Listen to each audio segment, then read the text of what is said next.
Hello, everyone, and welcome back to Healers Only on the second channel. We are going to be doing the Archon quest, whatever act we're on. Honestly, I don't even remember. I don't keep up to date. Act 7. Yes, that's right. Okay, I thought I misread the numerals.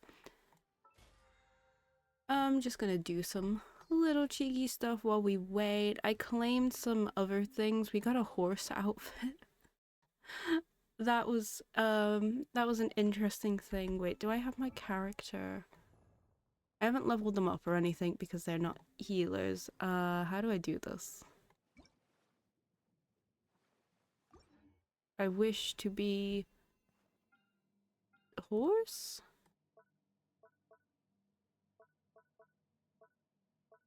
Where is it? I definitely claimed it. Do you have it? No. Huh. Well, no horse for us then. I guess we'll just wait for this and then let's get into this. Last time we saw the Torre. Oh! See, I'm still holding out for that little bit of hope that he will be a healer purely because he's the doctor, but I think he's like the opposite of a healer. You know, he doesn't exactly heal. But anyways, let's put the headphones on and fade away into the Archon quest. It's about time we headed over to the Curatorium of Secrets. We have something super important to discuss. You remember, right?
Looks like the gang's all here.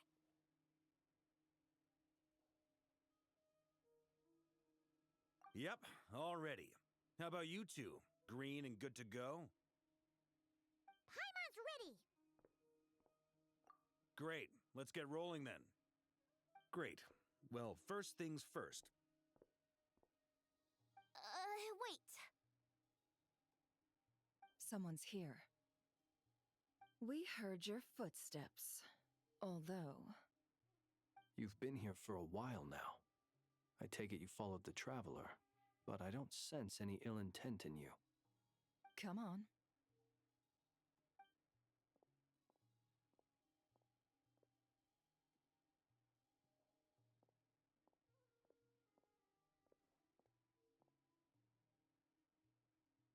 I figured it wouldn't take you long to notice me. I come bearing news from my lady, the Knave. Dottore went through the motions of returning to Snezhnaya, but it was obviously a facade. However, he has not returned to the Kuvaki Experimental Design Bureau, nor has he made an appearance in Nasha Town. Well, in that case, he'll be in his lab way up north. I always wondered why he applied for his own private pad. He was planning this all along.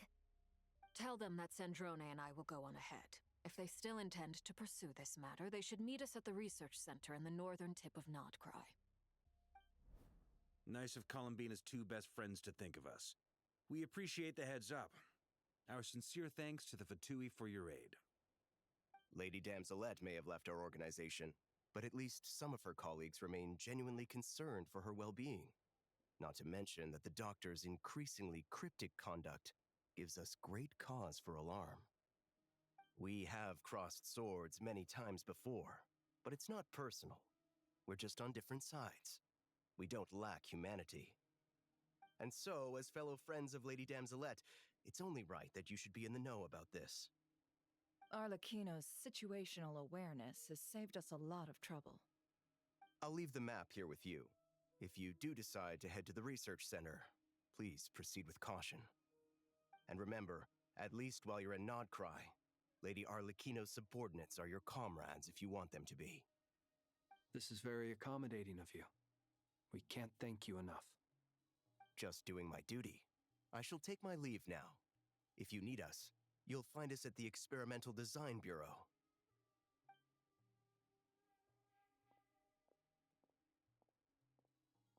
So, the doctors left the Experimental Design Bureau and headed to some research center up north. Marionette seems to think he's been planning this for a long time. But when did it start? Before he even arrived in Nod-Krai? It seems his loyalty to the Tsaritsa is lip service at most. Behind the scenes, he may even be working against her. Whatever his motives, we know that he's decisive and incredibly ruthless. Facing him unprepared would be a recipe for disaster. At this stage, it's difficult to predict his next steps. I suggest we split into 2 groups. We need some people to stay behind and guard Nasha Town. Well, as much as I'd love to help, infiltrating research labs isn't really my area of expertise. But at least take Cool Your Jet's Ducky with you. It should be some help during the battle. And as for Miss Inefa, I suppose you will stay to protect Miss Aino? Detecting operational logic. Protect Aino. Priority. High. Just in case, Servarka, I think it would be best if you stayed behind as well. You can leave the research center to us. I mean, I would have said the Knight of Berea should probably be out on the front line, but okay, fine. Leave Nasha Town to me. Be careful out there, okay? If things get out of hand, fall back right away. Yehoda will be on hand to assist you. In my absence, she can handle any intel gathering work. You got it, boss. You guys make sure to get back here in one piece, all right? We will. Things are moving fast. We'd better head off soon if we hope to keep pace. So, it's infiltrate a secret research facility, or... Yeah, all right. Paimon'll help out here instead. Sounds like it's gonna be a pretty intense fight. We all have to bring our A game here. So, anything you need to wrap up before we leave?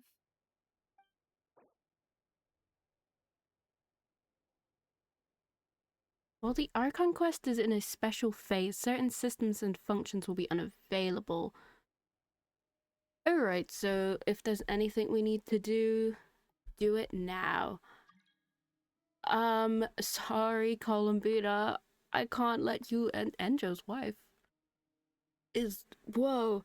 I think I might have to do my commissions. I'm just gonna do those very quickly and then be back. Oh my god, to get over there, I have to do exploring because I didn't do the things before. Okay, well, I guess I'm gonna go over there. I'm just gonna explore on my own. And by explore, I mean just unlock everything quickly and get there as soon as I can. I made it. I didn't want to even comprehend the map. Broken machines on the ground. I didn't want to think of anything. Someone got here before us. Could it be Arlecchino and Sandrone? But we're here now, so let's enter the research facility. Oh! I'm so hyped about the Harbingers, in case you can't tell. I love a good villain.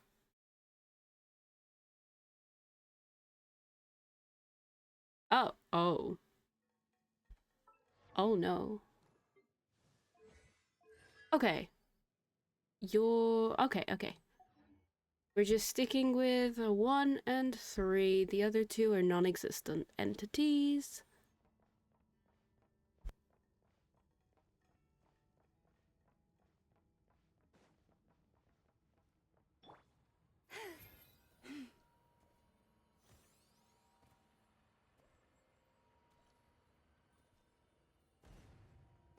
That's quite a welcome party. You poor lost lamb.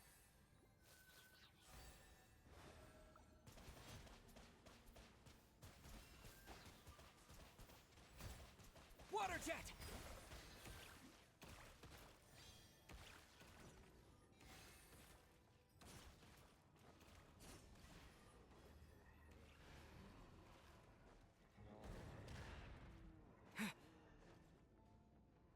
Get back! I said get back! Do you hear me?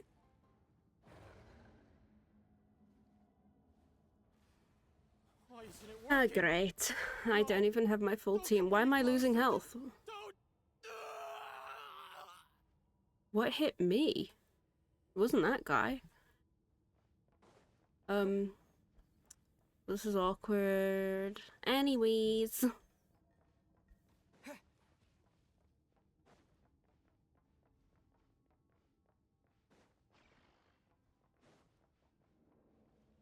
Can I just run to that? I just ignore all the enemies. No, I can't. Oh, I was gonna say, if it was as easy as that, the other guy should have just done that. For the everlasting forest, lush as the moonlight. Yeah. Wipe out! You poor souls. May your spirits find peace. Grab that key on the ground. We'll probably need it at some point. At least these two actually work well together, Llama and the Traveler. It could be a whole lot worse. I'm just gonna run past these guys. Watch out. Oh! Alright, never mind. Let's go around. I guess I'm not gonna run past them.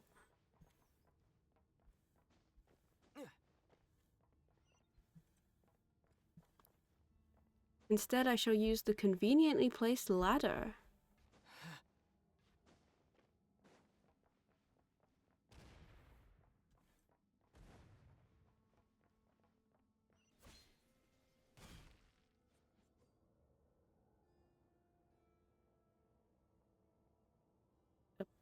Oh, okay. Took you a while. Trespassers. Here? What's wrong with you people? We're looking for the doctor, and we understand he might be here. I see you're fleeing the facility. You looking to settle a score with the doctor? Good luck with that. I don't think you have many chances left. Perhaps. But you might have a chance to live if you start talking. 2 other Harbingers had the same idea as you. They're already inside. But what good is it gonna do? The doctor wouldn't do something like this unprepared. Seems to me that you're not too thrilled about being his subordinate. Also, is it just me, or do I sense monsters nearby? If you'd prefer their company to ours, that can easily be arranged. We need to know what the doctor is up to. Please, if you know anything at all, tell me. This is about more than us versus the doctor. His actions could have consequences for all of Nod-Krai, and perhaps even your homeland, Snezhnaya.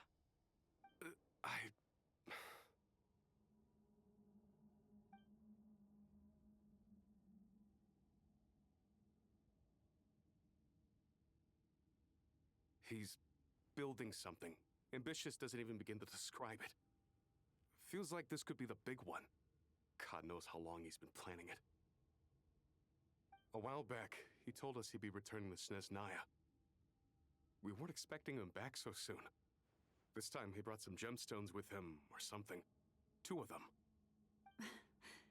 The moon marrow spheres. He stole them from their rightful owner, Columbina. Oh, Lady Damselette? Last I heard, she left the Fatui. Before she went, she told us she'd finished what Her Majesty asked of her, and wished to focus on some personal matters. I remember thinking that leaving us might not be the best choice.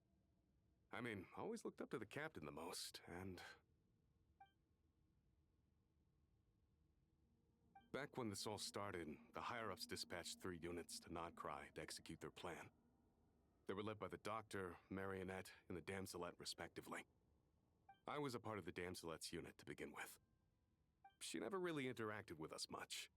In fact, she seemed sort of detached from everything. Not because she was distracted, just felt like she was indifferent to the world around her. Like she had no stake in anything that happened. She always seemed like she was staring off into the distance. Almost as if she didn't see anything worth living for in the present, so she had to look further afield. That's right. She always used to stare up at the sky. The Doctor used to stand nearby and watch her. Apparently they got along well at first, but somewhere along the way, she grew wary of him. Started avoiding him as much as possible. After she left, everyone in our unit merged with the Doctor's. He's similarly indifferent to the world, except when it comes to the moons. He seems to have big plans for them. Right now, obtaining the 3 moons is his #1 priority. He even said, if he can only get his hands on 2 of them, he'll create a 3rd one himself. How would he create an artificial moon marrow? Maybe the knowledge he gained from the Hyperborean phantoms has something to do with it. Thank you for cooperating. We appreciate the level of detail. I get the sense that you'd serve under Columbina again if you had the chance. Would that be fair? No, she's no longer a harbinger. As a member of the Fatui, my loyalty will always belong to the Tsaritsa.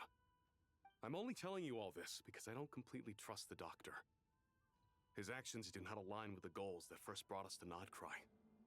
I understand. We'll do everything within our power to stop him. The Knave's unit is based at the Kuvaki Experimental Design Bureau. Maybe you can seek refuge with them. Well, now we know what's going on here. Artificial moon marrow. He's likely well on the way to completing it. Dottore's technological capabilities are far more advanced than I thought. I fear this could get ugly. Everyone, prepare yourselves.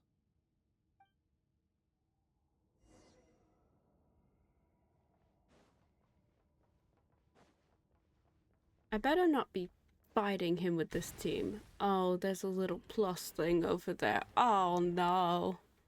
No, please, can I have my own team? Oh, okay, never mind. I can fight one of these, whatever that is. Stay your hand.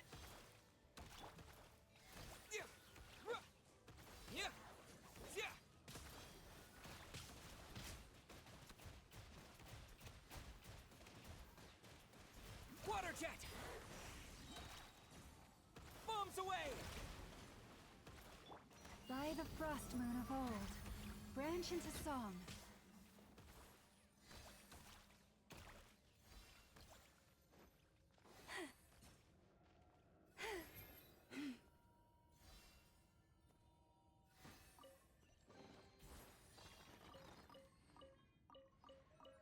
Thank you kindly for the rewards.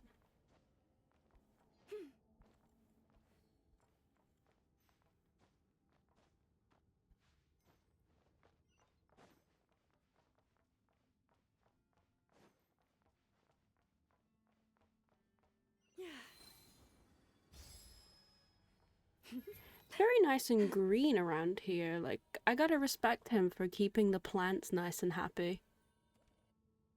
Oh, speak of the devil! Welcome, one and all. I've been expecting you. I hope my humble research facility is to your liking.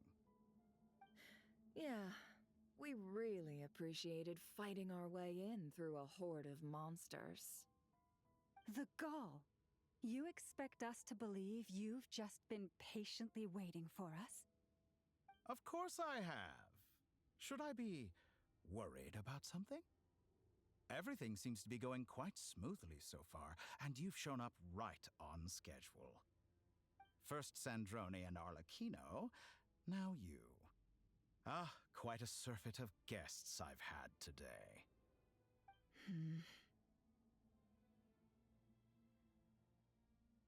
If you were looking for them, I should probably mention that Arlecchino disappeared as soon as she entered the facility.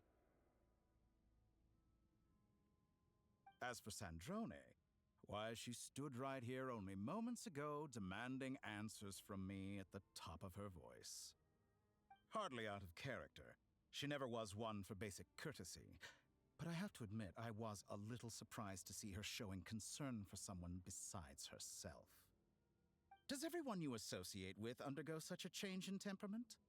Speaking as a researcher, I have to say, it is not a change for the better. It threatens one's ability to remain objective. Well, since you ask...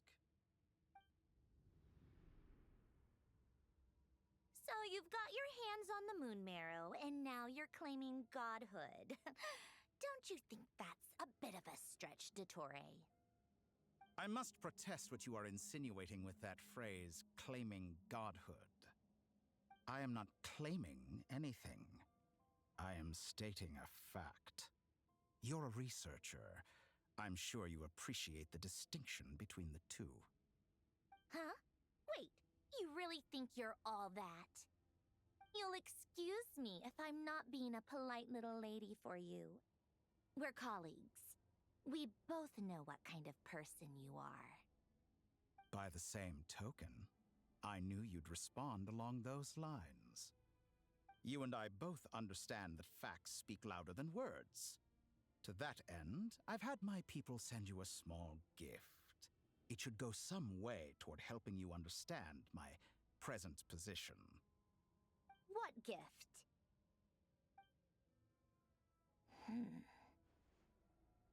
Where have all your troops gone?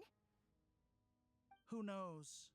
Perhaps they are already marching toward a new world, following in the footsteps of an unknown god.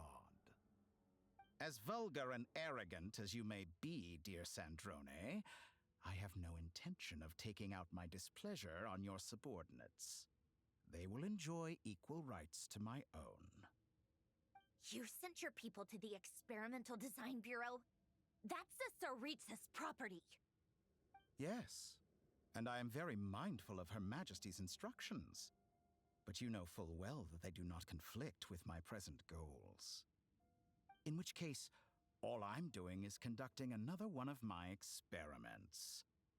Is there a problem with that? Now then, you have a judgment call to make. Am I simply lying to stall you? Or is it possible that every word I am saying is the truth? In which case, your subordinates really are in danger. So now you've turned on fellow Fatui soldiers. You're completely insane. I have set a new rule for myself. Each person gets one chance. Naturally, that includes you, Sandrone. If you wish to leave, I won't stop you. We are colleagues, after all. Scumbag!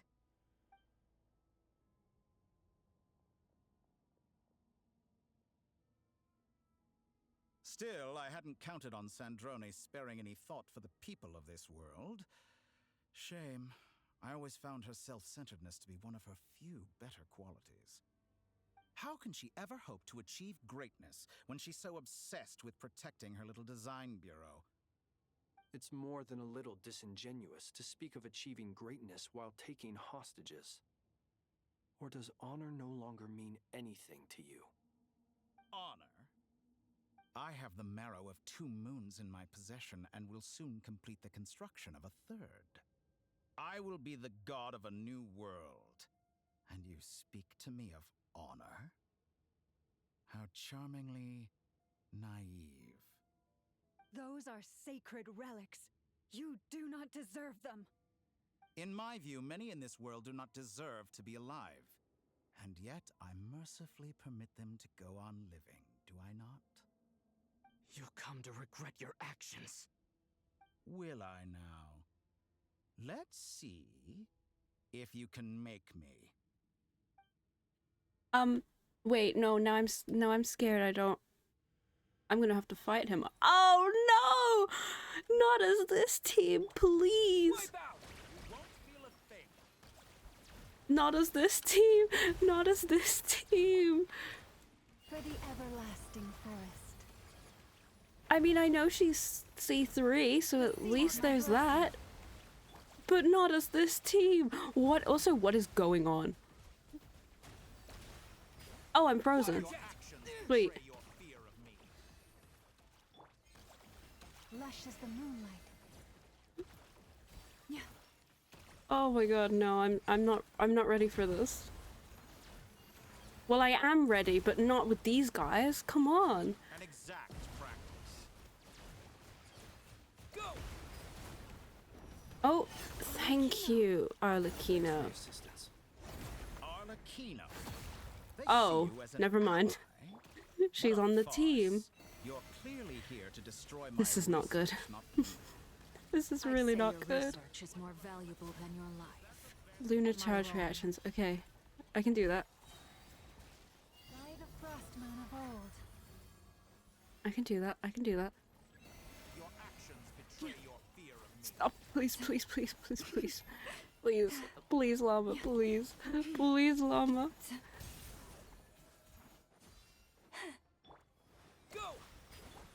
Get him! Get him! Kill him! Kill him! He's over there! Okay, now he's there. Okay, this guy can teleport. I don't know how I feel about that. You won't feel a thing. Go! Lush as the moonlight. Is this all it takes to tire? Do I have to get him all the way down? I'm scared. I'm gonna be so honest, I'm scared. Water jet! Receive my blessing. Does like Jalonen want to just suddenly jump into this Archon quest? Perhaps Mizuki as well? Like Barbara? An exact Kokomi? Come on, Kokomi. I know you want to fight this guy.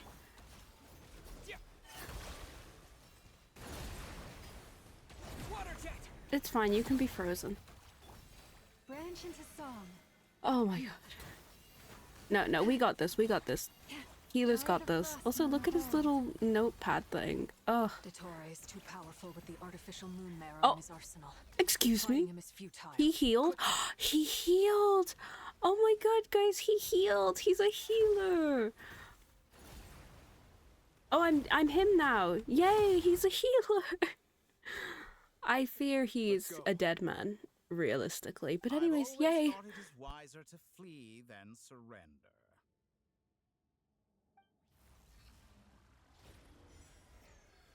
Watch out! What the? Forget about me! You should... Where's the traveler?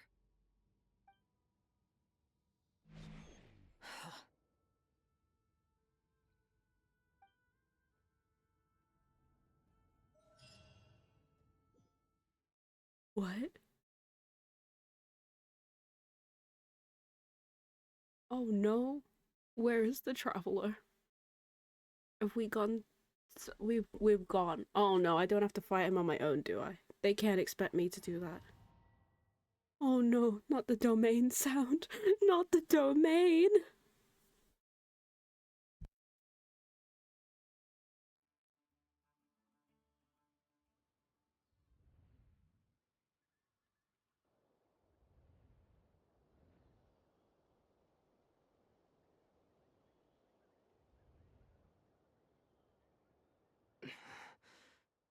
What just happened? Nasha Town? How did I get here? Strange. I remember being trapped by Dottore during the battle. And now all of a sudden, I'm here. Something weird is going on. I guess I'll start by exploring the area. Huh? Traveler? What brings you here at this hour? Huh? What are you in the mood for today? A hot dog? Or something else? We've got some special discounts at the moment. Want to see the menu? Sorry, I'm not hungry right now. Ah. Well, feel free to take a seat for now. Let me know if you change your mind. Everyone seems to be acting normal. Am I just overthinking? Oh, darling, look who it is. One of our regular customers. Get the traveler something to eat, would you, dear? Wait, why is he talking like that?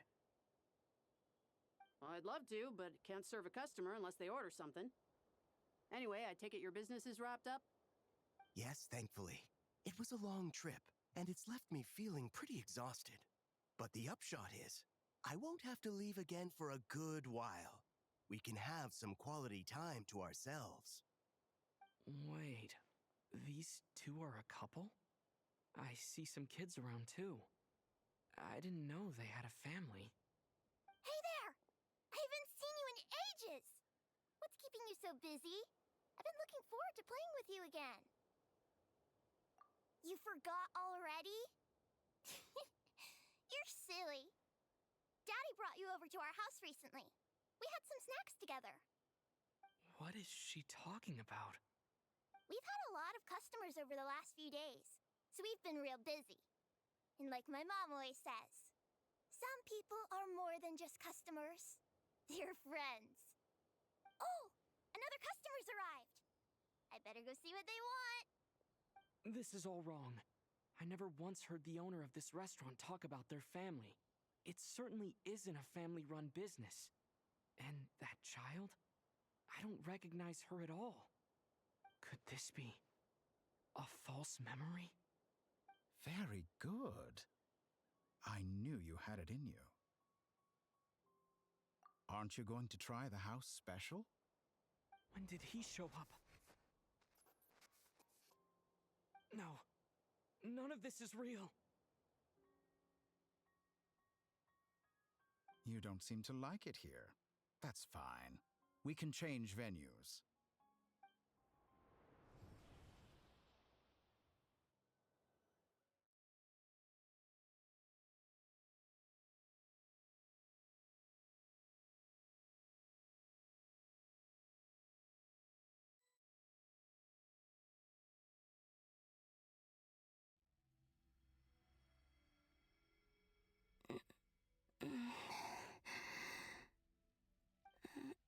I'm still alive. Where is this place? It took all my strength to open the moon gate, and then I leapt into it. So this is the moon's reflection? The mysterious realm beyond the gate?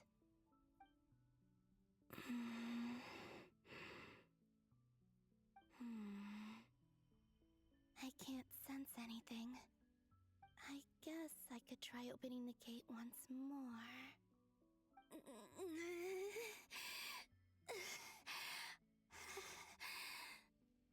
No response.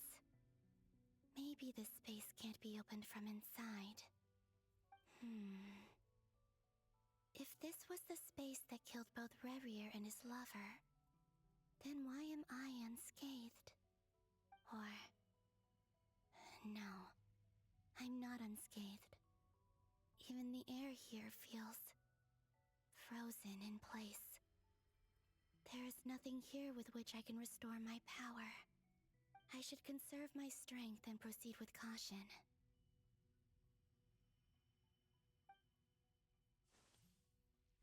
I don't believe Dotori's scheming will stop just because I escaped.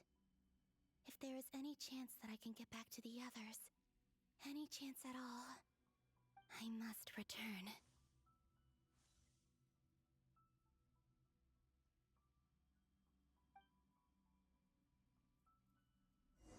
Emptiness. Whoa, we're in Silence. Columbina What is this again. Or maybe the real question. Speaking of, last time, I know this is the second channel, but I'm still going to say it. Last time I asked you if I should pull for Columbina, and the general census was no, don't do it. Which is, yeah, I was thinking the same thing. Golden. Like Kuvaki. Is it some sort of guide? But I mean, right now it's fine for us because there's literally nothing else to do. Familiar. I might as well follow it.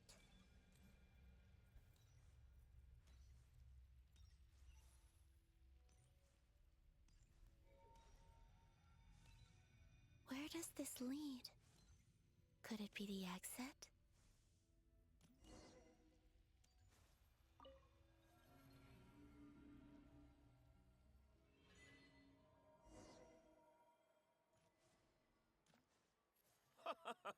Welcome home, Moon Goddess. Is this Nasha Town? But isn't Moonprior Night over already?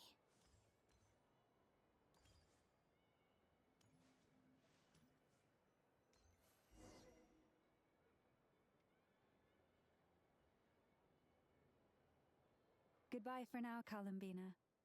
I hope you have a wonderful night. I will. Lama, everyone else, and me? Are these my memories?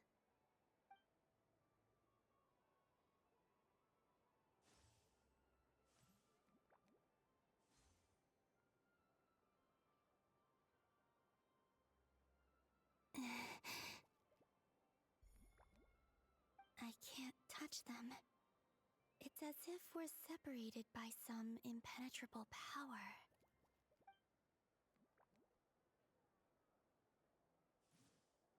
Over here! Over here!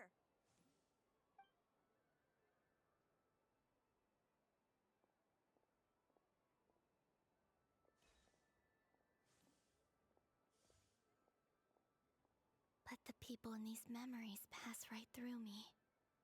Just like when I disappeared. If only I had known what would come to pass after that. Even so, I should still take a look around. Just being back here, it gives me the strength to keep going.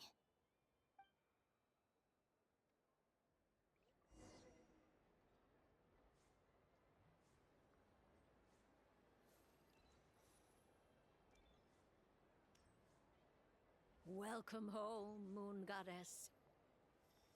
Oh, you're the genuine article. Alice was right. This moon prayer night was worth watching after all. Oh, yes. That was the fortune-telling stall run by Barbeloth from the Hexen Circle.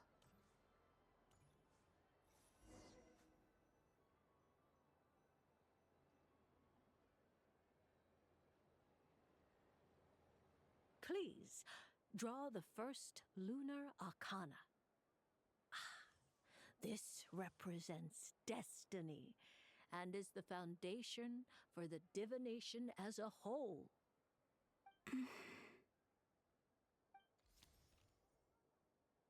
My destiny. I believe the card I drew was the moon. Now that I think about it, Barbeloth's divination was absolutely right. It's almost time to draw the last card. The one that represents the future.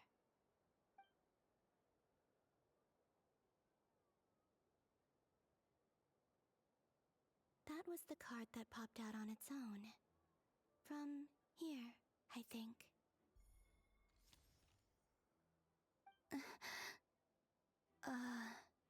Kuvaki Pulse? What?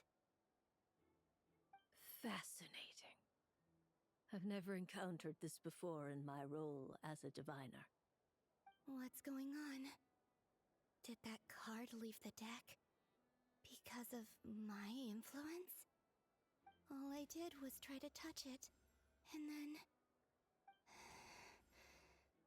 Maybe this memory space is not untouchable after all. Are there weak points in the barrier?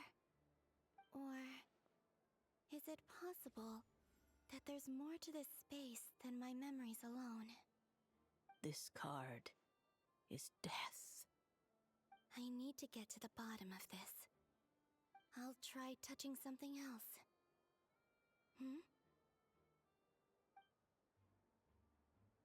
Is this the wind?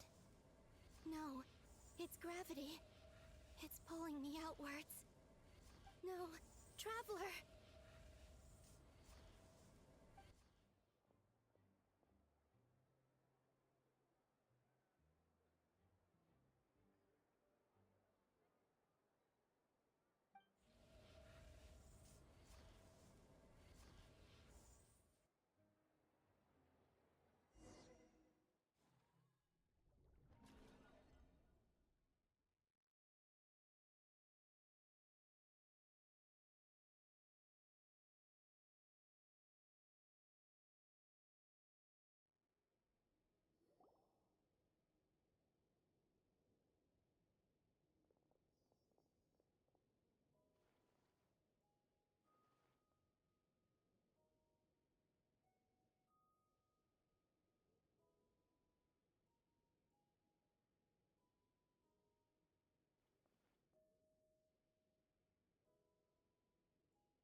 Haimon, listen to me. From the bottom of our hearts, we are so sorry. We completely understand how you must feel. The Traveler is trapped, and we all feel responsible for it. Don't say that! Paimon's not a little kid! You didn't leave him behind on purpose! There was nothing you could do! But... He's all alone in there! What if something happens to him? What are we gonna do then? We've barely spent any time apart since we met. Is he gonna... die? We must find a way to rescue him. We were all involved in the operation where he was captured, and we do not abandon our comrades. That being said, it won't be easy. Through conversation with the others on our return, we've arrived at a basic idea of what we're up against. Dottore's lab has clearly been in operation for a lot longer than we realized. We found many monster samples stored there. In all likelihood, they were materials he used to research his latest technology. We also know that through his contact with the phantoms of Hyperborea, he gained knowledge about the moons and certain Hyperborean technologies. Using this knowledge, he then fashioned an artificial moon marrow to serve as a replacement for the frost moon beyond the sky. Unlike Columbina, Dottore is not being rejected by Teyvat. And even with 2 of the 3 moon marrows, his power far exceeds all of ours combined. Once his 3rd moon marrow is complete, Dottore will have completely seized the authority of the 3 moons. Teyvat's most primordial powers will then be in his grasp. Does that mean... I'm afraid so. No one could have predicted this level of insanity. Not even from Dottore. And unfortunately, his insanity is coupled with an intellect and ambition that not even his peers in the Fatui can match. This is dire. Sounds like the world is done for. The 3 moons' authority can influence the very fabric of time and space. I dare not imagine what a monster like him would do with that kind of power. The trouble's already begun, I'm afraid. On our way back, we discovered that part of Nod-Krai is being enveloped by an unknown energy. We cannot ascertain what is happening inside. I'm convinced this is Dottore's doing. Not that there's any way to prove it. The issue is, we have no idea what his intentions are. The only thing more frustrating than facing down evil is knowing that it will surely come, but not knowing when. The Doctor is guilty of numerous crimes in Mondstadt as well. One of our knights, well, former knights, his father was murdered by Dottore. His ideology and methodology are a danger to everything in his path, from individuals to entire nations. He does not feel guilt, even when he acts against his own people. He doesn't see them as his own people, that's why. People like him see everyone else as beneath them. Right. He views other people only in terms of how they can benefit him. That's the basis of all his social connections. Granted, he's hardly the only harbinger to pursue their own interests. We all do. And Her Majesty is gracious enough to permit it. Still, her mercy has its limits. Dottore actions have gone beyond even what the Fatui could have imagined. Usurping divine authority to become a god. For a servant of the Tsaritsa, that goes beyond being disloyal. It's treason of the highest order. We can't expect him to heed the Tsaritsa's will once he gains the Three Moons' authority. Even we Harbingers consider him the most self-interested among us. Poor Traveler. Of all the people to get caught by... We have to go save him right now! Please! We gotta find a way! Paimon, I promise you, we are with you all the way. I get how you feel. I do. But it's gonna take more than strong emotions to take down an enemy like Dottore.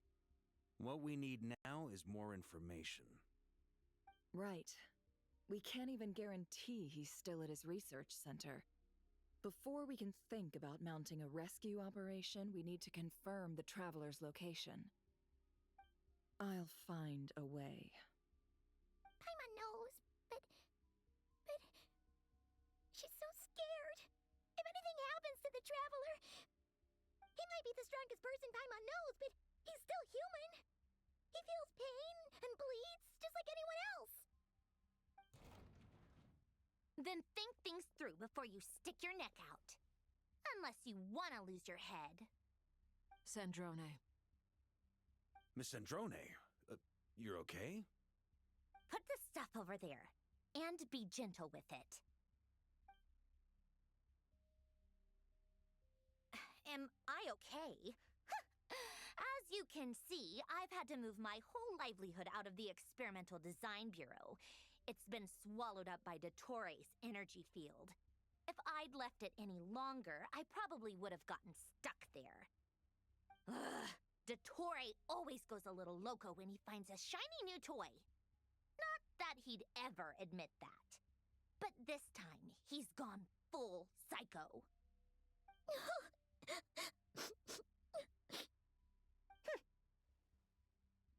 Just go ahead and cry already. Sorry. Paimon's not trying to make it seem. It's just... She can't. Oh, Paimon. Let it all out. There's no shame in it. When you're overwhelmed by fear and despair, crying can help get it out of your system. You'll feel better for it. Okay then, while the baby of the group is having a moment, how about the grown-ups get to work?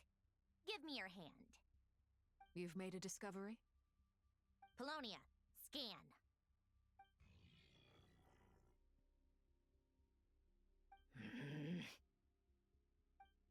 You, hand, now. Oh, I thought you'd never ask, my lady.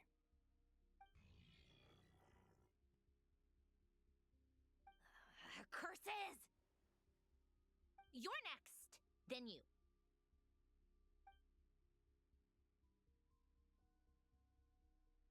Dottore, you son of a... He's done something to us! Everyone who entered his research center has been implanted with some sort of curse. I don't feel anything unusual at the moment. Does that mean it hasn't activated yet? Is there a way to figure out its purpose and what might trigger it? My best guess is Dottore created it using the Moon Goddess's powers. 1 second, analyzing. Ugh! That friggin' maniac! So, what twisted game is he playing this time? The moment I analyzed the energy composition, some encrypted text appeared in my mind's eye. And when I deciphered it according to the Fatui standard encryption protocol, I got the following message. Feel free to run. or you will perish in Nod-Krai. He's mocking us. Yep, he loves to toy with people. Only in this case, there might be more to it. But I didn't detect any murderous intent or malice either in the message or the curse's energy. As if this is him at his least malicious. Or perhaps all people are cowards in his eyes. Maybe he thinks the threat alone will be effective. What a despicable person. And he has the Traveler in his grasp. If I may, as unhinged as Dottore may be, he has always exercised great patience with the objects of his interest. I remember a comment he made when we first arrived in Nod-Krai. He said, "This world is, on the whole, an exceedingly dull place. But at least there are a few intriguing features, such as the gods or the Traveler. Presumably, they interest him because they're unknown quantities. He wants to understand as much as he can about them." Agreed. The Traveler is Tevat's fourth descender. All Harbingers are aware of this. Since Dottore took such pains to capture the Traveler, he is unlikely to kill him right away. Okay, but we still have to do that rescue operation. Of course. I also think we need to read between the lines with Dottore's message. If he's encouraging us to run, that means we mustn't leave Nod-Krai under any circumstances. My guess is, his curse will only trigger if we leave.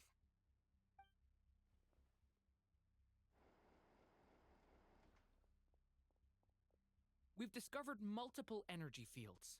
Albedo is still attempting to analyze their structure. He told me to report back first. Each field is slowly growing, swallowing up more of the surrounding area in the process. And the pace of their expansion has increased since we first examined them. He's probably trying to swallow Nod-Krai whole. His nefarious ambition knows no bounds. If this continues, the whole of Tevat will be in trouble, not just Nod-Krai. The loss of Columbina could not have come at a worse time. Do we think she's truly gone for good? She entered the space beyond the Moon Gate, knowing what became of Rerir and Thelindis.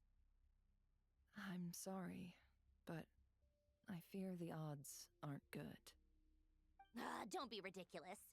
If I know her, she's busy finding a way back as we speak just so she can annoy me. She isn't dead. Whatever has become of her, the fact remains that we are two comrades short on the eve of a decisive battle. We need to find out the Traveler's location. But there is also other work to be done. Agreed. Whatever Dottore's planning, we have to get the local populace somewhere safe. So, as well as a rescue mission, we have to organize a mass evacuation at the same time. It would be best if someone could approach leaders of neighboring nations and negotiate emergency asylum for Nod-Krai's inhabitants. Can anyone handle that? Snezhnaya is one option. I'll see what I can do. This would be so much easier if the Traveler was here. No! Stop thinking like that, Paimon. Paimon will join you. She's pretty well connected thanks to the Traveler. Maybe it'll come in handy. Either way, that's what the Traveler would do if he was here.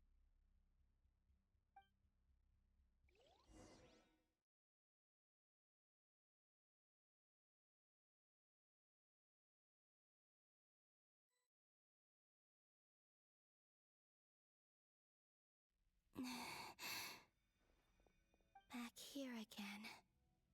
That gravitational force that pulled me back. Is this where it came from? When I saw that memory of Moon Prayer Night, I think I influenced reality.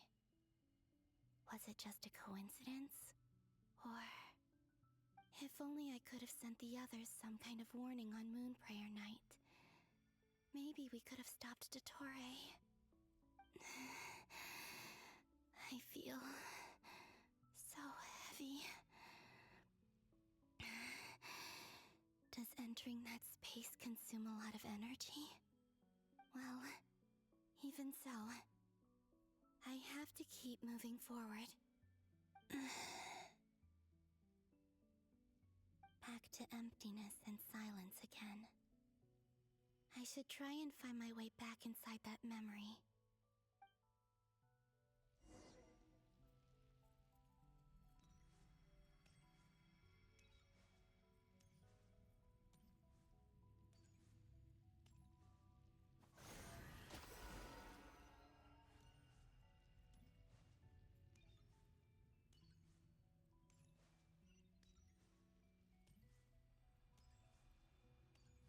The entrance from last time isn't showing up. Looks like I need to gather these scattered fragments.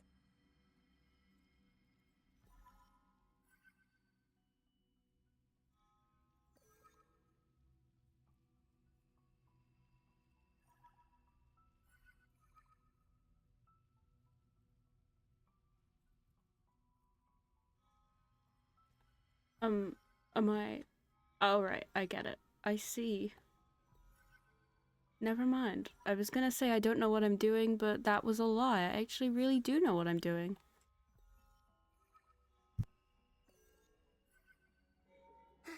It worked. Hopefully I can stay inside for a bit longer this time.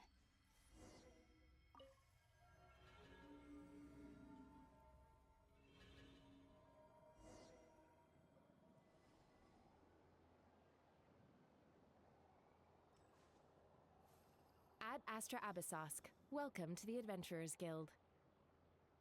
What? This doesn't look like Moonprayer Night.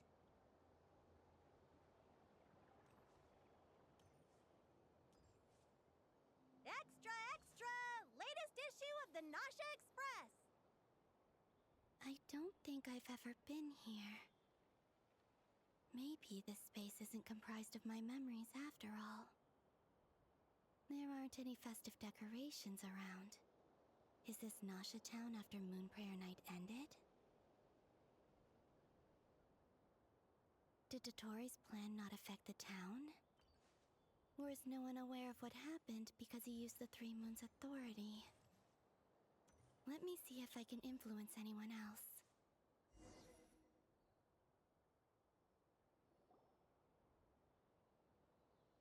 So, what do we do next? Wait, that voice. Paimon? The most important thing right now is to find that mage. Lauma the Traveler and Mr. Varga are here too. I'd better go pay the Fatui a visit. Traveler!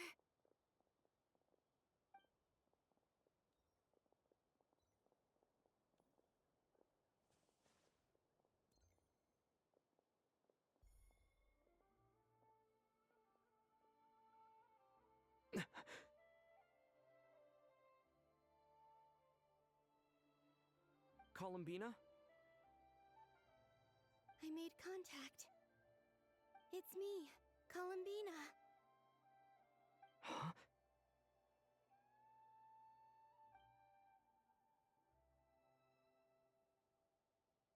Traveler?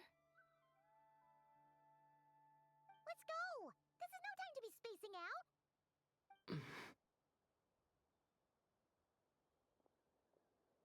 Huh? Wait a moment. This has happened before.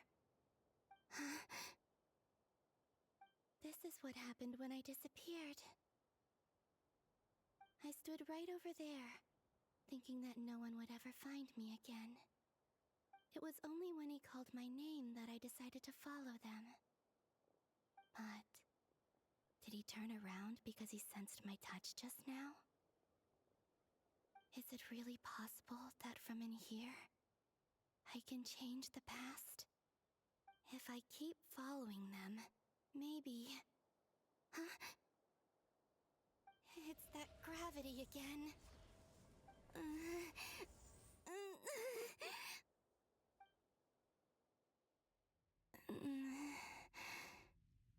Every time I influence reality within that space, this force intervenes and pulls me back. It's as if it's trying to stop me from leaving.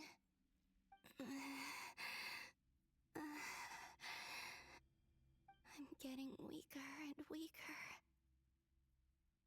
I'll just have to try another approach next time. Come on, Columbina. Keep going. You have to tell everyone what happened.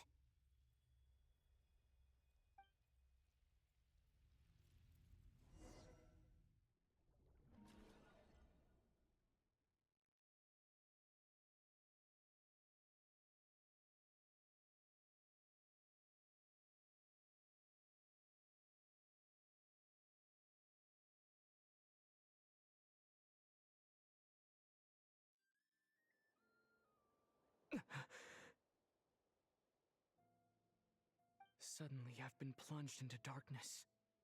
Alone. It feels strange. As if something has grabbed hold of me. Is Toray now powerful enough to interfere with space itself?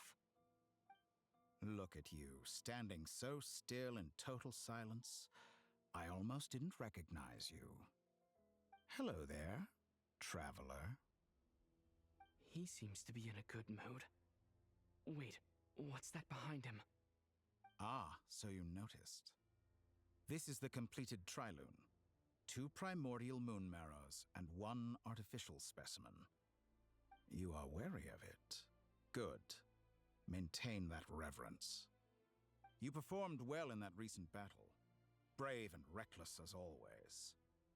Courage is the sign of a true hero, and impulsiveness is the hallmark of those who strive to advance. I say this not to belittle you. Most creatures are far more timid by comparison. 3 moon marrows? Does that mean the artificial one is now complete too? Well spotted. What do you think? For a replica I built myself, I dare say it looks the part. Dottore, are you planting illusions in my mind? I have no interest in fooling your eyes. On the contrary, I hope to show you the true essence of all that you see before you. Is this not a beautiful city?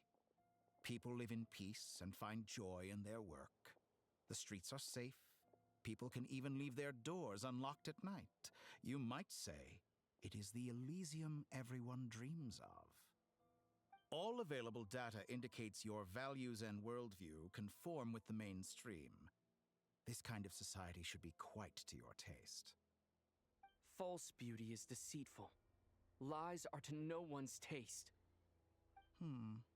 I wonder, is it your moral standards that are too high, or your expectations of reality?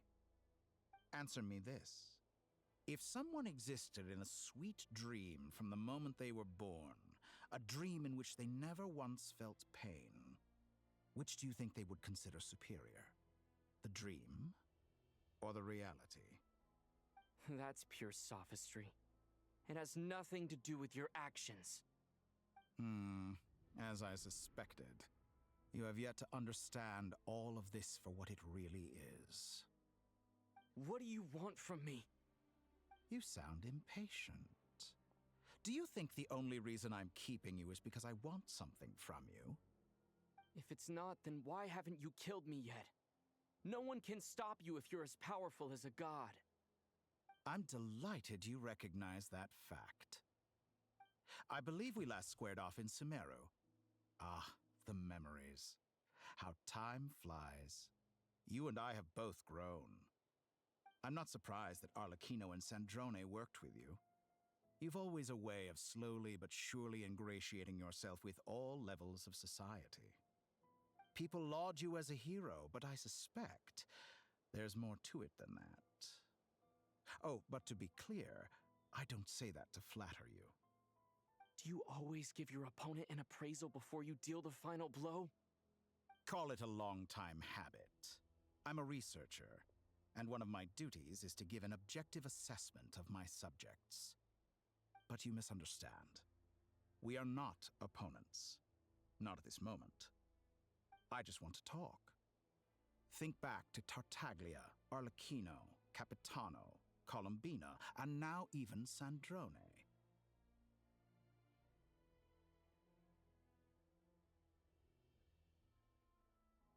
You've worked with each of them in the past. I believe you can work with me as well. What makes you so sure? Well, why not? Should the good associate only with the good and the bad befriend only the bad? I like to think we could have a more mature relationship than that. Surely you don't think all your relationships are grounded in friendship or shared ideals. People come together because it benefits them to do so. If you think of the people you admire, you must surely admit that they have provided some benefit to you. Morality, ambition, dreams. People have plenty of words to embellish the nature of their relationships. But once you break free from those ethical frameworks, you will see that the only thing connecting the two of you is mutual benefit. And that is what I'd like to talk to you about. We're finally getting into it. He's probably been planning to kidnap me for a long time now. But for what exactly? He has the authority of all three moons. I won't be able to gain the upper hand in a fight. Best if I pretend that I'm willing to negotiate for now. You say you're a god, but you also speak of mutual benefit. What could a god want that the three moons cannot provide? Excellent question. But before I answer, I would ask you the same thing. Gaining Columbina's allegiance was a rare and extraordinary feat. But the Moon Marrows are now in my hands, and I have the edge over her. For this artificial moon is not being rejected by Tevat. Her identity and lineage may have been a thing of glory in the old world, but they were also shackles that prevented her from ever integrating into Tevat. I, on the other hand, you may view me as a thief, but I have overcome that limitation. So what is it that the three moons cannot grant you? What stops you from negotiating with me to get what you want? I don't make deals with lying psychopaths. That's quite an accusation. Are you expecting me to get angry with you? Well, this is one aspect in which my personal growth has served me well. In the past, my less mature self might have been disappointed, perhaps even angry, over a small setback like this. Like when you and Lesser Lord Kusanali joined forces to oppose me, for example. But things are different now. Just as the rich do not quibble with the poor, I no longer find myself perturbed by these trivial affairs. Human relationships end with conflicts of emotions and interests. But relations between humans and gods are different. And ours is even more unique. I have ascended to the highest heights and laid claim to unprecedented horizons. And you were no ordinary person to begin with.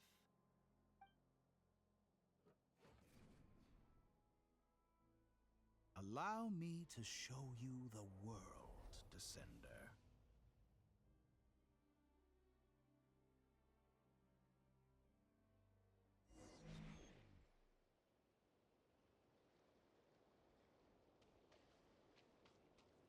To stand, Oh, this walk, is jump, cool. Look, sit, we are and on lie water. down. Wow. These are the most common of behaviors.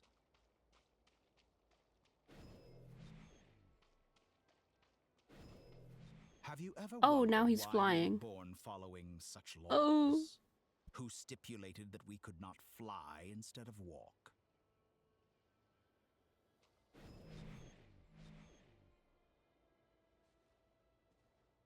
Now I'm flying, but I'm walking in the air. This just looks like a glitched game.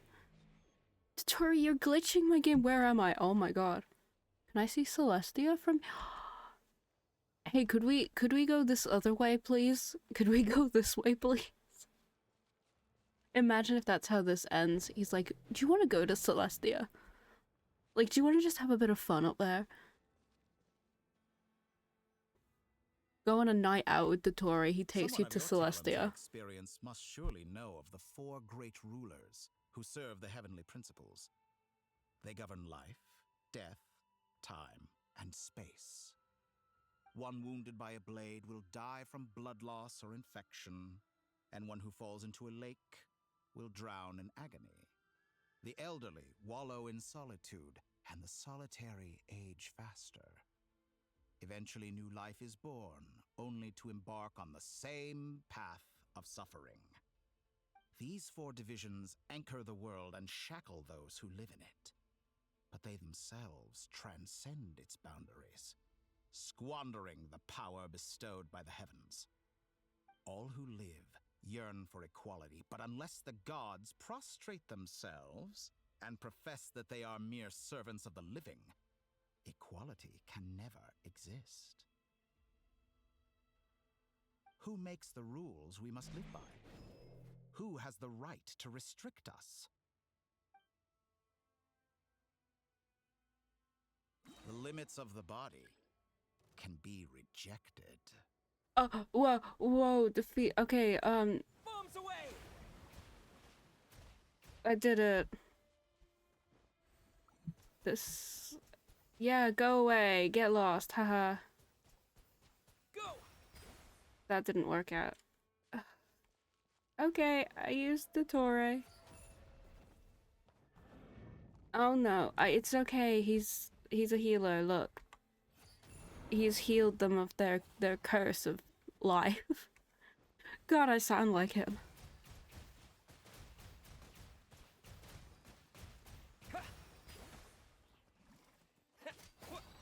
Oh damn it! I can't even do it on my own.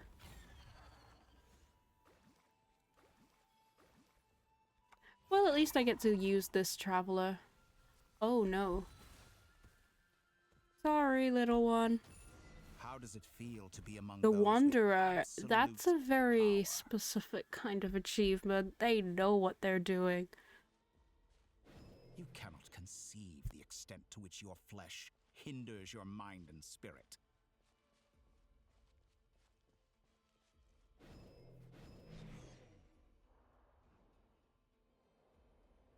Only by discarding our useless, primitive eyes can we perceive a new world. How narrow-minded we all were in the past.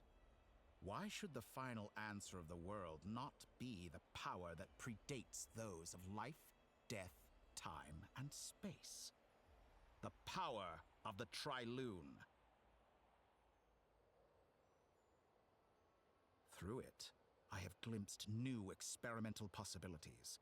Nature suppressed, authority exiled, souls controlled.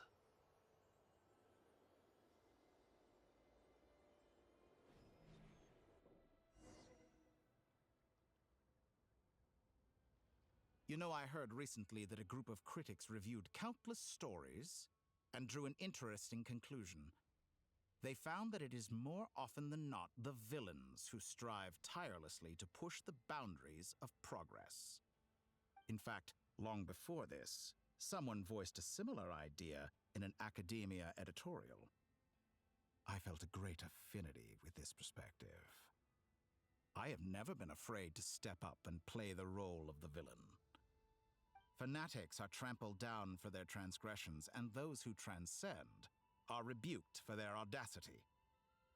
And so, the majority of creatures are too timid to follow my lead. But all sacrifices made during my experiments have been worthwhile, as you can now see.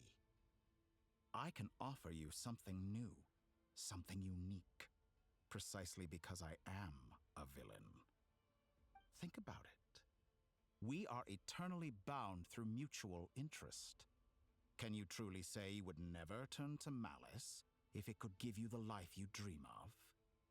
After all, what value do perfection and purity really have? They are fragile and feeble things, utterly tedious. I say, better to be governed by a flawed humanity than a gnosis. The true seeker of knowledge is the villain who undergoes countless tribulations in pursuit of their goal. I'm sure many people have told you that you're different. Because I'm a descender? Exactly. Very clever. But what has that got to do with you? I do not conceal my wicked deeds, my selfish desires, or my greed. A true researcher must act as I do if they are to understand and speak of the truth. And yet, a knowledge seeker like myself will inevitably grow tired of studying Tevat beyond a point. You have traveled to all corners of the world and met many people. Along the way, there have been moments when you were misunderstood or even became a wanted criminal. And all the while, you have spent your days doing some of the most mundane jobs in the world. You fight and toil, claim minuscule rewards from my friend Pantalone, then you fight some more, winning some battles and losing others as your search goes on. And this cycle continues, with no end in sight. Surely you must sometimes grow weary of being stuck in this same loop day after day. We're completely different. I embrace everything that life throws at me. I am engaged in every step of my journey. How does that make us different? I too embrace what life brings, researching everything that interests me. Think of all the novel things I've managed to create, like the artificial moon marrow. Don't you see? As unique a specimen as she was, even Columbina is not irreplaceable. Take that back! She's gone because of your actions! I didn't say that to anger you. Though admittedly, I don't see what there is to be angry about. Anything Columbina could do for you, I can do better. I know what your ultimate goal is. You wish to walk the path your sister walked, and seek answers from her at the end of that journey, don't you? Someone like you could never understand what it feels like to care about another person the way I care about her. Perhaps not. But that doesn't mean I can't help. I could find your sister right now, bring her before you, and make her give you the answers you seek. Don't be so presumptuous. You'll never begin to understand the situation between us. Oh, no. This is no presumption. I'm only offering what I know is possible with the power of the Tri-Lune. But it seems like you would sooner continue with your journey through this world. Why? Do you truly desire this journey? Or is it simply a necessary process from which you cannot escape? Think of all the time and energy you have spent, everything you've had to endure just to make it this far. Is this really what you want? Or has your hand been forced by the promise of that final answer? Yes, you have made many friends. But do they ever spare a thought for the void in your heart and what it yearns for? What you want is not friends. It is family. But do they know this? I, on the other hand, am far more considerate. Join my experiment, and in return, I will bring your meaningless journey and all its struggles to an end. This is a malicious attempt to manipulate me. But at the same time, he's stating some very human truths. Of course he's right about my predicament. How can I deny it?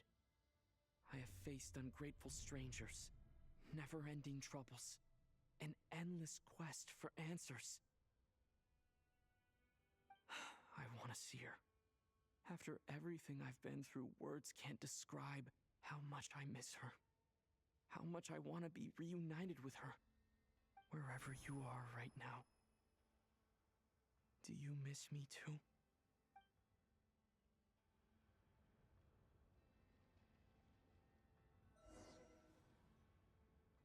Oh! Stop. Stop.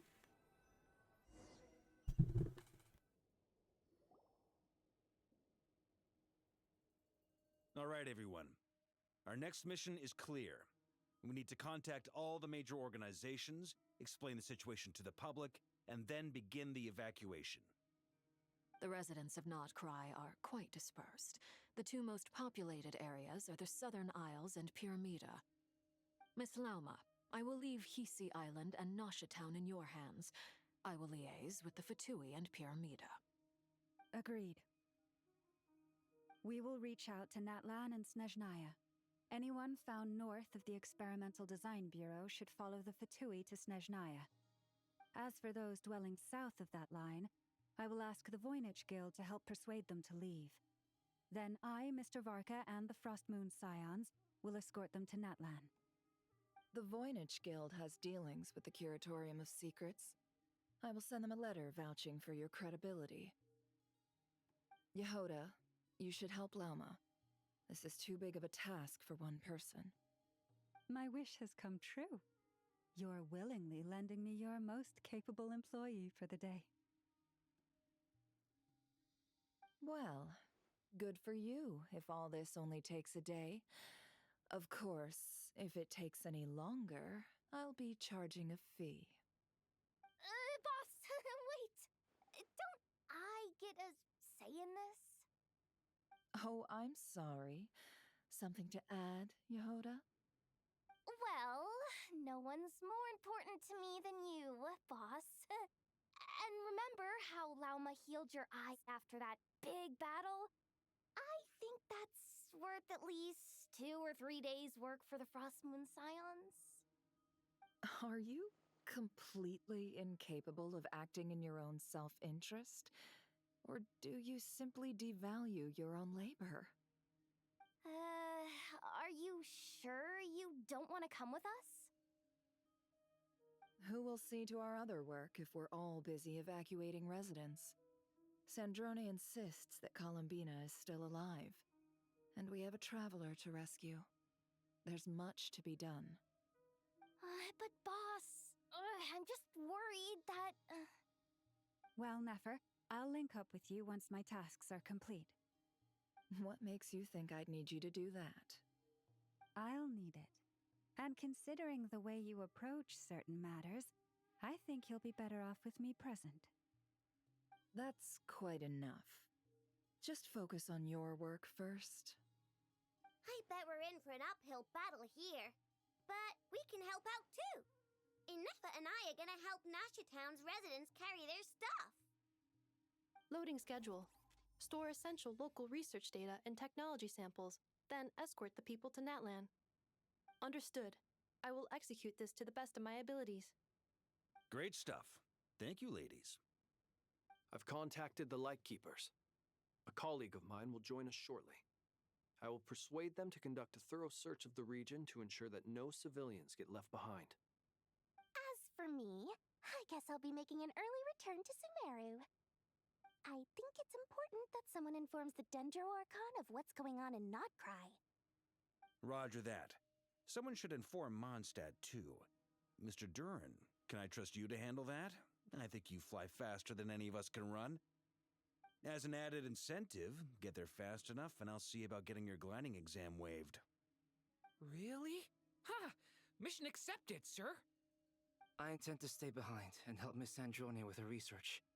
She has some alchemy-related questions that she'd like me to explore. She recognizes your expertise, then. I wish you a fruitful collaboration. Thank you. In truth, I was surprised to hear her express an interest in subject matter outside of machines. I believe she has been investigating some Fontanian technology recently. She made a point of bringing the relevant materials with her when she left the Experimental Design Bureau. She's sorting through everything in her room as we speak. I should mention that we have one other friend who isn't present. He hasn't made his position in all of this clear. But if we know anything about him, he's likely investigating on his own. Paimon's been very quiet today. But I know how close she and the Traveler are with the Natlanese. She should come with us to the border. Okay. Paimon will do her best. Make sure to heed Sandrone's warning. Many of us have been cursed by Dottore. As such, under no circumstances should anyone cross national borders. Remain within Nod-Krai. That aside, Personally, I have faith in Columbina. Things look grim, sure, but who knows how it'll play out. Same goes for rescuing the Traveler. Both of them are important allies and friends. We'll be counting on you to gather intel on them, Miss Nefer. Ah, wonderful. You're all here.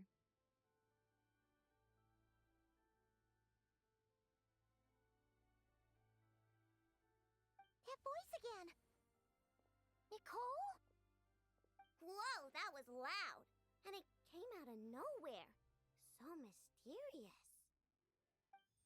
Sorry, this is the only way I can speak to you all right now. Please accept my apology. Anyway, time is short. I'll cut to the chase. We're still facing quite a catastrophe here at the world's borders. Alice has roped in every Hexencircle member she can get a hold of. Except for me. She told me I had to come and help you all out as a matter of urgency. I quote, "You love talking, don't you? Well, now it's finally your time to shine. Take these. Make sure the whole party gets one each. You'll be in charge of making sure everyone stays connected." Huh? Is this a Dodo communication device? Scanning. Unknown device. Analyzing. Unknown device. Conclusion. Cute. Affirmative. It is cute and good. I believe that I quite like it. This is no ordinary Dodo communication device. It's my very own special modified version, specifically... Ah, sorry. I almost went off on another tangent there. Anyway, help yourselves.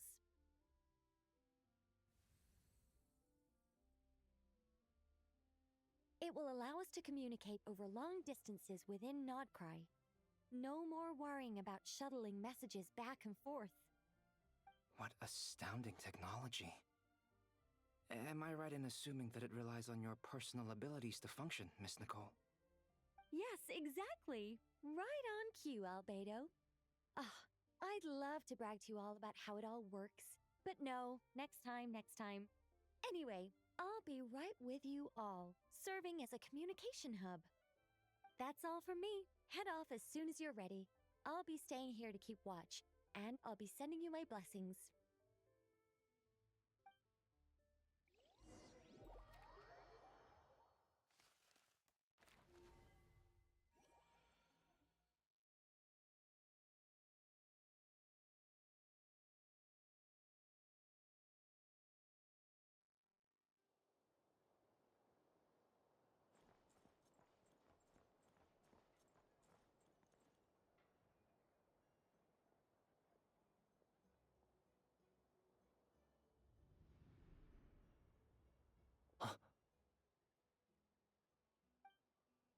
Ah, Sir Flint. Perfect timing. I just arrived myself. You are most considerate, Master Ilua. But in fact, I know you have been sitting here for quite some time. If you saw me, why didn't you say something? I was curious to see how long you could sit still for. Also, shouldn't you have managed to sense me approaching? That would be a first. You always seem to appear out of thin air without making a peep. Also, how many times do I have to tell you not to address me as master? I don't qualify. I beg to differ. Why should a young man so well versed in social graces as yourself not be worthy of that title? Please, Lord Flint's... Sir Flint's. I'm begging you, don't flatter me into complacency like you do with everyone else. You understand me better than most. My newest acquaintances tell me I love complimenting others. What do you think? I think they don't understand why you do it. You just love puffing people up till they're a big, happy ball of hot air that floats away into the sky. In all sincerity, I can only hope that they bring good tidings when they come back down to Earth. Is the situation that bad? We just held a strategy meeting. Let me fill you in.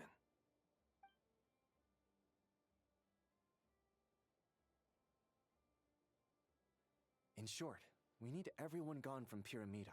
We also need a team of lightkeepers to scour the more remote regions of Nod-Krai for civilians to evacuate. I only hope we have enough personnel. We do. Old Man Nikita will definitely help, and we can recall anyone out on patrol to focus on this instead. Good. I'm sure you and the others will make short work of this. Now, don't forget, once you've completed this task, make sure you and the rest of the team evacuate to either Snezhnaya or Natlan as well. Flint? If you've got something to say, Master Ilua, why not guess what I'm thinking right now? You mentioned that you have something else to deal with later. How difficult is it going to be? I doubt it will be easy. I know you're a lightkeeper, and it's your duty to protect others in times of crisis. But I have a feeling that you'll be walking into grave danger.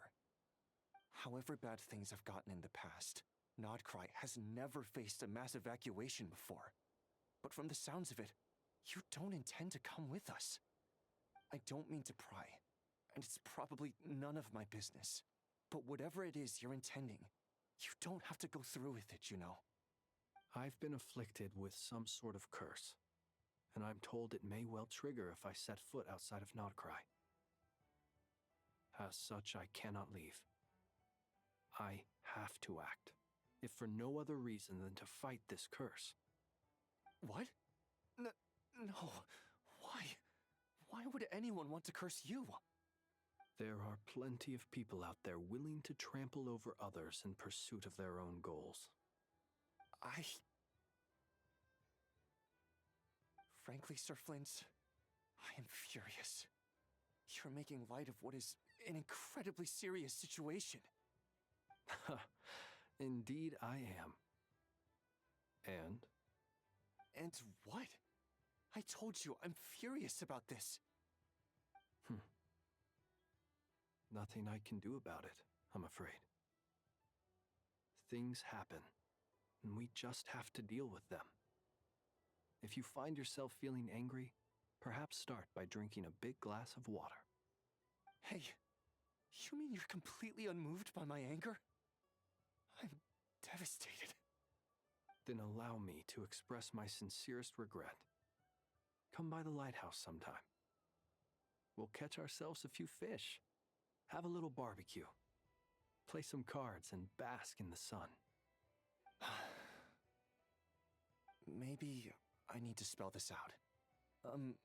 Lean in a little, Flint. Oh my, this doesn't bode well.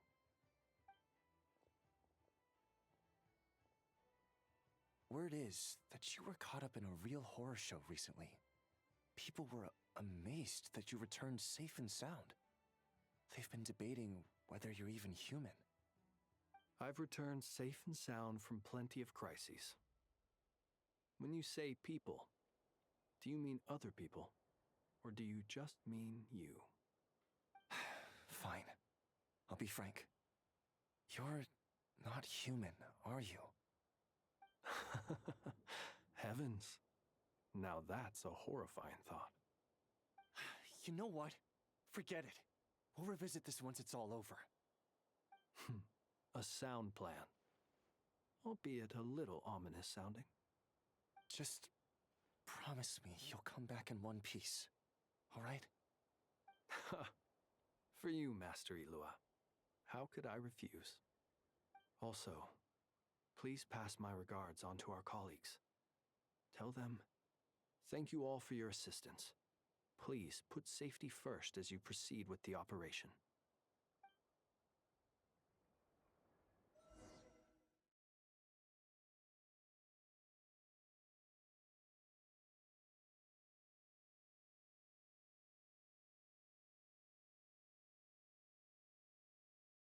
I have to keep searching for a path toward reality.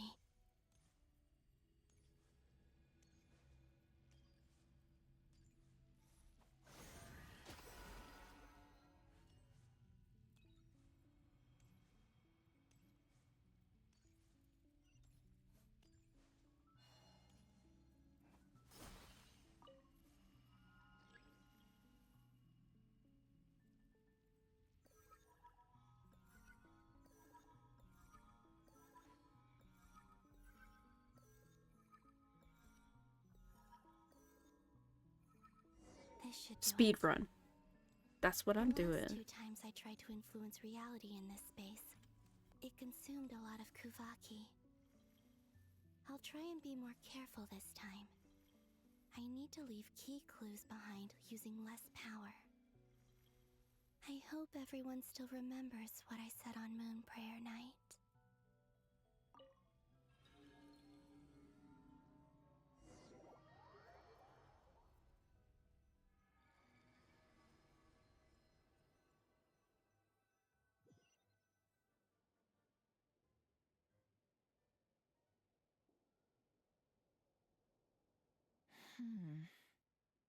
Nothing here either.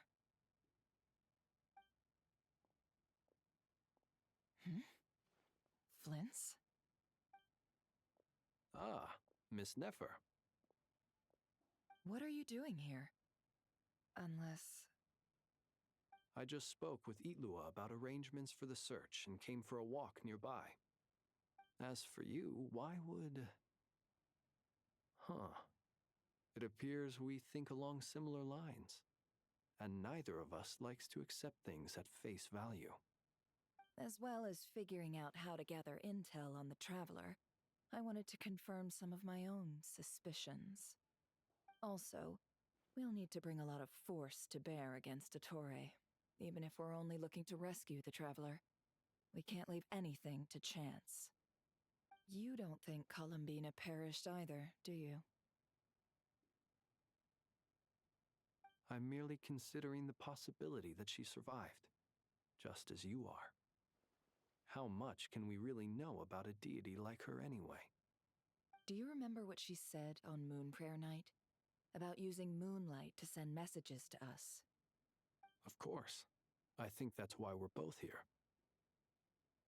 Where have you checked so far? I've been focusing on the outdoors. Anywhere the moonlight shines. I checked most of Nasha Town, but didn't find anything. I checked the Curatorium of Secrets, and a few rooms where I thought I might find some leads. But no luck here either. The only places I haven't looked yet are the rooms in the flagship.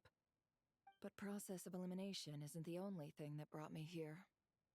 Oh, really? What's your other reason? After all that build-up, our mystery ally never showed up even once!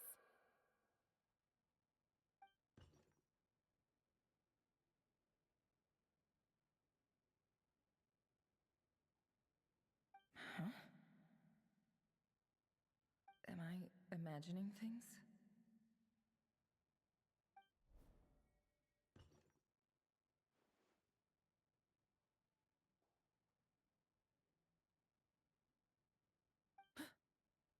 Come on, let's see what's going on.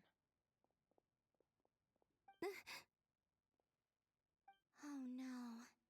I knocked over a vase as soon as I came in. It must have been caused by a Kuvaki fluctuation when I entered the space. Although, it seems like I'm not about to be pulled away this time. It looks like as long as I'm careful with my actions, it doesn't count as influencing reality. Anyway, is this the flagship? The Traveler mentioned that's where he was staying. I only went into the lobby last time, so I've never actually been here before. How does this space work?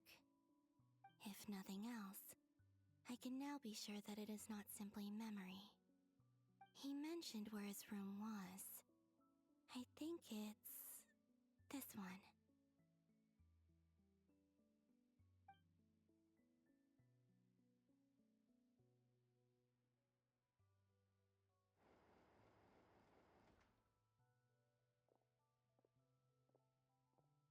The door is closed.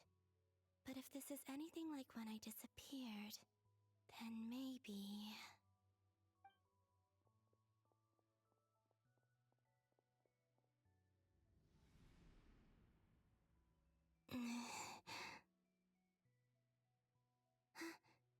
I'm in. He and Paimon aren't here at the moment. I hope he's okay. I wonder what happened to him after that battle with Dottore. to dwell on that for now. I need to try and leave them some clues.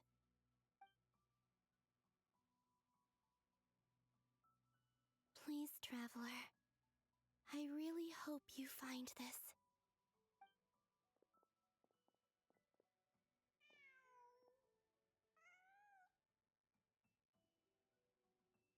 Huh.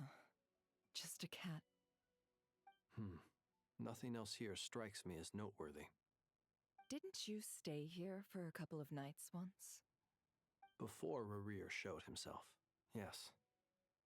It's also where the Traveler and I first met. Did you notice anything unusual during your stay? I remember thinking how much noisier the flagship is at night compared to the graveyard. Other than that, no. The Traveler and Paimon were most congenial neighbors. This is where they've been staying, yes? Over here? That's right. I wouldn't usually condone breaking and entering, but we can make it up to them later. Focus now. I have to write a message on the wall using Kuvaki, just like I said on Moon Prayer Night. Simply open your windows on nights when the moon shines bright, and the moonlight will naturally flow towards the words I have written. Here goes. I'll need to carefully control my strength.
There's a noise outside the door.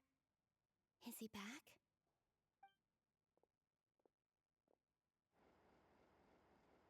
Please, you have to see these words.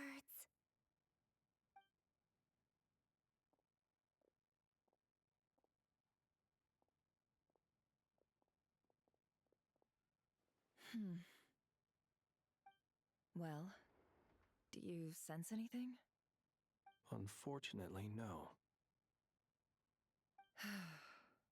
And this place was our last chance. Not necessarily. We've only looked in Nasha Town so far. Miss Columbina said she would leave messages at her friends' dwellings. It's still worth checking where Miss Lauma lives and where I live. Let's try and make some time to look into those then. Wait. What are you waiting for? Paimon might have overeaten slightly. What's that look for? This is a victory feast. It's normal to eat a little more than usual. The Traveler and Paimon. It's really you. But why are they talking about a victory feast? Huh. You worried Paimon sick while you were out there fighting Rerir. So this is your chance to make it up to her, alright? Wait. So this is the night after the battle against Rerir. How did I end up here? That's quite a long time ago now. Wait. Time. That's it. Every time I've entered reality within this space, it's been at an earlier point in time. Every one of those points has been before I fell into the moon's reflection. And everything I've done to affect reality really did happen in the past. Does this mean that within the moon's reflection, time flows backwards, starting from the moment I fell in. Not long till Moon Prayer Night now. It's gonna be even livelier than tonight. Although, it's gonna be sad saying goodbye to the damselette. She seems like a really nice person. Paimon. No, I can't. Even if I make contact, they probably won't understand what's going on. And in any case, I'll likely get pulled away again if I do. Instead, I have to find a way to get them to notice what I've written using the moonlight. Wait, even I hadn't thought of doing that before Moon Prayer Night. They'd never conceive of that possibility. Is there truly no other way? Don't lose heart. We'll find a way somehow. Huh? Oh, you say that, but the Frost Moon is beyond the fall sky. If we wanted to go visit her, how would we make it through to the other side? We might not have all the answers now, but I'm sure we'll find a way one day. Huh. Guess someone's gotta be the optimist. The present. The future. That's right. There are still things I can do. What's your plan? Flint's, when you were staying next door, did you ever open the window? No. The rooms here are dark and damp, and there's such a buildup of dust on the windows that the moonlight can't even get in. I didn't think it was worth the trouble. The moonlight? I think I see where you're going. One moment. I'll see if the owner is available. Don't bother. Time is of the essence.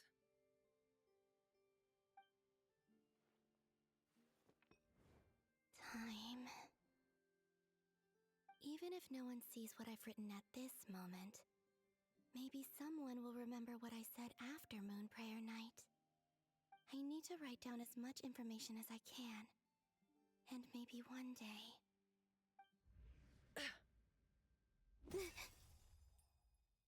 Huh? What's up with you? You can't even hold your cup steady. Are you getting tired? A little. Well, you should probably hit the hay then. You've had a really tough couple of days for you.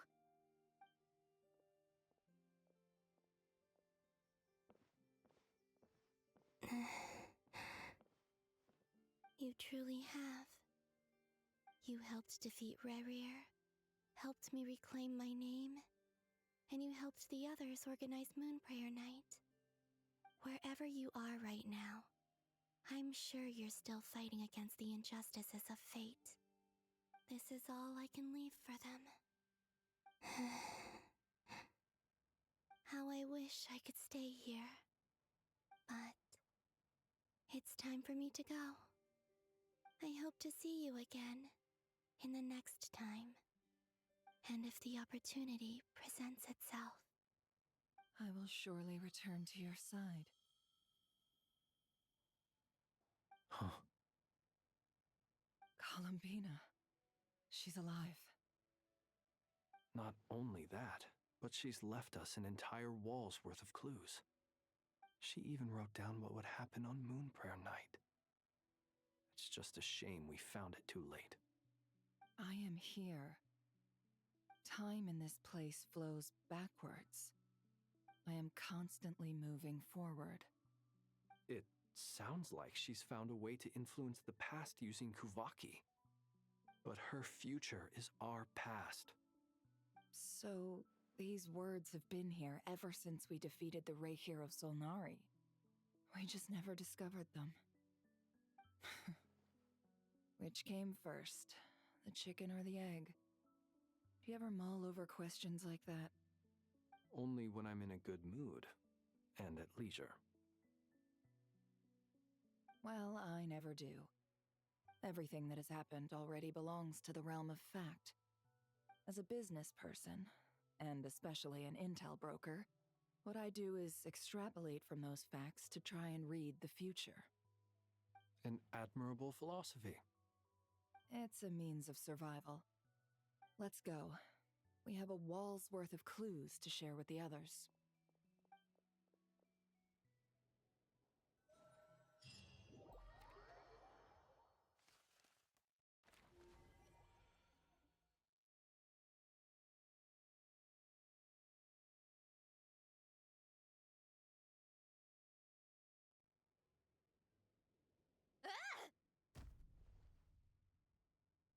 It appears that the doctor's energy signature has changed to something similar to Kuvaki, but not like the Kuvaki we're used to. Nod-Krai's Kuvaki devices will only have a limited effect on it. I can see why you've chosen to place your hopes in alchemy instead. Also, I must say these books are rather profound. My subordinates just shipped them in from Fontaine. Some of them are from the Narcissenkreuz Ordo. Some are incident reports from Petrichor, and then there's a few test reports for these junk machines. Additionally, after some further scanning, I've discovered something extremely annoying. What's that? Teyvat's skies contain multiple moons. A long time ago, when I did my first scan, I detected 3, just as the legends say. But when I checked again just now, I detected 4 moons. So there's one extra? Yeah. Originally, I thought that if I could still find 3 moons, that would at least mean Columbina's still alive. But then it occurred to me that apart from the frost moon, Teyvat's moons are just husks. And husks surely shouldn't show up in the scan, since they're not alive. It's weird, isn't it? If we can't even distinguish between a dead and a living moon, how are we supposed to know whether a moon goddess is still alive? Or does this mean that the moon marrows are equivalent to the moons themselves? It's certainly possible. In which case, the 4th moon you detected may be Dottore artificial creation. So he wasn't bluffing. He really built his own moon marrow. Ugh! I'm so mad right now! It's easy to get overwhelmed when you have too much on your plate. Maybe you need to relax. Perhaps try going for a walk, or simply take a few deep breaths. Nothing can calm me down at a time like this. I need more time, and I need progress.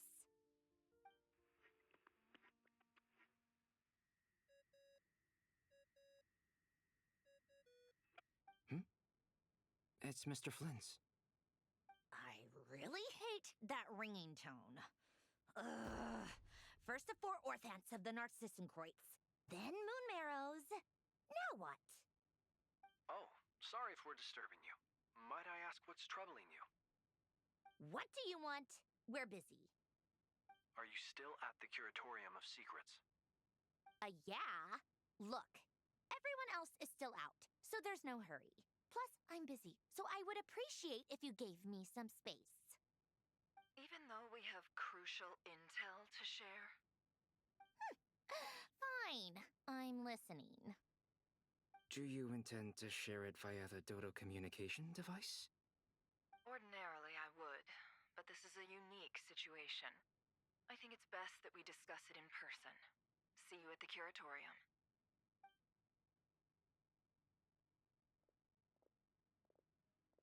All right then.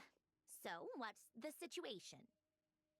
The rest of the team is still out working on their missions and evacuations, but we've decided to fill you in on the most crucial information first. Sandrone, you were right. Columbina is most likely still alive.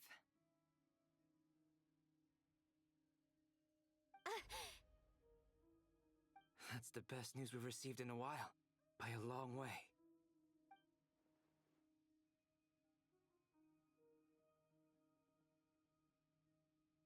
Random locations. Appearing in reverse order? Are you serious? So not dying isn't enough for the moon goddess, huh? She has to show off too. Anyway, does this mean we can deduce her condition from the moon marrows?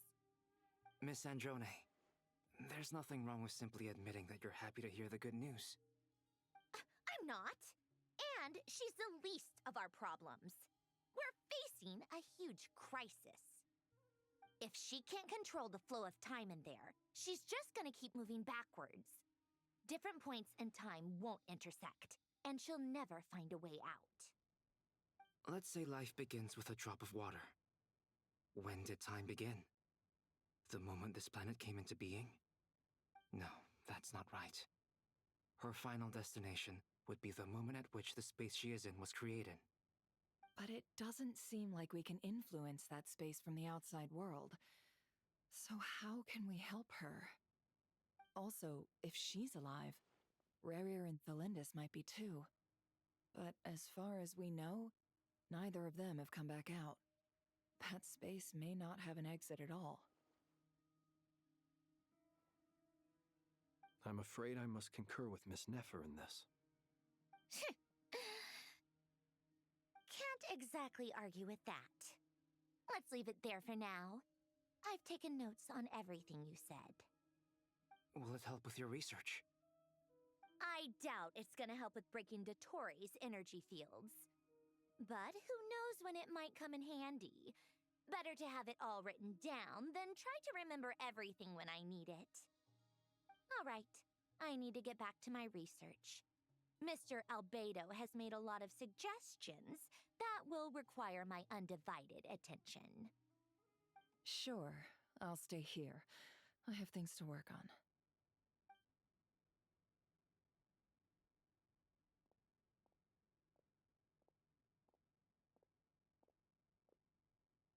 Paimon, are you there?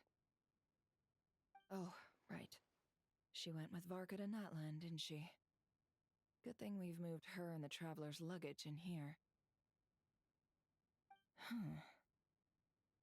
Speaking of the Traveler, where could they be? There's a note from Paimon. Paimon here. Not in at the moment, but if anyone needs to borrow her stuff or the Travelers, go ahead and help yourself. Paimon won't be mad. Also, Traveler, if you get back before Paimon, make sure to get some rest.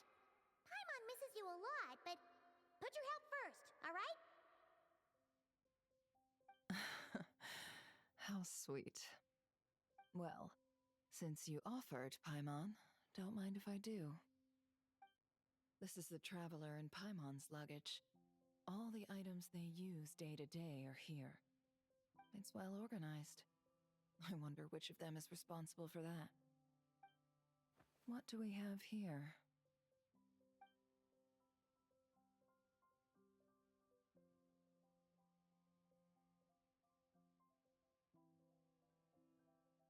The camera captured a special moment that can only occur between people who are close to one another. You can really sense how the photographer feels about their subject.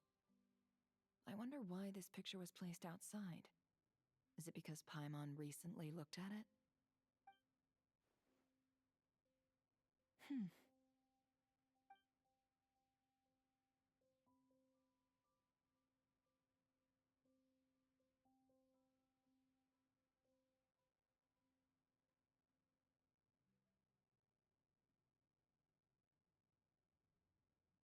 This must belong to the Traveler. Perfect. I'll use this. Hang in there. We'll find you.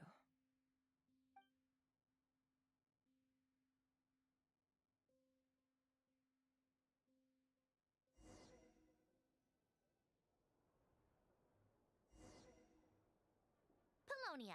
Search keyword world formula and bring me all relevant books. Yo! He's gonna be playable! Stomp, stomp, stomp, stomp, stomp. This is amazing.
let's see.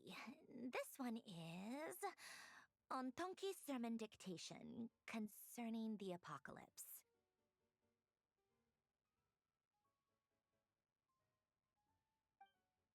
I believe that the correct term for this is Fortuna. This was an ancient Romorian technology, a wisdom unparalleled. I never imagined that Romorian ideas would be so similar to the diagram I have named, the World Formula. This is strong evidence that human civilization should gradually shed possibilities as it continues to explore and evolve. The end of humankind may well be upon us right now. The sparks of civilization shall run out, unless we consider introducing variables from outside the system. Variables. Surely that can only mean one thing. Descenders? Dottore likely captured the traveler because of his descender status. But the Three Moons' authority comes from the world itself. Why would Dottore need anything beyond that? Where does this variable factor in? The world formula calculates the fate of an entire world. Introducing a variable would therefore give us...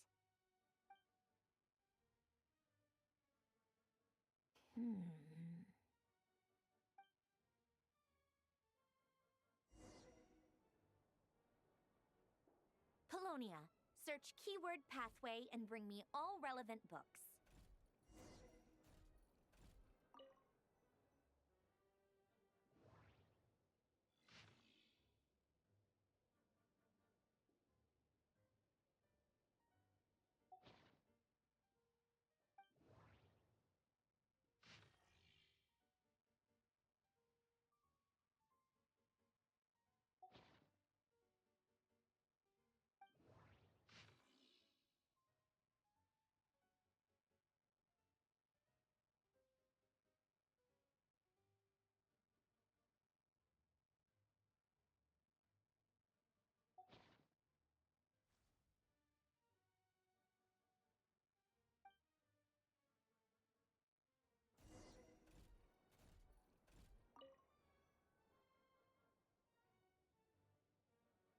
Otonki Sermon Dictation. Explications on the Chemical Marriage. These titles are pretty esoteric.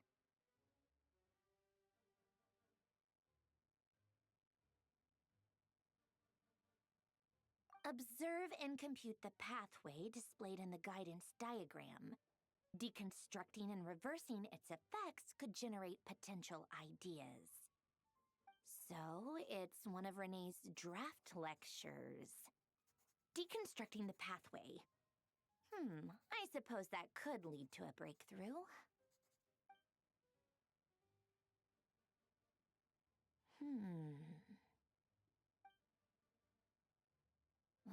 This is so long. This guy sure loves showing off his knowledge.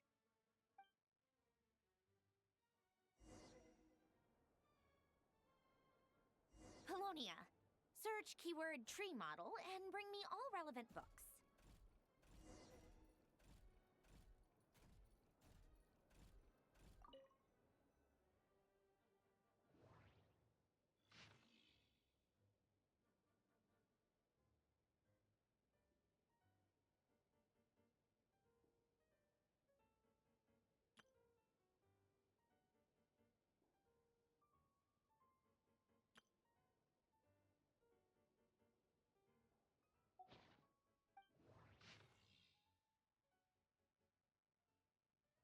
That's a lot of words. I'm not reading them all. Oh, the doctor. Yes, it's skim read, and I read 2 words in total.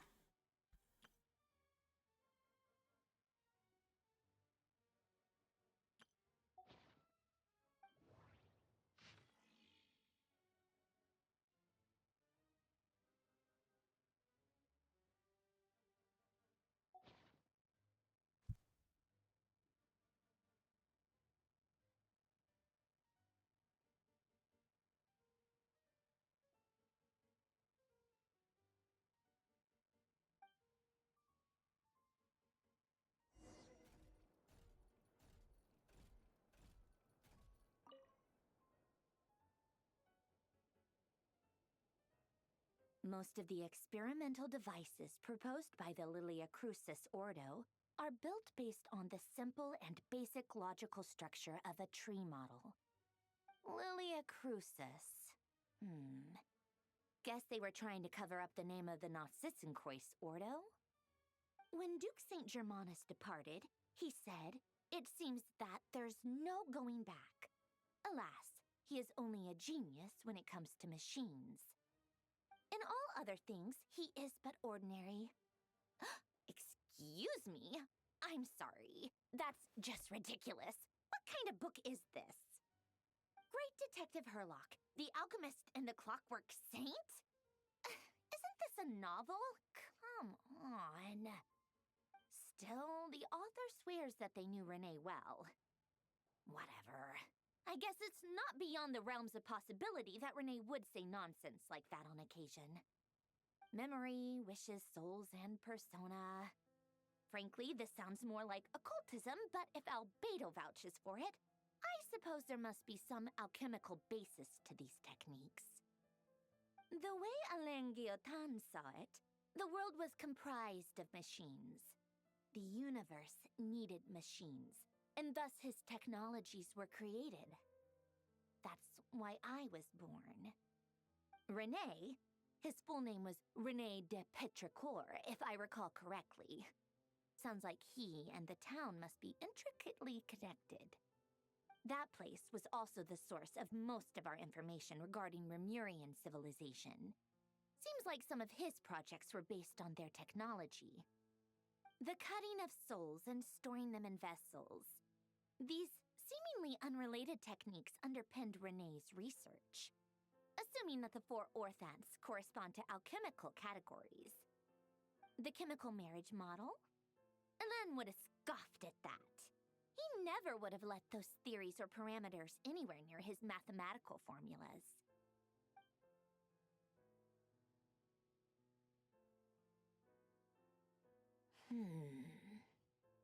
What was Alain's view on Renee? I know he mentioned the name, albeit very rarely. Oh, now I remember. Alain's old notes are here too. They mentioned Renee once. Renee seemed most out of sorts when he spoke to me. A lack of sweet foods has dulled his mind, I should think. Either way, his words are not to be believed. Yep, that sounds like Alain. My subordinates actually did a half-decent job digging out all these materials. Makes a change. Good for them. Some of Alain's old files are completely consistent with these records. He must have gotten them from the Tower of Gestalt. I never knew he got his hands on Renee's records that early. He may have kept them, but he never even attempted to use them. Didn't believe a word they said. Come to think of it, Renee's world formula was filled with calculations of constants. That shows he believed that the fate of the world to be predetermined. As for Alain... it's been too long. I forget what he said. What would he have said? A guy like him, fervent believer in machines, but not headstrong enough. The world can be changed. It is worth persevering. Yes, that's how he used to think at least. He created that procedure to save this world. Yet the scale of the world's fate proved too enormous. The result was beyond his ability to calculate. He died having never seen the outcome. And there I was, left behind in the ashes of his dreams. Did you really never take a close look at Renee's research? Or did you read it but deem his philosophy incompatible with your model?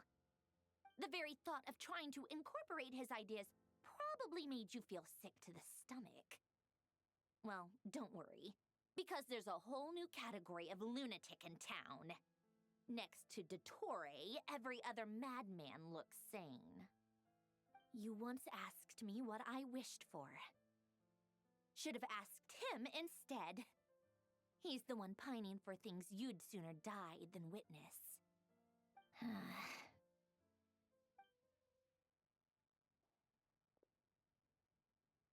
Even the tiniest variable can make big waves in the present. Now then, allow me to put these incompatible fragments together in your stead. First, establish and verify the existence of the Great Circle. Absolute nihil on one end, absolute reality on the other. Now, search between these two extremes. Then, the construction criteria. Variables. The sparks of civilization shall run out unless we consider introducing variables from outside the system. Input variables. Traverse the world, space-time, and civilization, then extract the essential nodes from the records to determine which variables they point to. The primordial power that differentiated itself from the void. The power of light. Yes, light. Records. Hyperborea. This is horrendously complicated. After all that, I'm still missing a few variables. I need to think this through again. How do you think it looks, Polonia? Like the frenzied scrawlings of a madwoman? Fine, keep it to yourself. It's not like you can talk anyway. I'll assume you gave it a passing grade. I jest. But true madness does often start with trying to save the world. What would Arlecchino and Columbina think if they saw this incomprehensible hen scratch? They'd probably have me institutionalized. So would Rosaline. She's been dead for a while now. When I close my eyes and think back, I can still see her face. And that enormous dress she used to wear. Such a bizarre choice. What possessed her? Oh, and the clack-clack of those heels used to drive me insane. No one's asking me, obviously, but I hope you all know that I never wanted to save the world. I'm not crazy. I don't have delusional ambitions, and that's a clinical fact. The world needs a solution, but I don't need the world's validation. It's the world begging me for answers. Not the other way around.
Oh, cookies to go with the tea. Let's see. They must be from that person who brought those documents. I see they're from Hotel de Boer. Something's written on the box. We are proud to present this homage to the Fortress of Meropede's fun-filled meal collection system. Fortune cookies. Have a lucky start to your day. Sounds like a dumb gimmick to me. Be early to bed and early to rise. Get plenty of sun and drink plenty of water. Then things will surely go well for you. What? Are you kidding me? Somehow I doubt that an early night and a glass of water is magically gonna save a world on the brink of existential peril.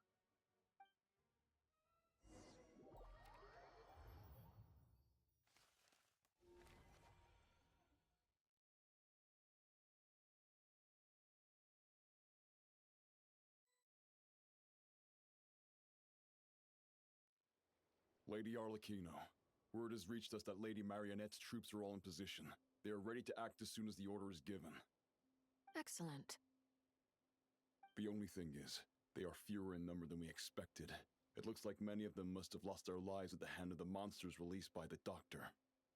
Can't be helped. Allow them to join our ranks, and keep in contact. As you wish.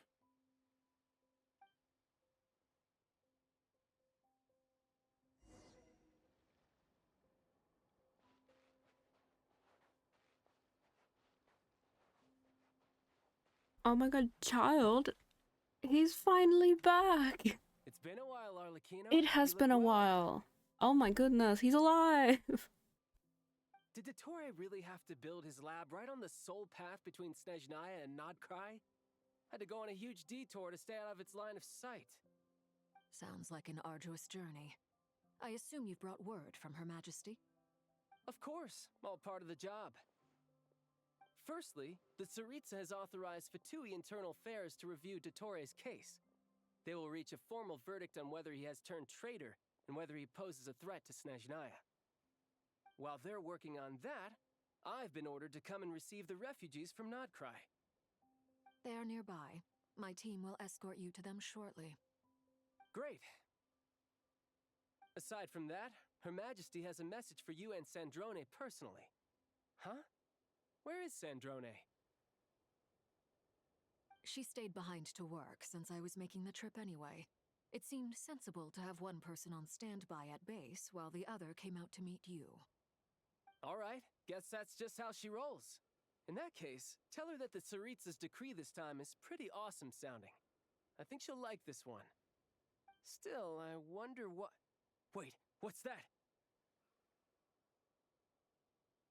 Did one of our troops turn into a monster? Take him out. Wait.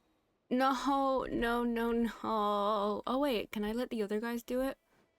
Guys, help. Help. Alright, okay, well... We don't have any other healers on the team. I could let them just try. Is it even chipping away? It is chipping away so slowly. It's gonna kill those other guys faster. Okay, okay, unless I can bring you into the fire. Come here. Come here. Oi.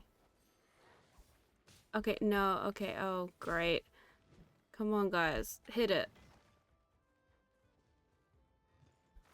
This is just gonna be so boring, though, because if I was doing, like, a regular video, I would just cut this up, like, speed it along, you know, so you guys don't have to watch this in silence for however long.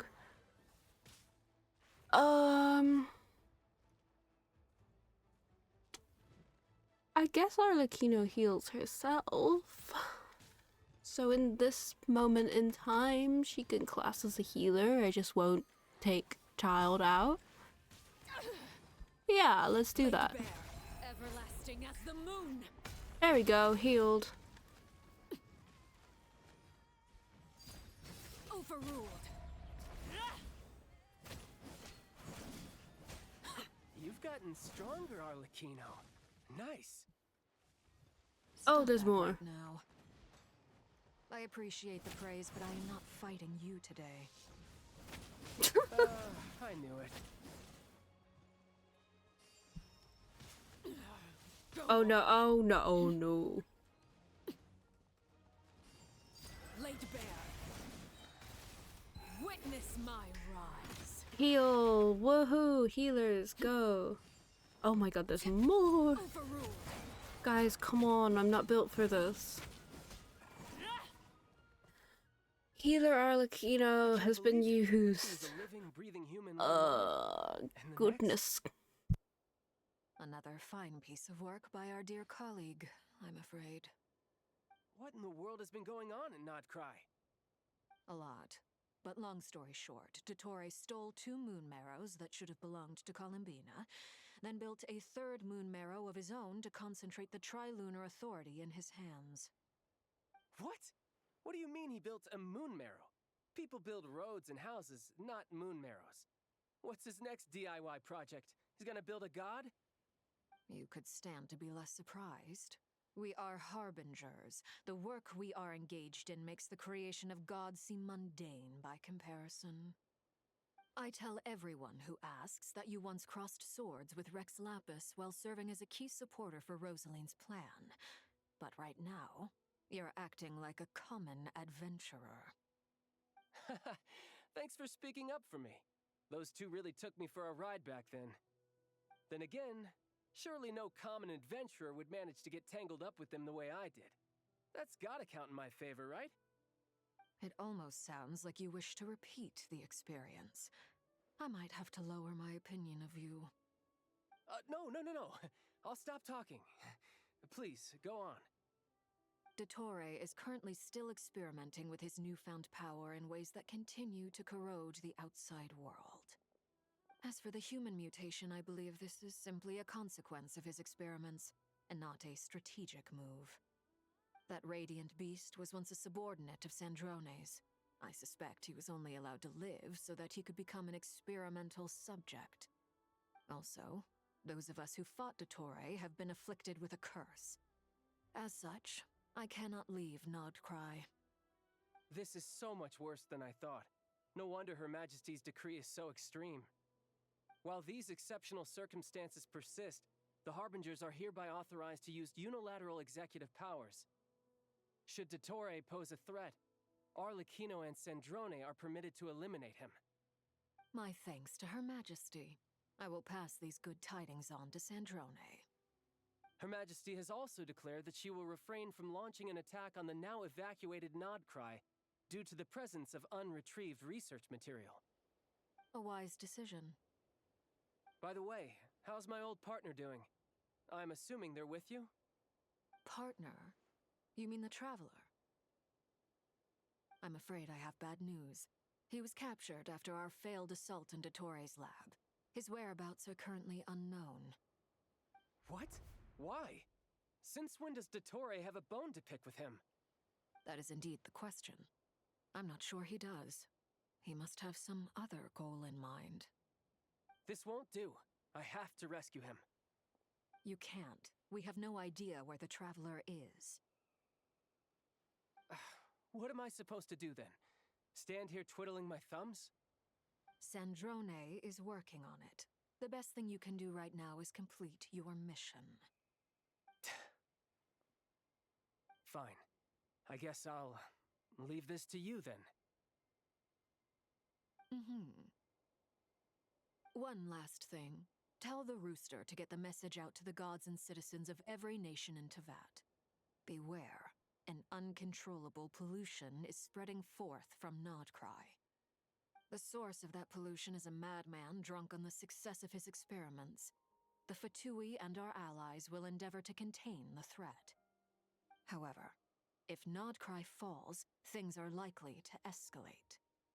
Considering Dottore is one of our own, all Fatui stationed in Nod-Krai consider it our duty to stay and fight him to the bitter end. Whatever the cost. Hey, don't be too pessimistic.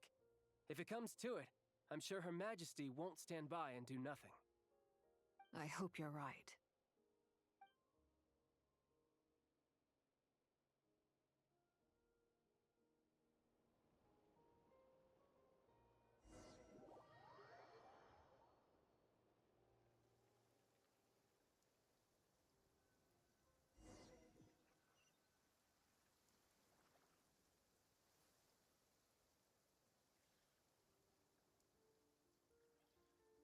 You're right on time.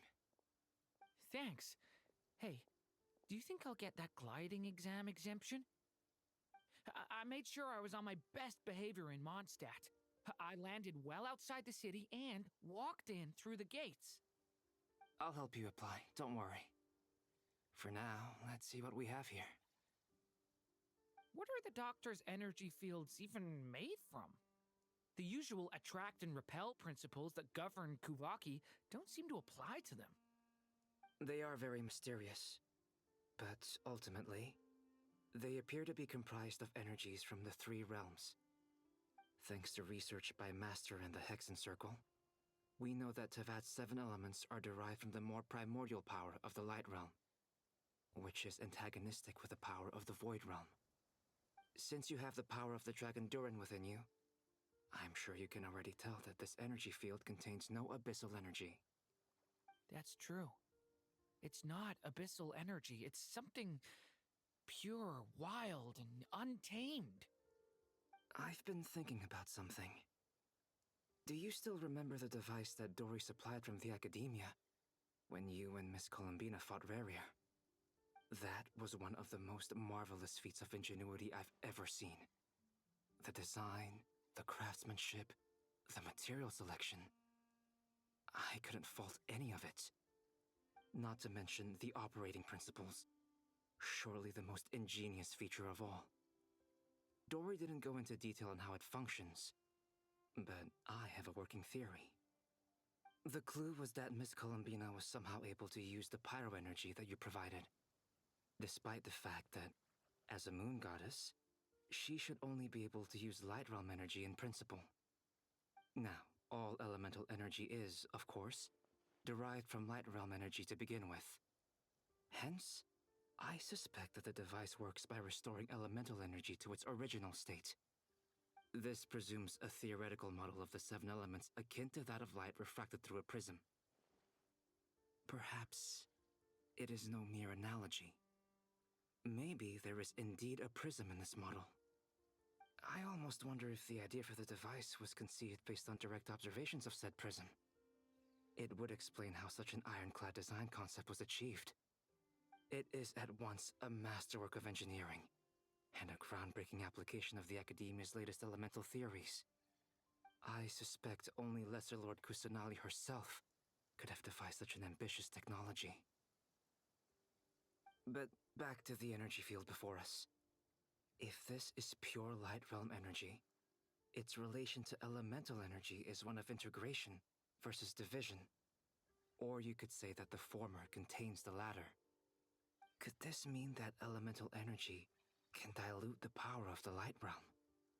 Should we give it a try? We should.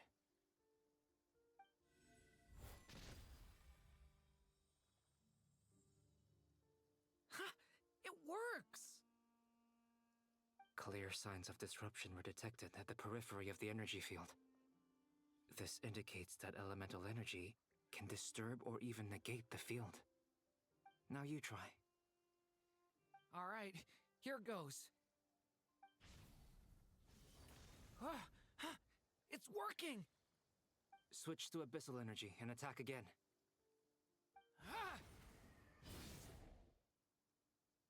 No surprises there. Abyssal power drains the energy field to a significantly greater extent. I now feel confident in asserting that the energy field is indeed pure Light Realm energy, and that elemental energy can dilute it.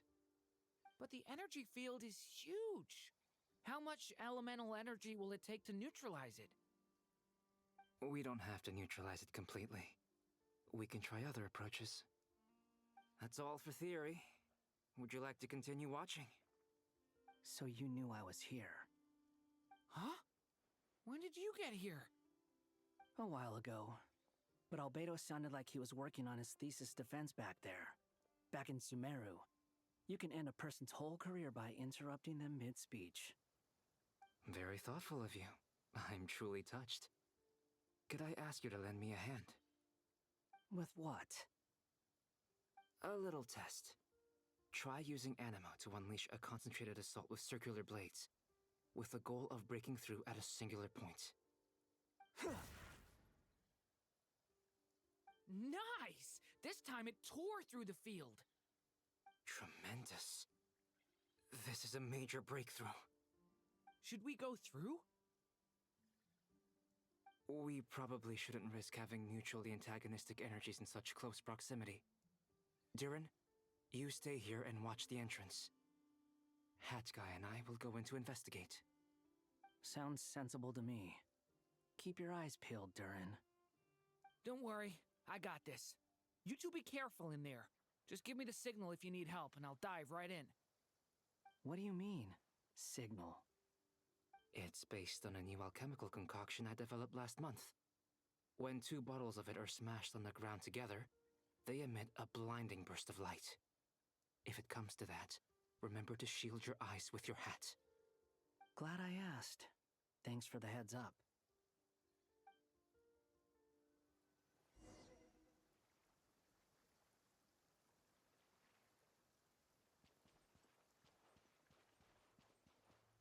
Oh my god, on the map it looks so... Beyond a Oh. certain distance, Can I look at that?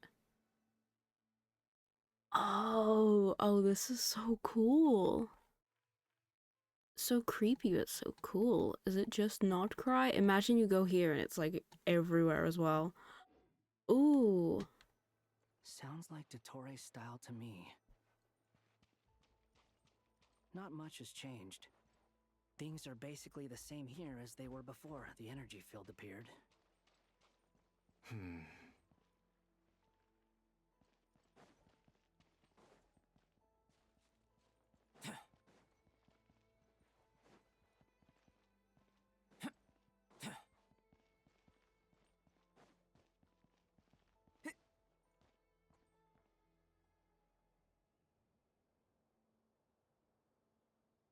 They have no heartbeat and they're not breathing. We can only assume they're dead. But there are no visible wounds. Also, there's an animal squatting next to each body. It's watching us. That's not an animal's gaze. What are you trying to tell us? Doesn't seem eager to talk. I guess maybe it's just an animal after all. Let's keep looking around.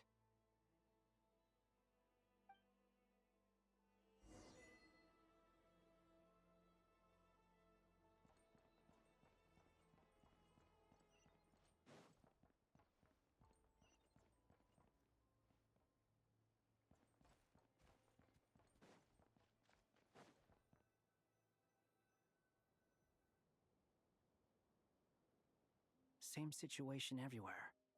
Not a living soul in sight. Just countless bodies with animals standing watch over them. Well, I think we can safely rule out the possibility that they're all pets. Is skirting around the topic your way of showing consideration for other people's feelings? Just being cautious. I don't doubt that you can handle the truth.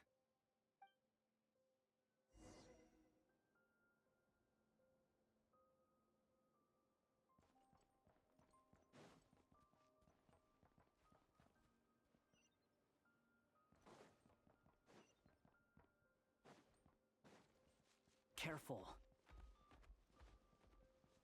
Please. Help us. Please.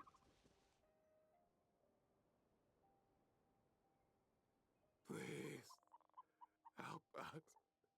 Please. What happened here? I don't know. Suddenly, everyone collapsed. Then my line of sight got lower.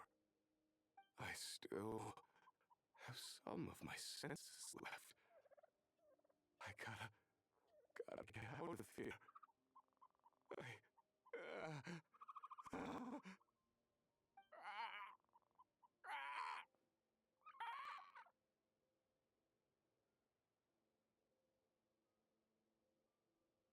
It looks like there's a huge experiment going on inside this energy field. Maybe each energy field is its own giant experiment. Vile. He's swapping human minds with those of animals. Even without the other circumstances, this would be an extremely radical experiment. Those people may have lost their sense of selves, but they are not fully animals either. If they were, they would have left. But instead, their instincts are driving them to remain by their dead bodies. We should go. No sense in sticking around here longer than we need to. Agreed. Over there, I hear a voice.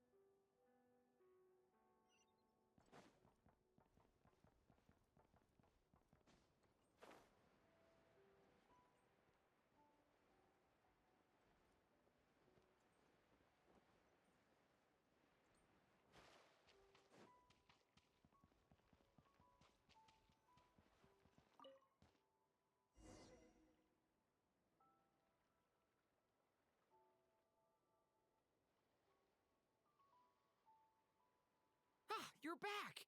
Everything okay? We saw some things that take a strong stomach. Otherwise, we're fine. We should share our findings with the others.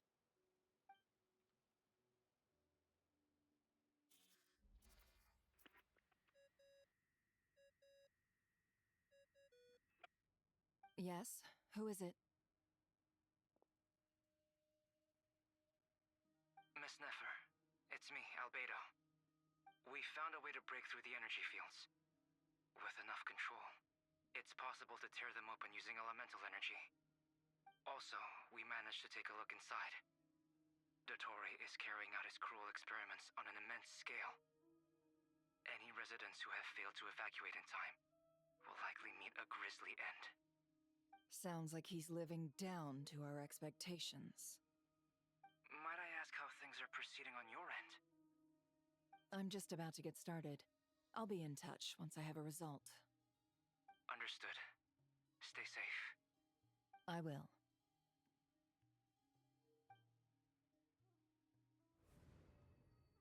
Well, Nefer, I'll link up with you once my tasks are complete. What makes you think I'd need you to do that? I'll need it. And considering the way you approach certain matters, I think you'll be better off with me present.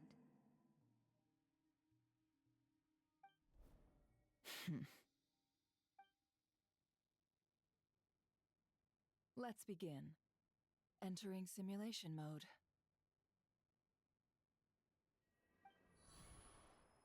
A vast wasteland. Is this the Traveler's inner world? I was expecting something more vibrant, to be honest. Wait, someone's there. What are you looking at?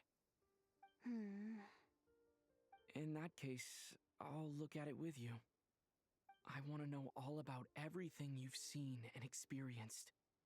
Is there somewhere I should return to? Or should I stay here and be the hero everyone says I am? I don't dislike my current life. Roaming the land, fighting battles, accomplishing missions, earning a living, looking after Paimon. It's not so bad. I guess the only thing that's missing is that you're not here with me. This is the conscious layer, which contains a person's true feelings. It is filled with both longing and kindness. I suppose anyone who lives long enough ends up wishing for someone who can't be there. Maybe it's the only way we can feel truly alive. Time to delve a little deeper.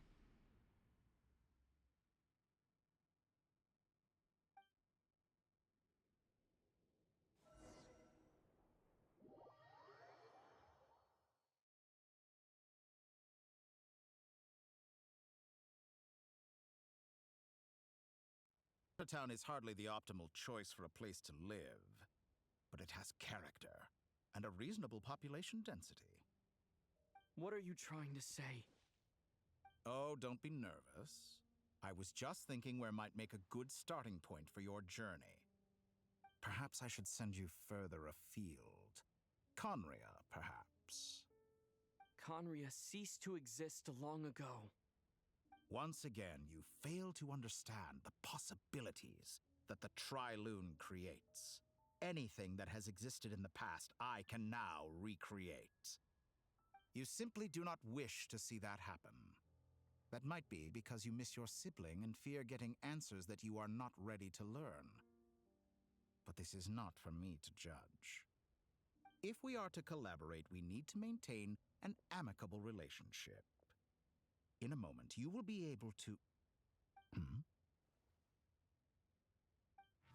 Oh no. What are you...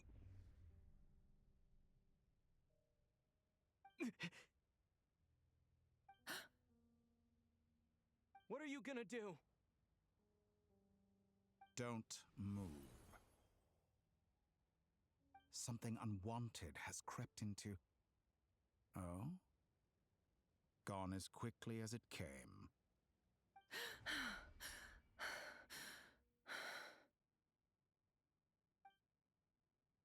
Did you save me? If I hadn't cut the connection, Dottore might have caught you from the other side and destroyed you.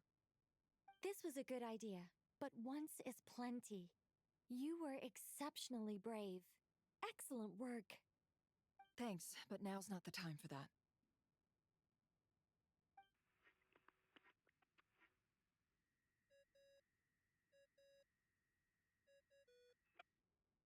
Albedo speaking. I think I know where he is. What is this endless darkness? I can't see anything, even though my eyes are wide open. But why? What happened?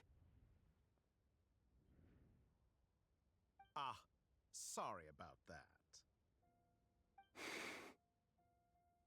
I take it you didn't notice. Just now, a friend of yours took a little peek into your mind.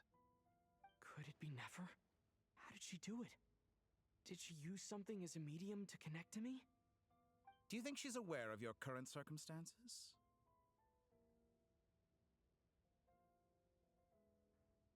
Oh dear. Have I stunned you into silence? I only wanted to slow down your time a little so I could stop your intruder in her tracks. It would have been nice to capture the spy. I must say, I'm finding the ability to adjust the flow of time rather intriguing. The moment you closed your eyes, time seemed to grow impossibly viscous, didn't it? A whole month passed before you opened your eyes again, but only for you. No one else was affected. I dare say this is something only a god can achieve. Point taken. You've proven once again that you have god-tier powers. Oh, you misunderstand. This wasn't about proving a point. I was testing things out. I find I learn best by doing, and I have to admit, time is not the easiest dimension to control. I only wanted to make you sleep for a short while, but it ended up lasting a whole month. Clearly some finesse is required to wield the authority over time as I wish. I hope you're not angry with me. It was only a month's discrepancy, nothing too serious. Had I been off by a year, a decade, or even a century, that would have been quite a different story. You could have frozen me for millions of years. So much for collaboration. You aren't showing much sincerity. Millions of years? To what end? I wonder if you don't understand humans all that well. They are very pragmatic creatures who understand only that which they can perceive with their senses. If I had you sit here for a week, I imagine people might sympathize. But if I left you here for 100, 1,000, or 10,000 years, the sheer size of that number would cause it to lose all meaning to them. They would not have the capacity to comprehend your suffering, and thus they could not empathize. Unfortunately, while gods do exist in Teyvat, it is ordinary humans that account for most of the population. Their lifespans are so limited, their bodies so fragile. Did you ever really hope that they could begin to understand someone like you? Your long life and unique origins make you fundamentally different from them. How long will it be before they start to treat you like the alien you are? Before you are ostracized, outcast? Alien? Even I feel bad for you sometimes. This world has made you into a slave. So many times you have served its will, and not once have the powers that be ever thought to grant you the one simple thing you wish for. You have been treated most unfairly. I can change that. I will grant you special privileges and give you back the status you rightly deserve as a descender.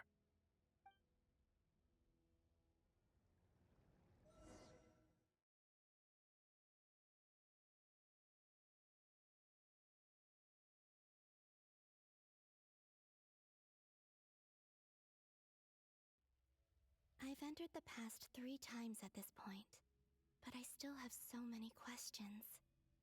For instance, Beyond each point being further back in time than the last, what determines the specific locations at which I can make entry? So far, the common thread linking all three scenarios is that the traveler has been present. But it's more than that. I know I sensed something familiar around him. What was it? I'll keep this question in mind as I carry on.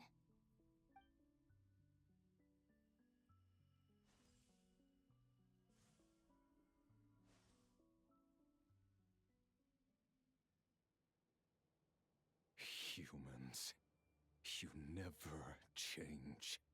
Always trying to use powers you neither comprehend nor control.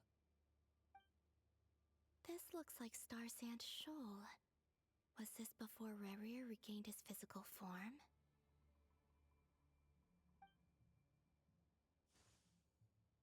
You've messed with the cannon again, huh? Sorry, but this round's not gonna go your way. The cannon. That's right. I was at Silvermoon Hall and I sensed an abnormal Kuvaki fluctuation coming from Nasha Town. And right after that, came an ominous power emanating from Star Sand Shoal. My body was once torn into countless pieces and hurled into the swirling chaos of time itself. But even so, my life and will were not extinguished. I wonder if I could try to prevent his resurrection. But how would I do it? What can I do, here and now? Traveler! Behind you! Look at that light!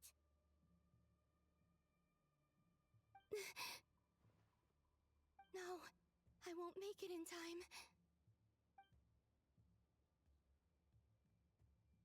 He's using the Kuvaki shield, like I taught him. Is he going to use it to block the cannon's beam? He's strong. I'm sure he can manage. But the force released when the beam impacts the shield might lead to collateral damage. Easy Island. The Frost Moon Scions will be exposed to lethal levels of Kuvaki. A question, if I may. Kind Miss Columbina. When the cannon's Kuvaki beam was deflected earlier, I saw several bolts of energy streak toward Hisi Island, only to be blocked. Did you also have a hand in that? Maybe that really was me after all. Well, future me. But I don't know if I have enough power left. Siki sato pasa sax, sniti ipotuftos.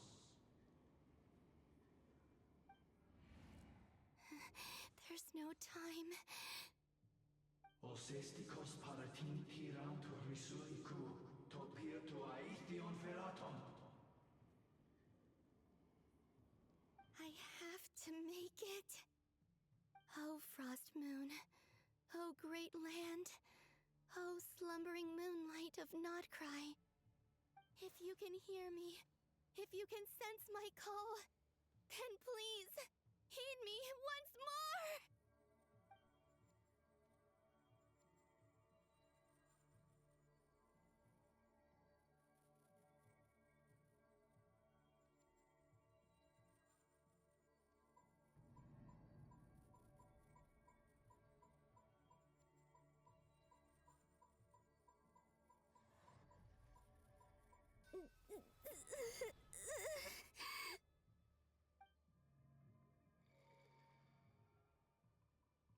Did it work?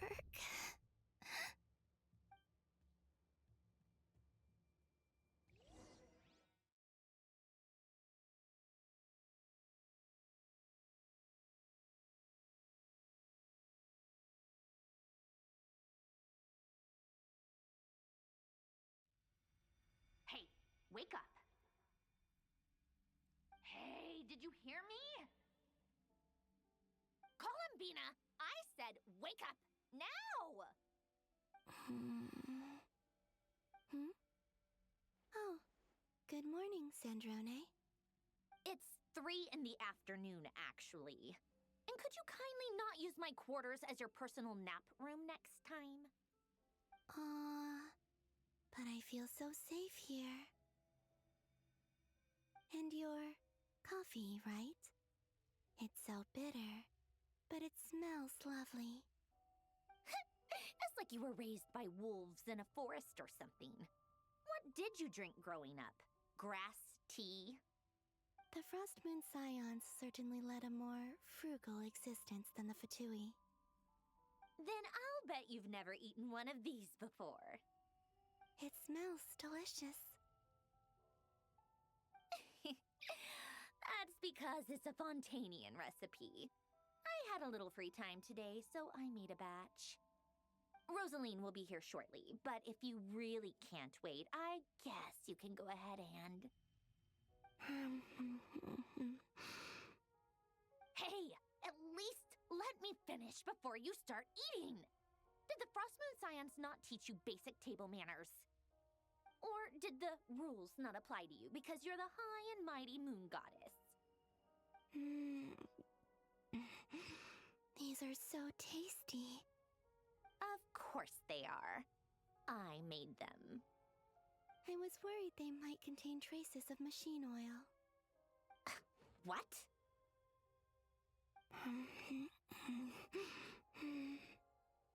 You know, there's something I've always wanted to ask you. Why did you leave your old home and join the Fatui? I mean, I'm sure their food was awful.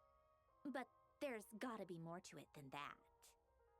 Well, life there didn't go quite how I imagined.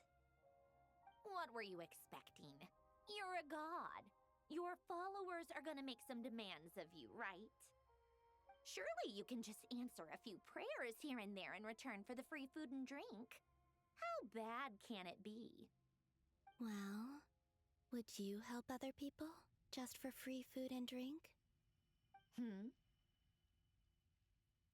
The doctor told me that you were created by a great mechanic, Lord something Fisher. The Lord Artificer. Ugh, some people can't keep their mouths shut. Oh, Lord Artificer. And didn't he have something to do with the, narcissist? Narcissenkreuz Ordo. Yes, that was it. Narcissenkreuz Ordo. So, would you try to fulfill their wishes? You must be joking. I wouldn't go even if they paid me. I don't even know them. Exactly. Well, I felt the same way. I did not know the people who made demands of me. Huh. What do you know? We're on the same page for once. In his later years, Alan did ask me if there was anything I wanted to do. If I had any wishes of my own. Well, I don't. And I'm not in any mood to fulfill someone else's either. Who's Alain? He was the... You know what? Never mind. You're not gonna remember. Anyway, the point I'm trying to make is, neither of us is the self-sacrificing type. Let me ask you this. What sort of place would you like to live in, if you could choose? A place where people don't ask me for things I cannot give them. Where they don't worship me, or fear me, but just want to chat with me like a normal person. I'd also like the freedom to come and go as I please. And ideally, it would be somewhere with the smell of coffee and snacks. Not to burst your bubble, but no such place exists in the world. Now, take your snacks and scram.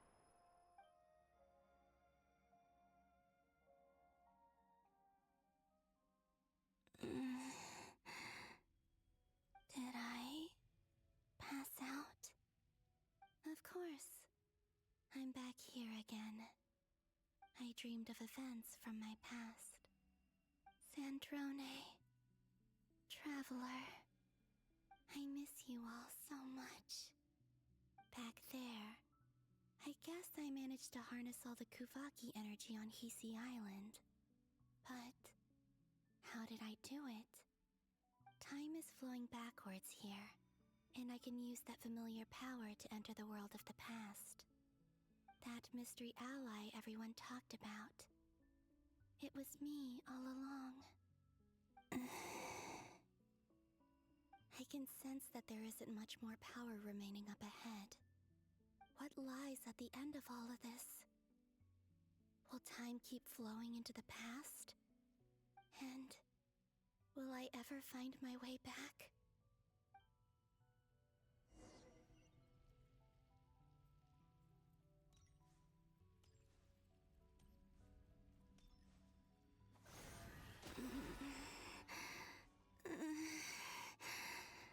It's getting harder and harder to use my power.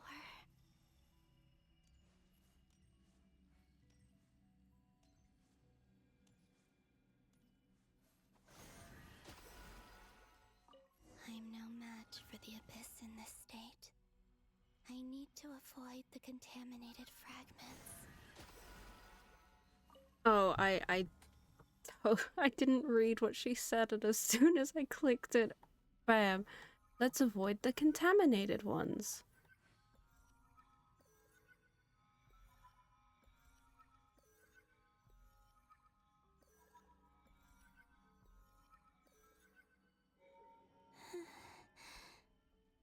Time to go. I wonder where I'll find myself this time.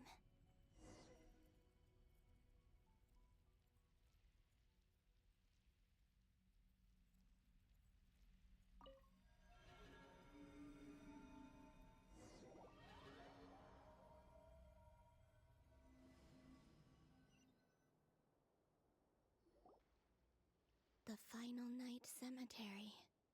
This is where Flint's is based. Or not! How are we supposed to read through this many files? Difficult, yes, but it is also our most efficient option. Seems like they're searching for information. Oh, I remember. Flint's and Varka talked about some files on the Wild Hunt. Was this my doing too? To expose the true intentions of this Rarir, we need to dive into Nod-Krai's history. Are my actions changing the past? Or are they simply completing a process? Is all of this inevitable? Or am I the one making these decisions? If I choose not to help them now, will it change how things turn out? Hope we don't land on our heads then. They're my friends. I can't not help them.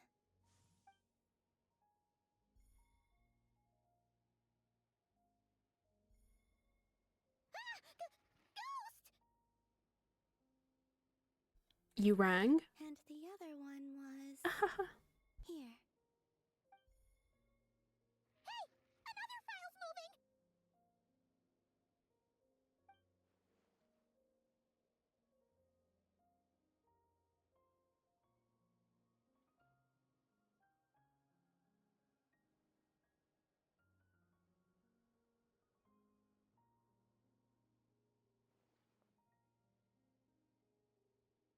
That should do it.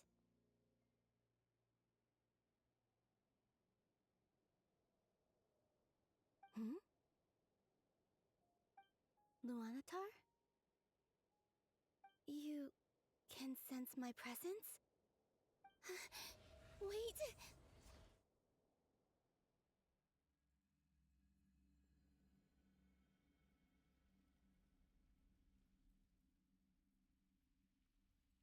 Luanatar. So she's that familiar presence I've been sensing all along. She's always been by the Traveler's side. That explains why the Traveler has been there each time I've entered the past.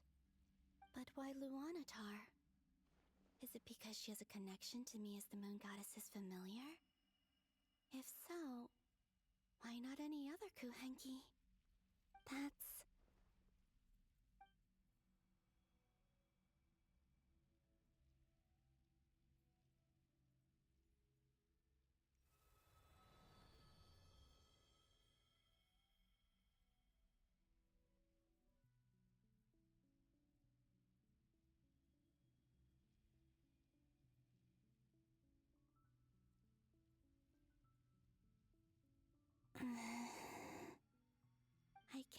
sense any power up ahead. Just a void, stretching out into infinity. This is likely my final chance to enter the past. It's now or never. I have to find a way back.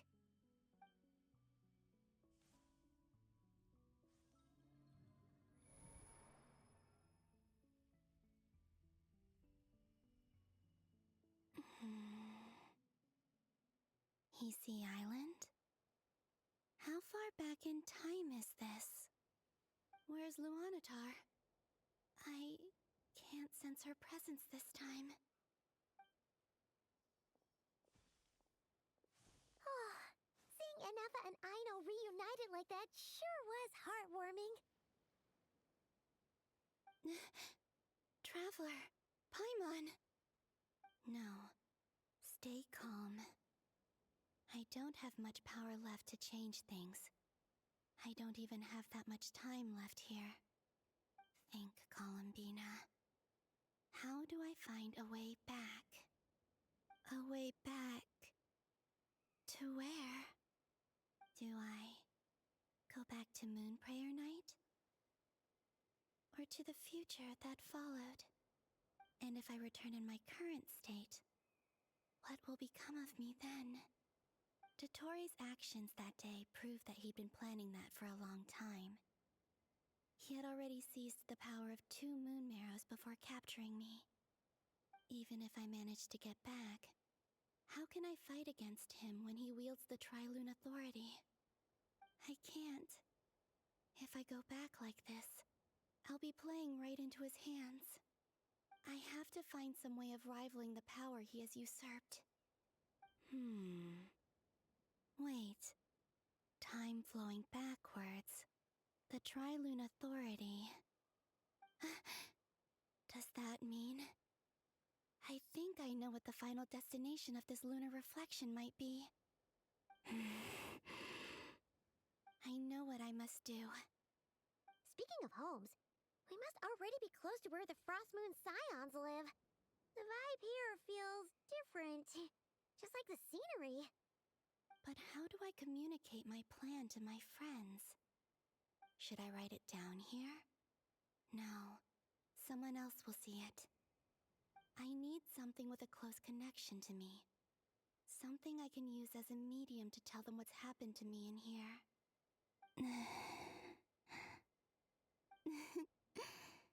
Now it makes sense.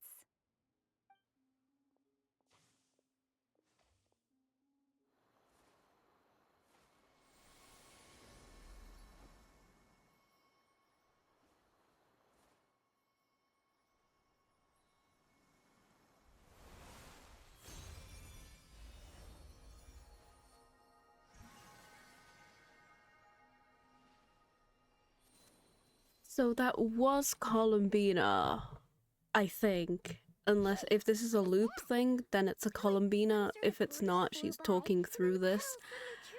But if it's Columbina, I saw that. And if it's not, nothing happened.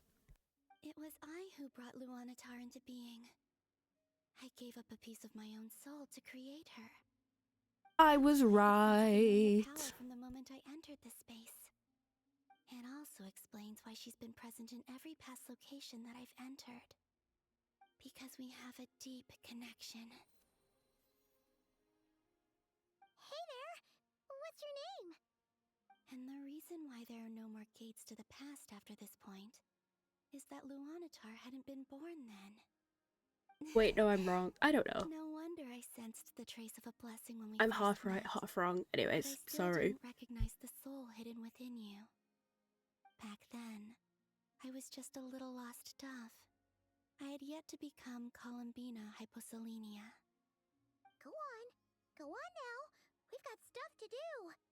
Best you find someone else to hang out with. Hey, you scared it off.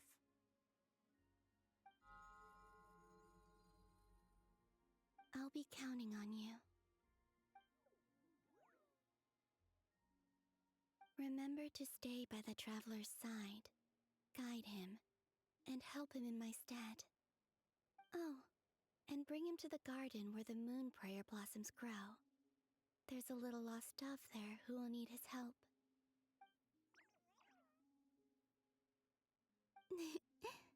Go on.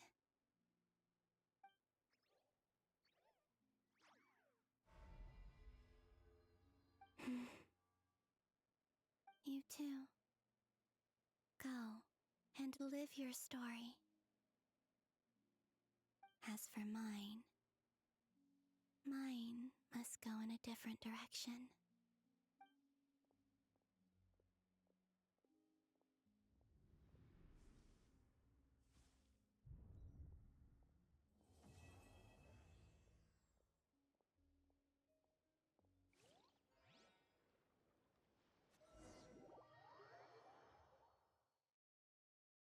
Do we get a break? Do we get a cheeky break? I would love a break. Oh, okay. Never mind. It's Dottore again. How would you like to experience the thrill of never being held accountable for your actions? You could crush people like ants without consequence, or tear off their heads or limbs as you please. Believe me, such a life is but one small step away. What point is he trying to make? Freedom? But the freedom to kill? To do evil and get away with it? Why would you offer me that? The creation of a world is the ultimate scientific experiment. I have taken my research to the highest level, where I shall be not just a god, but also a servant to many sacred spirits. I shall heed the truth and perform holy deeds. A god's laboratory is the perfect playground, but it needs the right occupant to explore its full potential. Mortals are found everywhere one looks. Not so with Descenders. I'd prefer my first guest to be a distinguished individual such as yourself. And I know you could make the most of the opportunities it offers. So the condition for entering the new world is to take innocent lives. The same dilemma that Rerir once faced. Could I really bring myself to kill others for my own benefit? Rerir did. And look where it got him. Have you made up your mind? I can't do it. Your playground is no place for me. You're putting your hopes in the wrong person. But we both know I'm not quite the hero you say I am either. I have my own reasons for the journey I'm on. And they aren't all selfless. You've grown a lot since we last met, but there are still things you are unwilling to compromise on. This will only hinder you. Why don't I lower my requirements a little as a gesture of goodwill? I'll give you a little time to learn to be a less noble soul. That'll make things much easier for you. I really doubt I could live that sort of life. And yet you already sound less defiant than a moment ago. The benefits appeal to you because you can read the signs of the times. Why don't we return to my research facility? Your last visit was so rushed. There is much that I have yet to show you.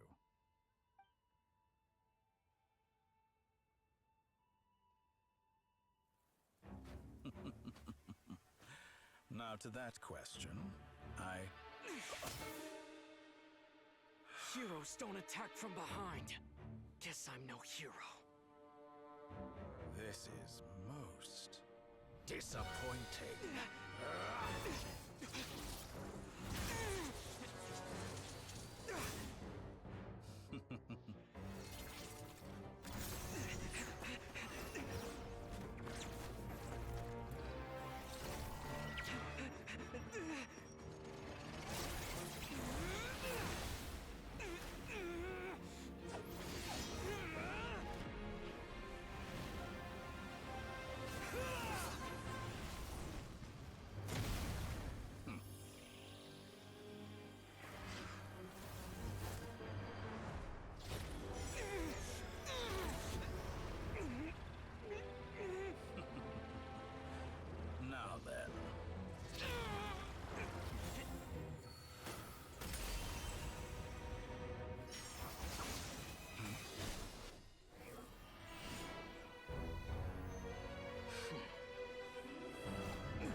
It's peak. It's peak. Also, he said a new face. I kind of wanted to believe the theory that he would have at least remembered Scaramouche, but seems like that's just not gonna happen. But it's fine, because it's Hat Guy. You're still gonna call me Hat Guy after that, huh? I didn't see anyone else in there who needed saving.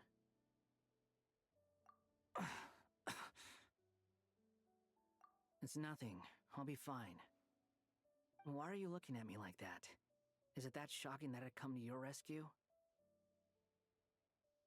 I owed you a favor back in Sumeru. Now we're even. Distracting Dotori was tough. I won't lie. He's not gonna fall for the same trick twice. That was my one shot. I'd hoped to use it to take him out. Ugh. I never wanted to obliterate someone more than I do right now. Dotori doesn't recognize me, but his segments were originally made based on an analysis of my operational principles. I expect it's only a matter of time before he figures out what I am. So Dotori doesn't recognize Wanderer because he deleted himself from Irminsul. Did he really miss his only chance for revenge by saving me? Why the long face? Hey, I'm not blaming you, okay? And I'm not complaining either. Rescuing you and killing Dotori are equally important goals. Everyone would be pretty stuck without you. It's best you live to fight another day. How are you holding up? Are you all right? Hat Guy said to put safety first, so we agreed to run as far away as we could after leaving the energy field and only meet up once it was safe. You don't look injured. It seems that Dotori didn't do anything to you.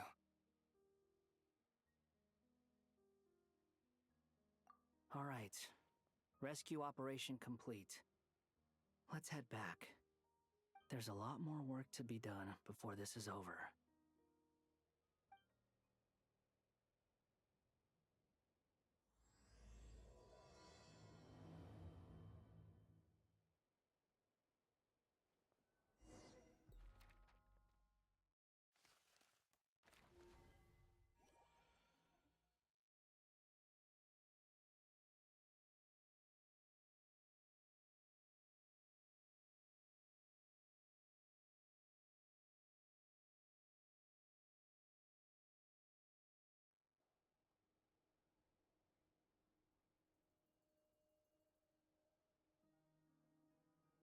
Understood.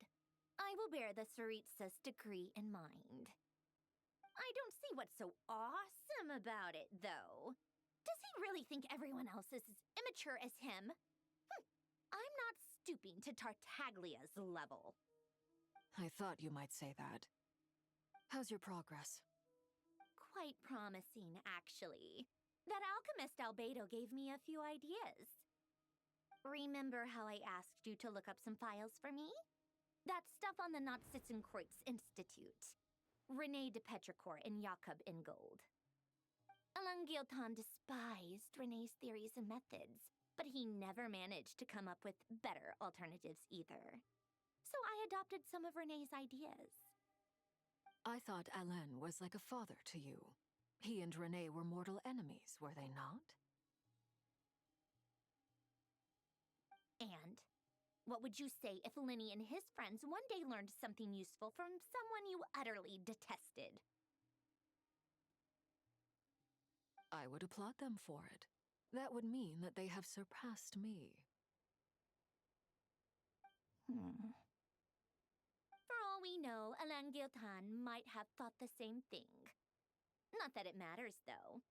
He's dead, and I'm alive. So it's my call to make. Once you die, it doesn't matter how great you were in life. Only the living get to decide what happens next. Hey, come on out. They're back. Huh?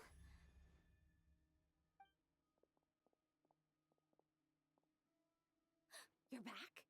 And your head's still screwed on? And you still have all your limbs? What does it look like? Way to keep your composure, madam. Excuse you. I am perfectly composed. Glad you're okay. Yes, it's a huge relief. Worry? Oh, yeah, right. You think we, the Fatui, were worried about you? We were worried sick. Hey! The Traveler and I were already friends. You are free to join this mission in whatever capacity you please, much like your tea parties.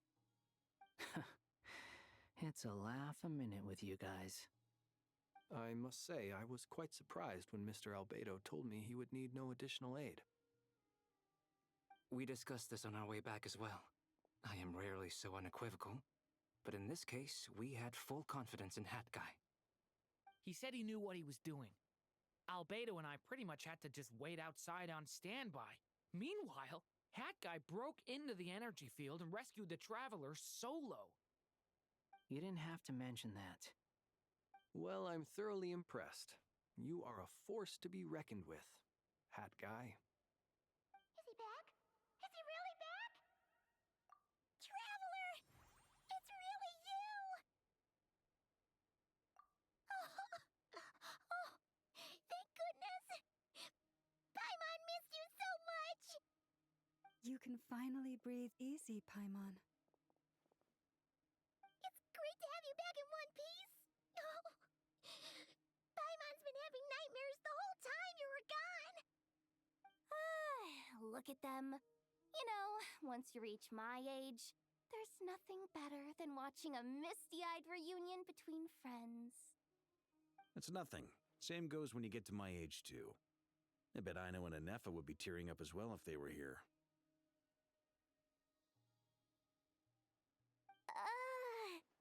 Varka, I'm not sure Anefa can cry. Oh, yeah, good point.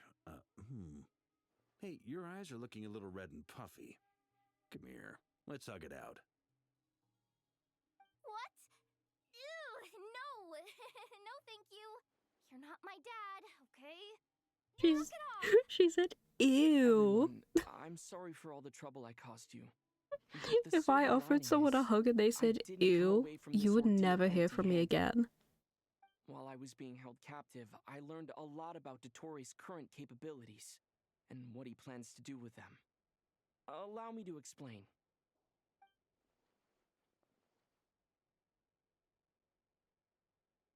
The three moon goddesses were even more powerful than we imagined. No wonder Dottore believes himself to be equal to the gods, maybe even superior. Utter blasphemy. While everyone was gone, Nefer and I made an interesting discovery, and I believe Miss Sandrone has something to share too. Ma'am, perhaps you could do the honors?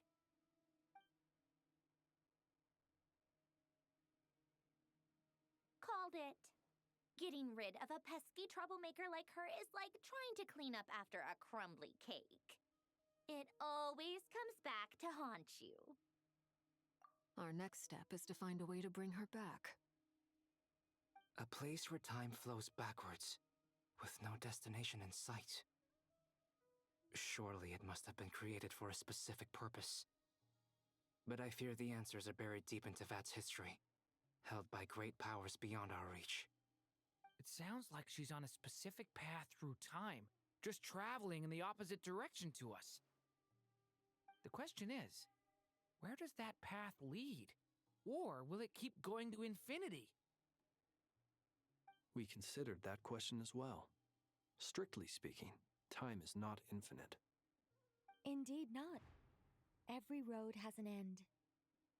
Nicole! You sure loved quietly sneaking in mid-conversation. I do, in fact. It's something I've always done at our mages' tea parties. Quiet, mysterious, and persuasive. You wonder what lies at the end of her road.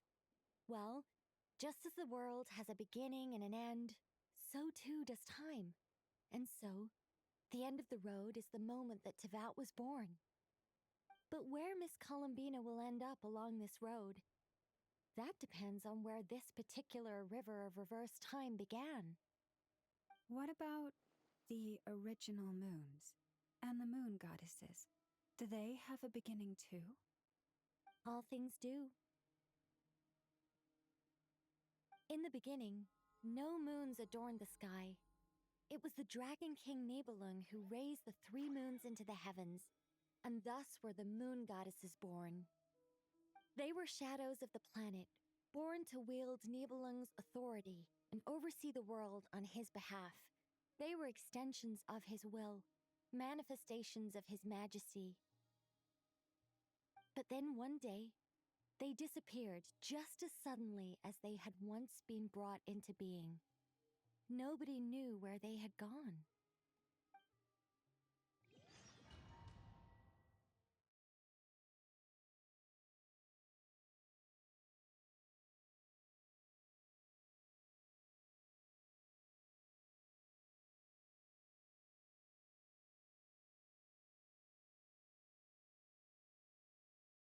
Like I thought. No more paths back to reality have emerged since. But how can I be sure that I'm going the right way without scenes from reality to keep me on track? I can't even be sure of how long I've been walking for. The further I travel, the less stable this space becomes. There are even moments where I can sense something that feels like abyssal energy. They can just materialize out of thin air. I have to keep my wits about me.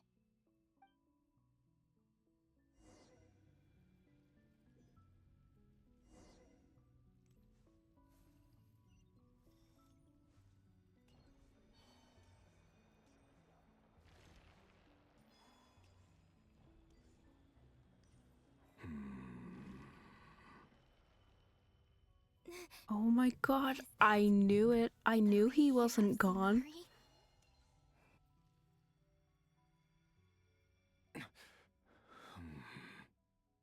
You are the moon goddess. But how? Please, there's no need. I'm not interested in fighting anymore. I find that a little difficult to believe. Yeah. Honestly, so do I. The way you used my own power against me it was a brilliant strategy. And then, in the final moment before I was thrown into this space, I got to see an old friend. Mr. Dainsleif. Right. It was so long ago now. But we were friends once. When I first got here, I was filled with hatred, remorse, and rage. How I cursed and devoured. I tore everything here apart. I was consumed by the desire to leave this place and have my vengeance. But to no avail. This is a place with no exit. This is the second time I've entered this space. Though I have no memory of the first. I was torn to shreds the moment I entered. But this time I survived. It must be partly because of this new body, and partly because of all the Kuvaki I absorbed in Nod-Krai. Are you the source of the abyssal power in here? Not all of it. Some is from when I first arrived here and tried to destroy everything. But there was already a degree of abyssal power here before I entered. And like a venomous snake baking in the merciless sun, it tried to slither into my shadow. Tried to? So, you rejected it? Yes. Because after that, the world suddenly became silent for a moment. What do you mean? The voices in my head, they were gone. And then I saw her. Her? Thelindis. former lover. Never mentioned that she saw a memory of Tholindis leaping into the moon's reflection. More precisely, I saw her afterimage. I'm sure the real her is long gone. She was just an ordinary Conrian. She couldn't have survived here for very long. Anyway, why have you come here? Didn't you know it was a dead end? If I hadn't escaped through the moon gate, my friends would have been in far greater danger. Oh, I see. Because of your power. The power of a moon goddess. What? You'd like to know how I know, wouldn't you? The one who resurrected me said so. I could hear a deep lust for power in his voice. Do you mean... Dottore? Dottore. So that's what he's called. He'd been collecting fragments of my body for a long time, all so that he could resurrect me at the moment of his choosing. I had no interest in his research, but being as corroded by the abyss as I was, we were aligned as far as hunting the moons and recovering my strength were concerned. So that's why the Wild Hunt suddenly became so active in Nod-Krai. When I left the Fatui in my weakened state, Dottore must have felt that his time had come. Moon Goddess, could I ask a favor of you? What? I know this is a lot to ask, especially from someone who tried to kill you. If you refuse, I won't fight it. But this is the only thing I desire now. Nothing else matters. What do you want? I'd like you to take a message to Tholindis for me. Tholindis? But... Yes, she's dead. But like I said, I saw her afterimage. I can sense that some part of her soul remains here. Far, far ahead. Why don't you go and speak to her yourself? I can't. I don't know why, but I can't move freely in this space as you can. All I can see is a glimpse of her walking away. Just like the moment when I last saw her in life. In return, I will clear these abyssal obstacles for you. No, not in return. I'll clear them for you, whether you want to help me or not. It feels like something I ought to do. Why? Yeah. Why, indeed. I've been asking myself that question a lot recently. Why did I do the things I did? I'm tired of it all. Tired of the person I became. People used me. And then I turned around and started using others. I hurt a lot of people. I think I grew tired of it long ago. But I wouldn't admit it to myself. And ultimately, that's how I ended up here. What do you wish to tell her? All of it. My past. My mistakes. Everything that happened after we were separated. Is it okay if I give her the abridged version? Yeah, I'm sure there's plenty you can skip over. Just tell her the important parts. Whatever you think that means. Like the part where you relentlessly tried to kill us? It's up to you. Love demands honesty. But my relationship with Tholindis was built on lies. We hid too much from each other.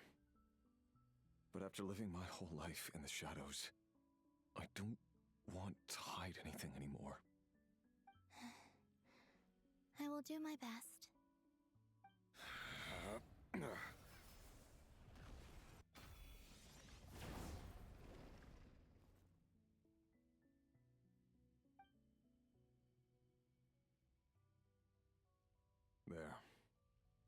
The Abyss will no longer stand in your way. Even though Mr. Dainsliff felt he had to fight you, I think he still regarded you as a friend. Dane? He said that you betrayed him, but he also felt great remorse at never having understood what you were truly going through.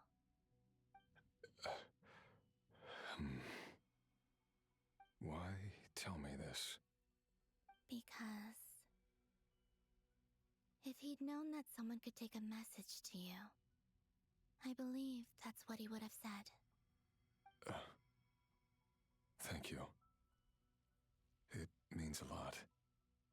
I know this will sound strange coming from me, but don't die, Moon Goddess. I can tell that you're determined to get out of here.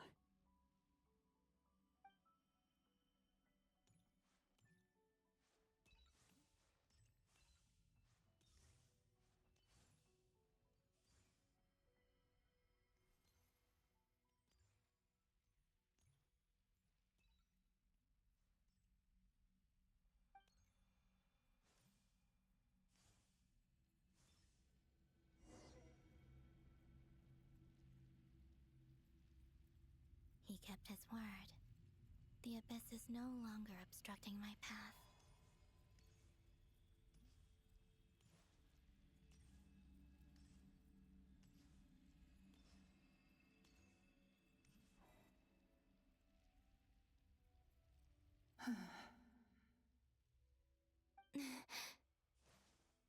Is that the Lindis?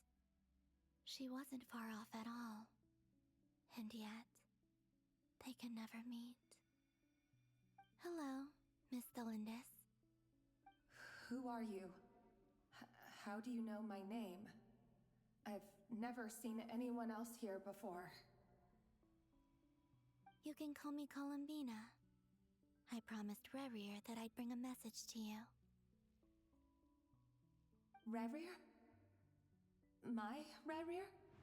Is he well? He's doing better than he was. Better than he was, huh? Sounds like he's had a pretty rough time. Others have had a rough time on his account too. In many cases, their time ran out because of him. And I'm not just talking about the children of the Crimson Moon.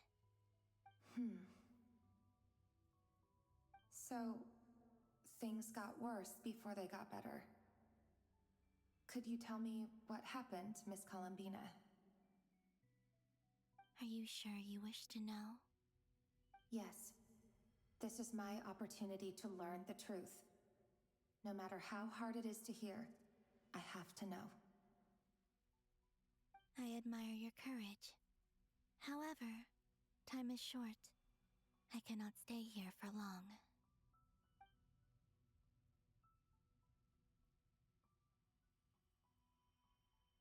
Rerir had seeds of hatred in his heart, and many people nursed them for their own ends. On some level, everything he did was to try and find a way to see you again. But in the end, he came to regret his mistakes. He wanted to apologize for hiding his past from you.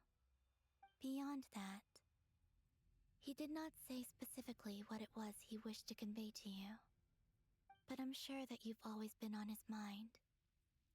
You are what has kept him going over all these years.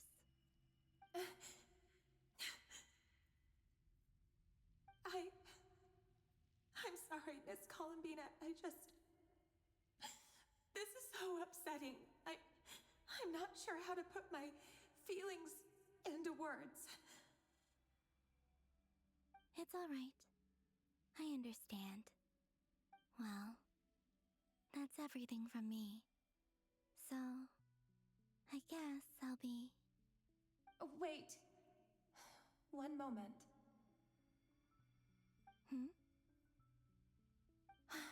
Time flows backwards here. The road ahead only leads further and further into the past. I know. I intend to reach the end of that road. Without a moon marrow, Without the three moons' power, you won't make it far. Wait, unless... Are you one of the moon goddesses? You could say that. I see. I often think to myself, if life is like a train ride, why haven't I reached the terminus? Where am I even going? And it's not just me, it's this whole place. Wherever it is, it seems like it's existed forever. It's such a mystery. Where is it going? I must seem so ridiculous. I can't answer these basic questions, and yet I jumped right in here without hesitating, only to be torn apart the moment I entered by powerful energy currents. Only my soul remains now. Thinking back, I was suddenly overcome with fear and terror in that moment.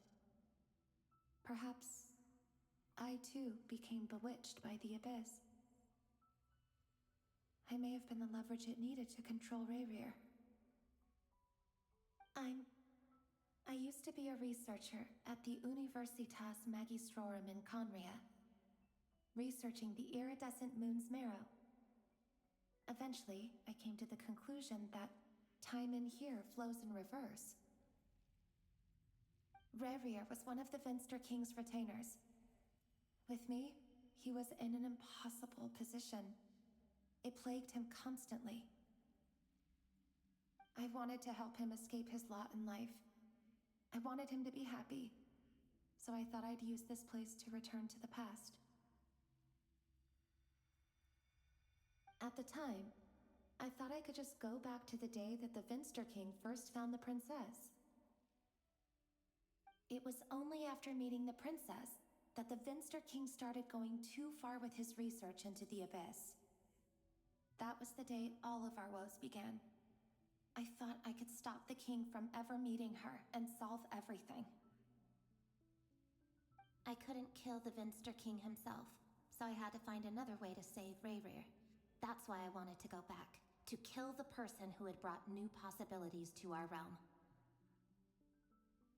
I'm sure it was a futile endeavor, but the abyss probably enhances the basest human desires. So I naively hoped I could change everything. But I was simply too weak. Like a speck of dust against the whole universe. Look at me. I didn't even survive the journey here. Not physically, at least. I know I'm never getting out of here. But you're different. You can make it, and I want to help you. I owe you that much. How do you plan to help me? Have you noticed the golden energy that exists here? Based on my past research and my observations since coming here, I believe they carry you forward faster. I can share what I've learned and help you understand the pattern in which this energy appears.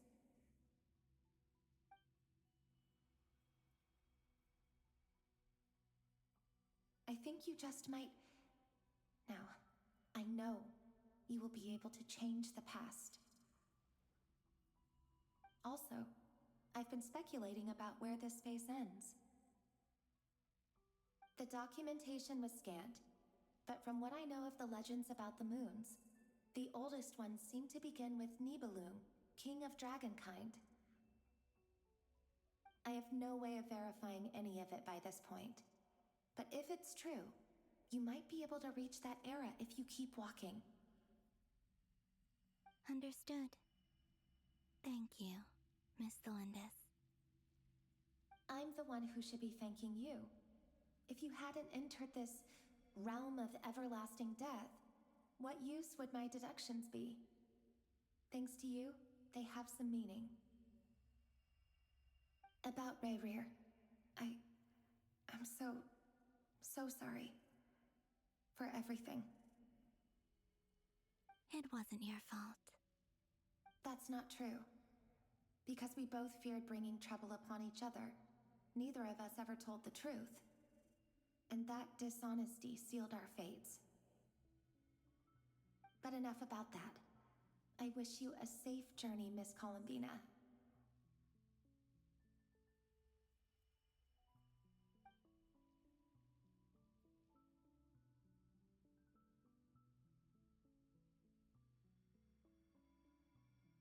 And may the outside world never have to experience pain like this again.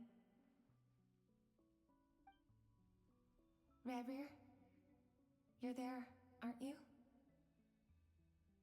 I cannot see you, because you exist in the future. I expect we'll be trapped in this prison of space-time for all eternity. But please, gaze upon the past, and then sit for a while. Let's find a place to sit down together, just like we did when we first met.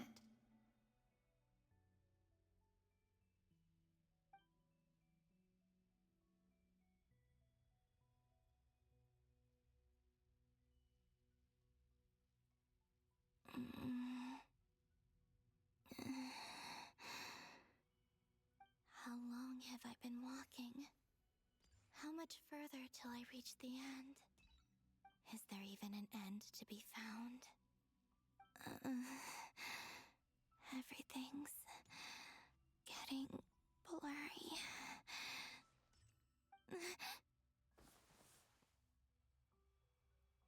Huh? Are you all right, little sister? Have you come from the distant future? Oh, one of the Moon Sisters? Oh my goodness.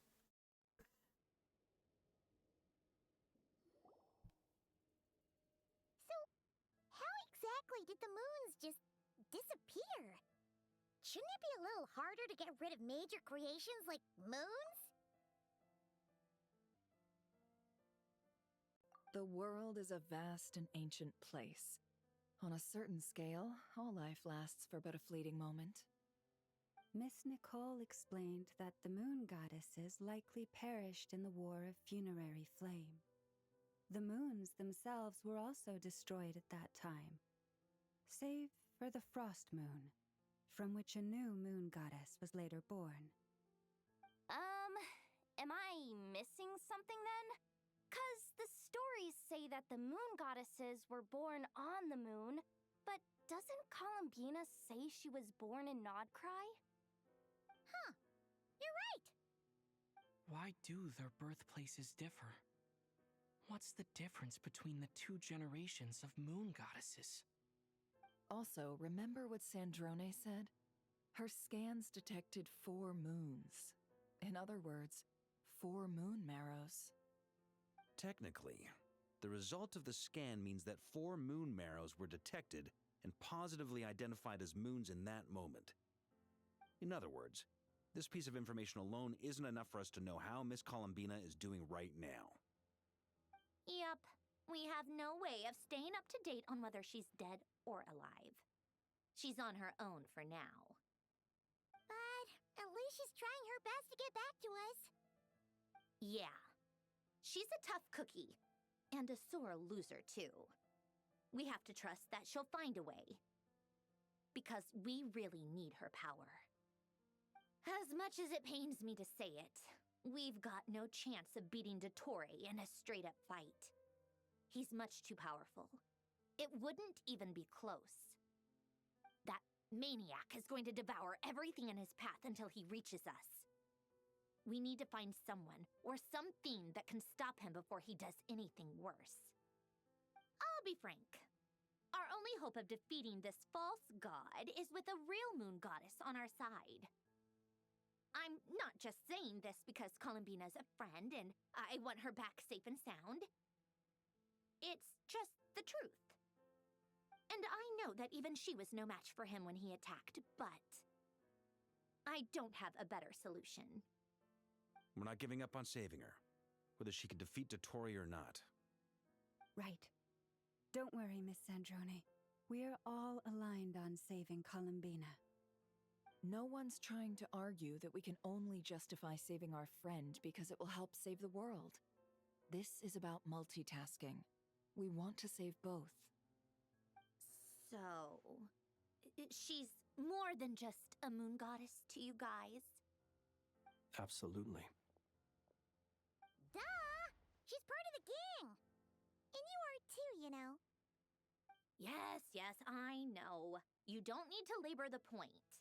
I knew that the moment I came running over with my documents that I was part of the in-group. I mean, if Arlecchino can fit in, I certainly can. Anyway, as for how we get Columbina back, I've been working on it constantly. But I think I'm still lacking certain information about the moon. I'd probably get there if I could continue my calculations, but the problem is, I've run out of computing power. Computing power? You mean you need more energy? No, the issue isn't energy, it's processing power. There's so much data to get through that the whole process has just ground to a halt. That's a tricky problem. René de Petrichor of the Nautitzenkreuz Ordo once foretold the fate of the world. But I don't know how he did it. My guess is that he used the primordial sea's power. However, that won't work for me. His methodology was vastly different from my own. What's worse, they're incompatible. And, to top it all off, we can't even leave Nod-Krai. Ugh, this is so annoying. If I'd known we'd run into a bottleneck like this... Well, no, the design bureau's a bust as well. Curse that Dottore! Couldn't have made this harder for me if he tried. Oh, what do we do then? How about we grab a bite to eat and take a break? Maybe something will come to mind after you've cleared your head. You don't get it, do you? I'm trying to calculate the fate of an entire world here. And I need accurate results, not vague prophecies. Where the heck am I gonna find the computing power for that? Ahem. Anyway, time to shelve the discussion on technical difficulties. Being a killjoy isn't very ladylike, after all. Either way, we've done what we can. Rest well, everyone. Remember to let us know if anything new comes up. Hat guy? Is he hinting that we should talk outside? Let's go somewhere a little more private.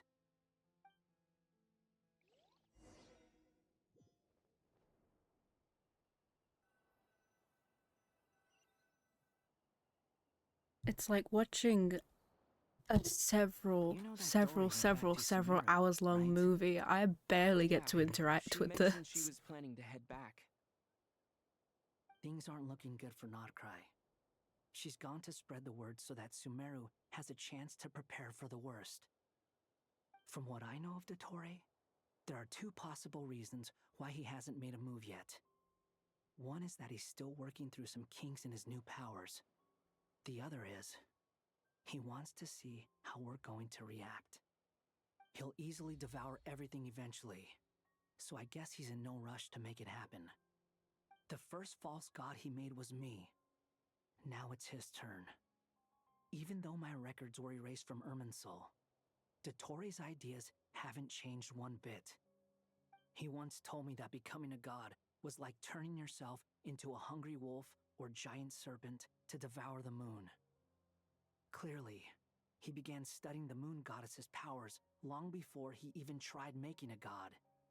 He's always wanted to get his greedy hands on divine authority one way or another. And in the end, he devoured the moon where I failed. In the desert of Sumeru, there is a chessboard built by King Deshret, also known as Al-Ahmar. I don't know if it was a real game, or if he was just trying to challenge his servants and citizens in some way. But creating games and setting rules, gods do that as a matter of course. That's the kind of power Dottore craves. Now he has the Trilunar Authority, His power is leagues beyond the common people. I don't think there's any point in other nations rushing to the front line. They're better off focusing on defense and hoping they can fend off any threats that spill out from Nod-Krai.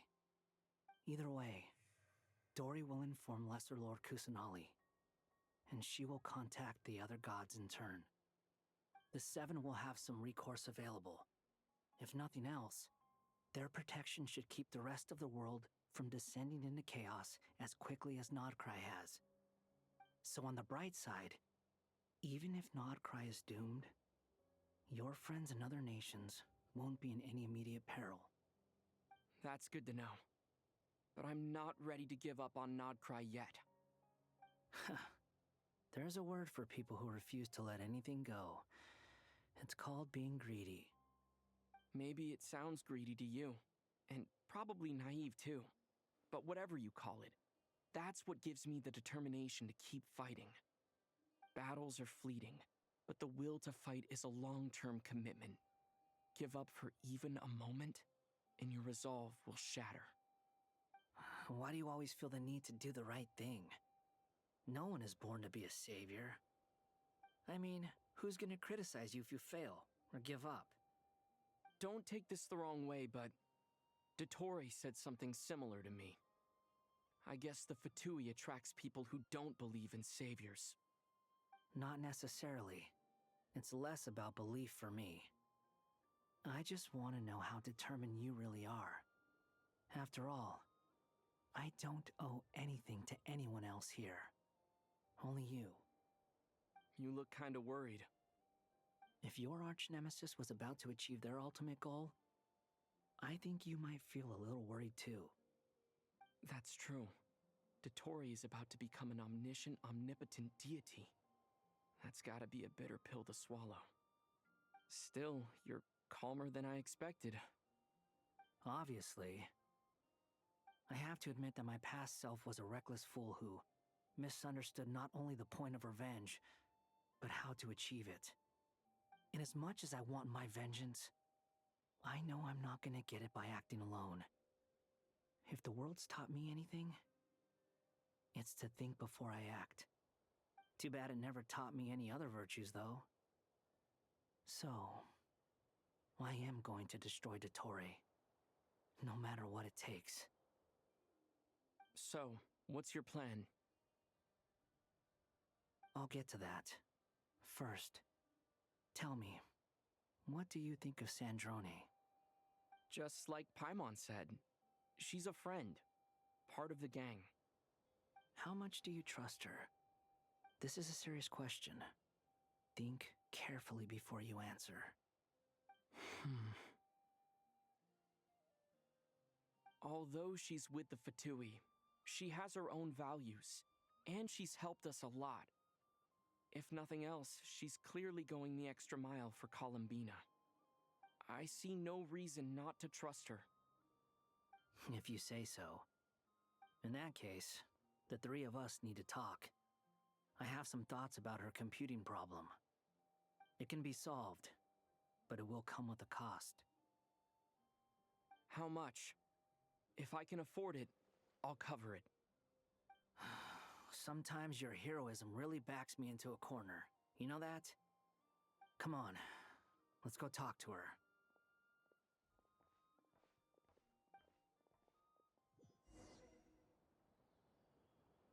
Oh my god, I'm free! Sort of. There's things missing up here. Oh, I'm not fully free.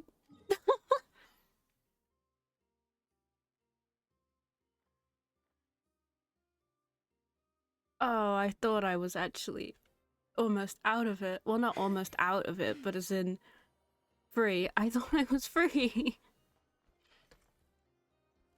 Oh, but not quite. We continue.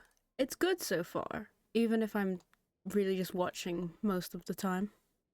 Miss Androne, traveler. Hey there. Paimon's here too! She was just helping them sort through their things. How did your chat go? That was fast. The call only just ended. Well, you said it was urgent, so we got here as quickly as we could. Albedo, I have some alchemy questions for you. I see. Looks like my knowledge proved useful after all.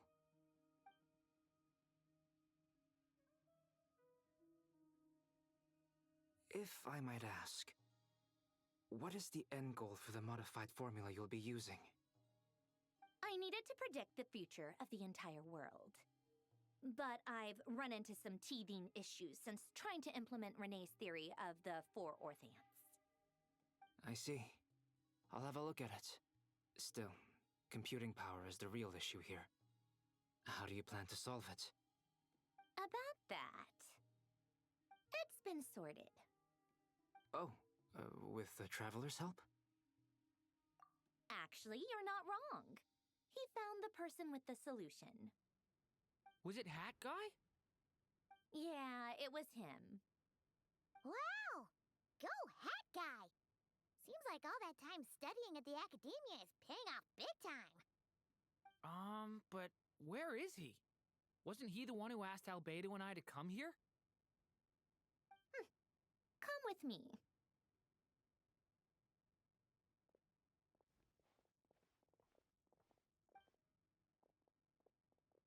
Hat Guy? What's happened to him? Hat Guy! Can you hear us? No response. I guess he's in hibernation. Hat Guy mentioned that he was a puppet. It seems that his functions are currently shut down. I presume this has something to do with the solution to your computing problem. That's right. He and the Traveler came to see me. Wait, what? You have a solution? Would you calm down? Why do you always react so hysterically to everything? Excuse me? How would you know? You shouldn't be so quick to judge complete strangers. It's very bad manners. Oh, please. It doesn't take that long to figure out that you have a temper. Where does a mere student get that kind of confidence? I've actually published more papers than you. Not that status counts for much. Even Paimon's applied for academia admission. Huh? Are you serious? See? This is why I can't be bothered to explain myself. She recognizes no one's skills but her own. Okay, fine. I'll hear you out. So, tell me, how do you propose to solve my computing power problem? This world itself is constantly processing all kinds of information. If it's the world's future you're trying to calculate, you need a processing device that's designed to cope with that volume. Easier said than done. Only Irminsul can handle that kind of... Wait, is that what you're suggesting? But surely we can't just plug my formula directly into the ley lines. You should be able to tell that I'm not human, right? Yeah, I noticed. The technology, though, seems pretty ancient. Very different from Fontaine's. It's a completely different system. Conrian, to be precise. I'm what they would have called a puppet. Puppets need an energy source and processing power. The artisans who built them sought out the materials most suited for that purpose. You? Do you mean... The Traveler and I have talked it over. He's willing to vouch for you. So, I'll allow you to borrow my core for your calculations. It was built using wood from a silver-white tree, which makes it a small part of Irminsul. Conrian technology and Irminsul wood. Who in the world could have built you? Are you sure about this? A puppet without its core will cease functioning completely. And if it's left in that state for too long, it might not recover. You could die if you do this. You do realize that, don't you? I can put 2 and 2 together, yes. No need to rub it in. I won't lie to you. This has never been done before. I cannot guarantee your safety. Doesn't matter. I'm prepared for the worst. Did you two actually talk this through? Is he... Are we really considering this? Yes, we discussed it. The bottom line is, he trusts me, and I trust you. Let's give it a shot, shall we? Honestly, I have no clue where this kid even came from. But for whatever reason, he lent me his core to use in my formula. I'm very close to finishing my calculations now, and the core is currently in use. So I'm sorry, but I can only show you a sketch right now. This is what the core looks like. A silver-white branch. It certainly matches the legends told about Irminsul. Is Hat Guy gonna be okay? He's not gonna die, right? Right? In theory, he should be fine. As long as we put his core back in time. Beyond that, all I can say is that I'll try my best to avoid risk and make sure the core doesn't sustain any damage. I think I know why you called us here now. Someone needs to watch over his body and make sure it's protected until the process completes. Correct. He said that the only ones he trusts here are you two, and the Traveler. And the Traveler will have other work to do. He will have our undivided attention. Aww, Hat Guy. On a more positive note, things are progressing steadily on my end.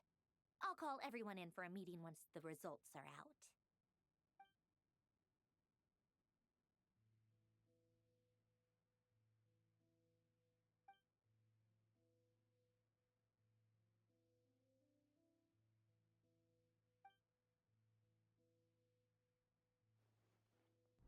The worst case scenario with the core removal is either a system reset or a total loss of function. But I'm not afraid. A quiet death should have been my fate long ago. A core is completely different from a heart. It's like another vital organ entirely. I never believed it could be a true replacement for what I sought. But in the end, it turns out the core was more useful to me. Pretty funny when you think about it. It's like the punchline of my entire life. Do you think there's any difference between a puppet and a human? If not, then this would just be another samsara. I have already experienced both a past life and a next life. Part of me wonders whether I'm only capable of making this decision because I've become a real human. What's with that expression? Isn't this a good thing? Sandrone will succeed, won't she? She has to. She will. We all have to persevere until this is over. That's right. And I'll protect you all until a moment of victory arrives.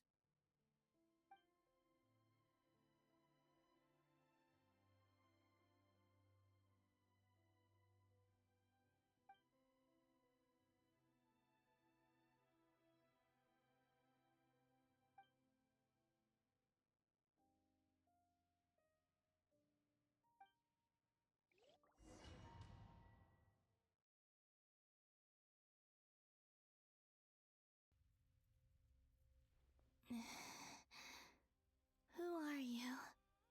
Call me Sonnet. You have the same power as Canon. Sonnet. So, You're the goddess of the iridescent moon? Oh, goodness! You recognize me? Well then, what's your name? Columbina. Columbina Hyposelenia.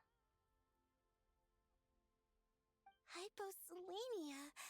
What a lovely name. Did you choose it yourself?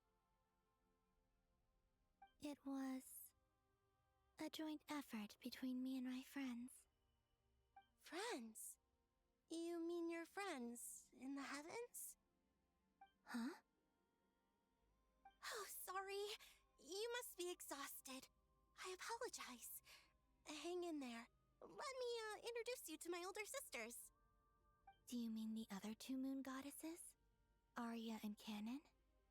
Wow, you sure know a lot. Hey, does that mean that our story goes on into the future? Oh, I guess that wasn't the best question to ask. It's alright. We were prepared for that possibility. You could say we were too prepared. I can't even remember how long my sisters and I have been here by this point. When did you get here? How long has it been?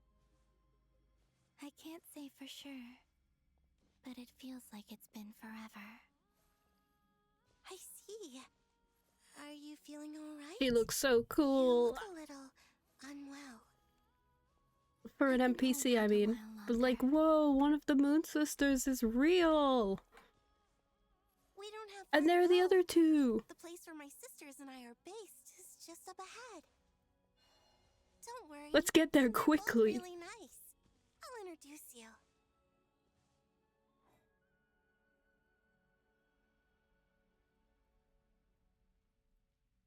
Sisters! I'm back! And look who I've brought with me.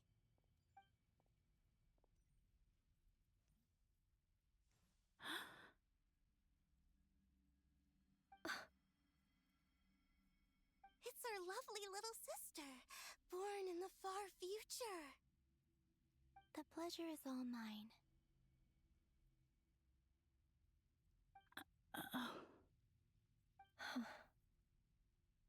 Allow me to introduce you to Columbina Hyposelenia.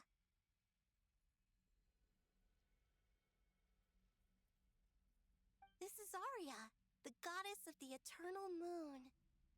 And this is Canon, goddess of the frost moon. Canon, don't you think Hyposelenia's power is similar to yours? Hello, Columbina. I apologize for our startled reaction just now. And please, forgive our little sister if she's been annoying you. She tends to talk a lot. It's fine. You seem shy. Don't worry, Columbina Hyposelenia.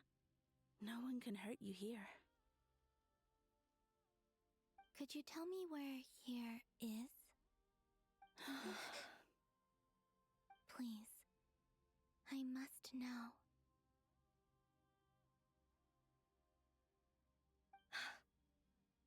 My dear sister, this is where Tevat's original ruler, the Dragon King Nibelung, imprisoned the moon goddesses. What? You're scaring her, Canon. No, I'm fine. Please, continue. Nibelung, our original master, created us in the distant past to maintain Tevat. But he left this world and traveled into the dark universe beyond, to explore worlds vaster still. Day and night, we fulfilled our duty in the heavens, until the day that the first descender arrived. The great ruler of the firmament.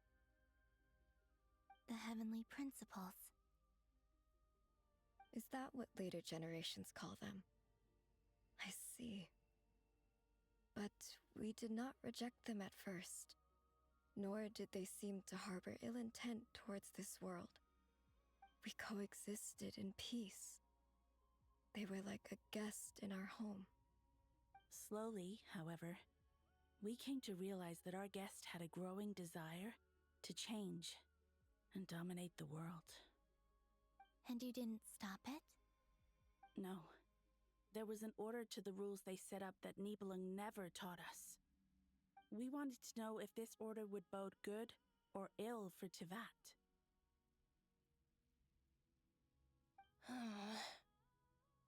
All right. Canon and I wanted to know. Sonnet was against it from the outset. Later, we discovered that this great ruler of the firmament bore an almost paranoid hostility toward the desire of certain life forms to seek power. Or perhaps they feared them. They would even cast down celestial nails as manifestations of their power, to punish the civilizations of the world below. Only this was far beyond mere punishment. Right. Their rules brought order, but the price people paid for merely testing the limits of those rules was far too great. I did everything in my power to help the punished escape catastrophe, but still, too many lives were lost. The ancestors of the Frost Moon Scions were some of the ones you helped. But just when we had decided to take countermeasures, the Dragon King, Nibelung, returned. And so began the War of Funerary Flame. So, that's the name the world gave that war in the future. Well, who won in the end? As far as I know, the Heavenly Principles won, although it came at a great cost. They remained in Tivat, where they continue to rule to this day. And the world's original master, the Dragon King Nibelung, was destroyed. And what of the moons? Are there still 3 moons in Tivat's skies? You can tell us the truth, Columbina. We know we are but remnants of a bygone age. We are prepared for the answer. Only the Frost Moon remains. But it has been cast beyond the false firmament by the Heavenly Principles. The eternal and iridescent moons were both shattered during the war. So death finally came for us in the end. Sonnet. But you're still here, aren't you? A moon goddess cannot live without her moon, Columbina. She's right. That's why I began to disappear. Because the Frost Moon is cut off by the false sky. How much worse it would have been if it were outright destroyed. Our souls may endure within this lunar palace, but if our moons are destroyed, then we shall disappear the moment we depart from it. I'm sorry. There's no need to apologize to us, dear sister. If anything, we owe the world an apology. If only we'd decided to act sooner, rather than arguing amongst ourselves. all the more reason not to spend this time in regret and repentance. Instead, we should focus our efforts on how we might help our future sister. Sorry? Don't you see, Columbina, your story is not yet over. Is that not why you are here?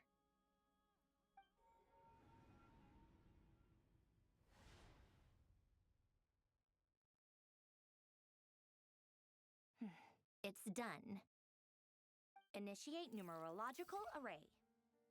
Continue running primary process.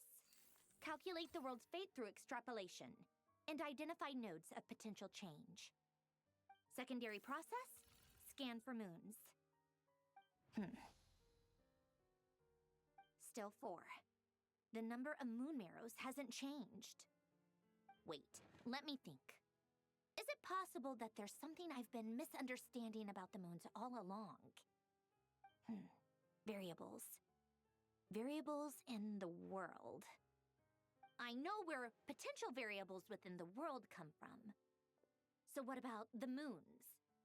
Are there any variables there? Like their life or death, for instance. What if being alive or dead makes no difference to a moon? But that's so strange. Even immortal gods can die. Why would the moons alone be? Wait! Wait! I've got it! I've got it! If alive or dead is considered a variable, we might have had this wrong the whole time. No one ever said that a moon marrow equals a living moon. We just made that assumption ourselves. Initiate secondary process. Scan again. This time filtering out interfering perimeter. Moon marrow. I don't care if they're natural or artificial. Get them out of my search results! Why? It says 3 moons still exist in Teyvat, even after excluding the moon marrows. But we know for a fact that 2 of them are dead. Redo the scan. Narrow the results to living moons and real moons. No, scrap that. Narrow it down to moons that have lunar authority and remain alive. Why? Why is it still 3? What is this, Columbina? Has the world lied to us? Or are you the one pulling the wool over our eyes?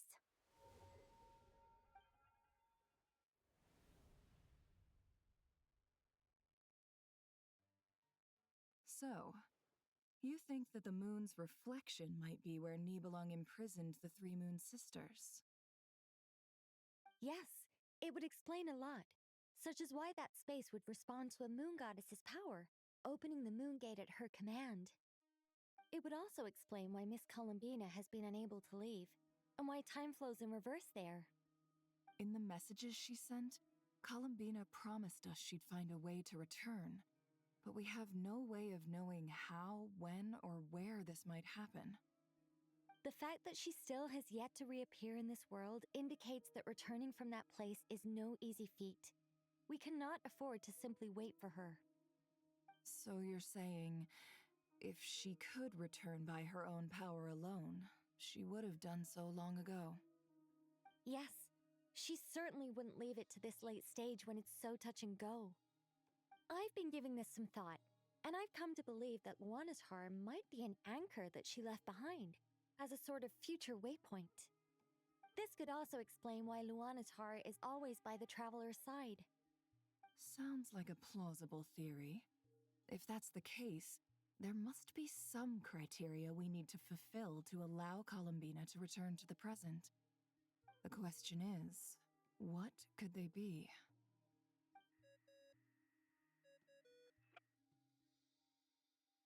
Hello? Listen up! This is extremely important!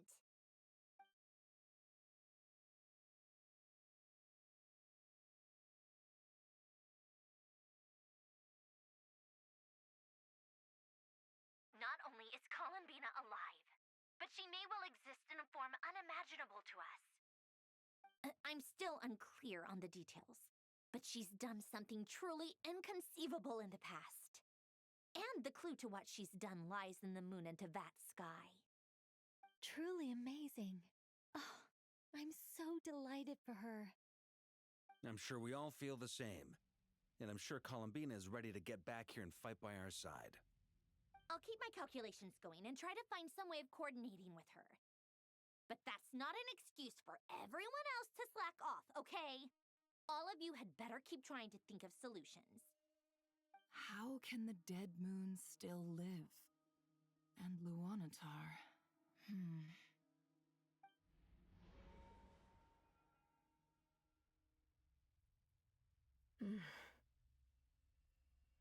It's hard to believe that's what will happen in the distant future. Our authority is linked to the most fundamental rules of Teyvat. I suppose it's no wonder that many would covet that power. I didn't realize that when you said friends, you meant people who live down in Teyvat. That's so lovely. I always wanted to go down there and have some fun. Have you Ever tried leaving this prison? Of course. Between us, we've tried everything. But no matter where we go, this space will eventually bring us back here. It's like the center of a whirlpool. Everything ultimately converges here, at the moment when Nibelung imprisoned us. In that case, have you tried using any of those pathways that connect this space to the real world? Sorry? What are those? They're passages through which you can make small-scale changes to reality by using Kuvaki. Or am I the only one who can use those passages? Because part of my soul remains in reality. Kuvaki. What is that? You don't know? It's a unique kind of elemental energy found only in Nod-Krai, the land from which the moons arose. Oh. Well, it's true that the moons first rose up from the part of Tibet you say is called Nod-Krai. But there is no difference in the elemental energy between there and anywhere else. What? Could you show us some of this Kuvaki hyposelenia? Maybe if we see it, it'll make more sense. Okay.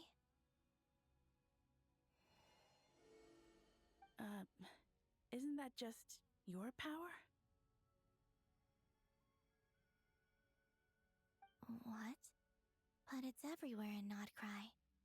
In the air, in the land. Even the creatures who live there have adapted to its influence. How curious. This Kuvaki certainly did not exist anywhere in the world before we were imprisoned. Let alone influence living creatures. So, how exactly does it affect them anyway? Can they float in the air like us? This is so strange. Why would their reality differ so much from mine?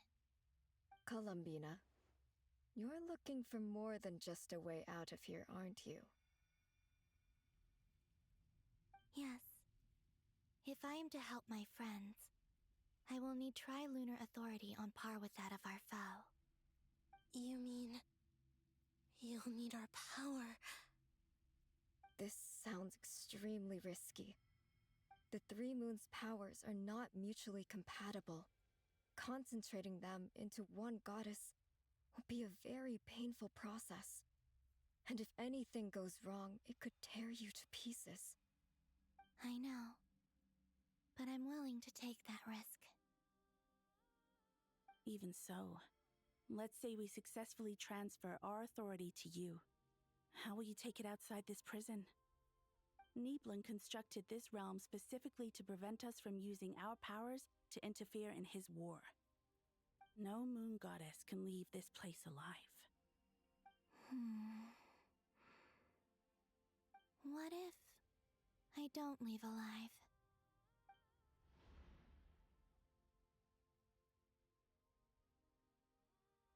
Where do we even start? How are we supposed to figure out what we're meant to do to help Columbina?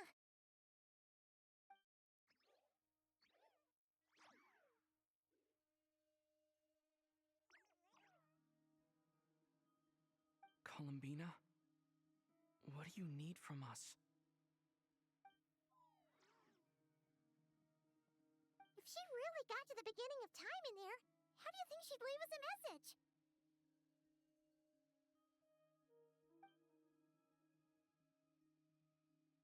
You don't think she'd write it down on a stone tablet somewhere in the hopes that we'd find it, do you?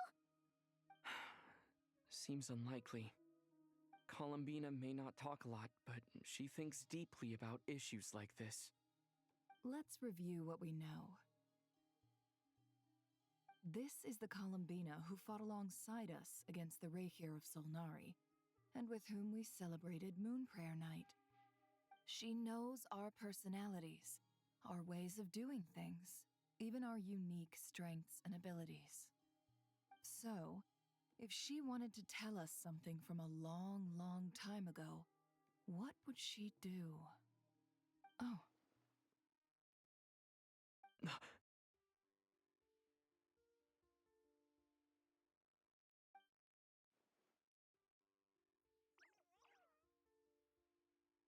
Traveler, you once said that those golden ripples also appeared when Luanatar was born. What if Columbina left Luanatar here, not just as an anchor to the real world, but for some other purpose? If she is part of Columbina, and Columbina knows that I can see past events through her. Oh, yeah!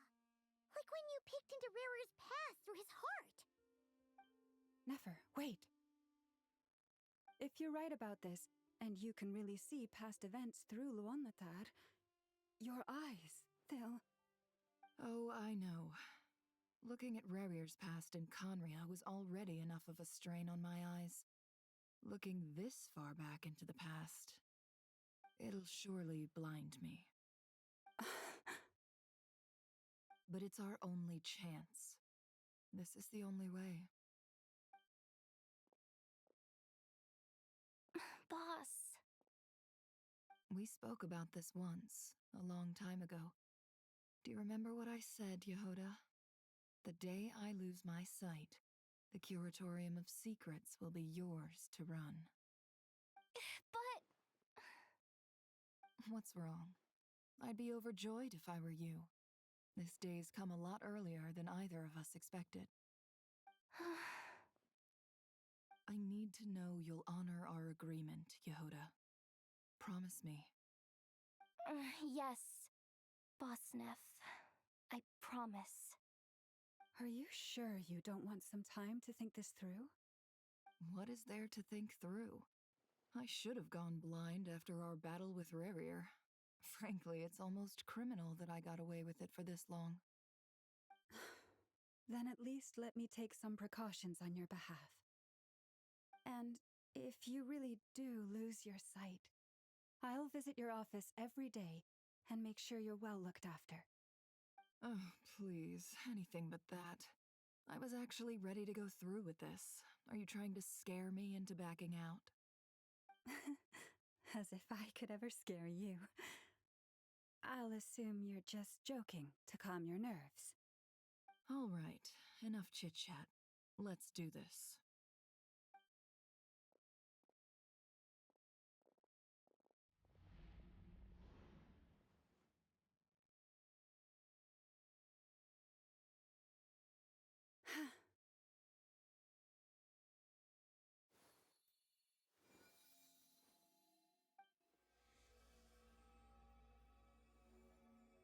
All done. Good. Now give me some space.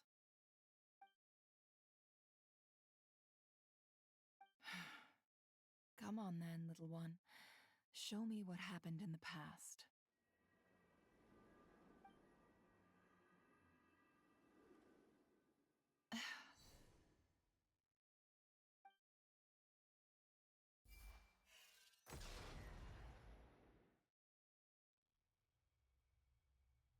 Between the Trilunar Authority, Kuvaki, and the soul-surviving moon, the Frost Moon, I think I might know how to get back.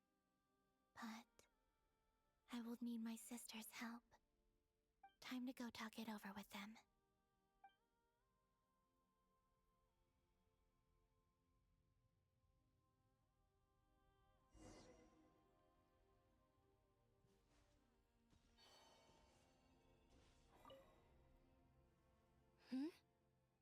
Have you decided what to do?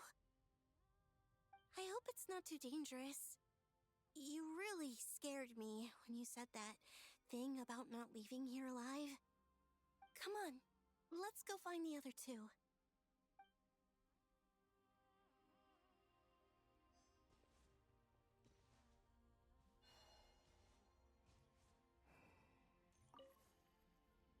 It seems you have reached a decision. I'm all ears. What do you propose?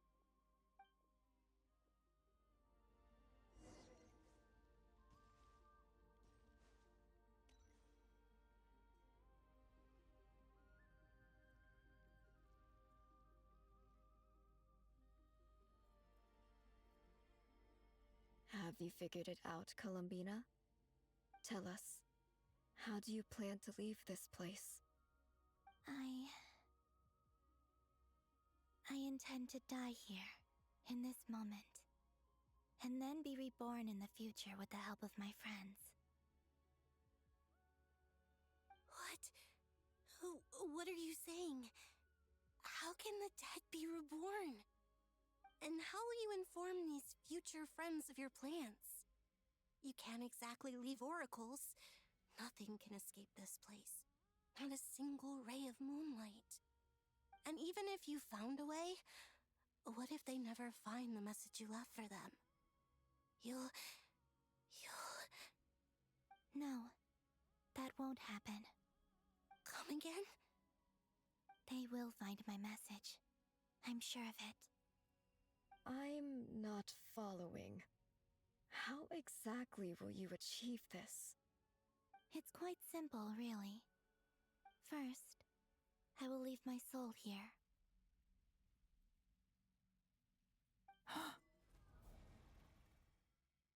I see it. Your soul?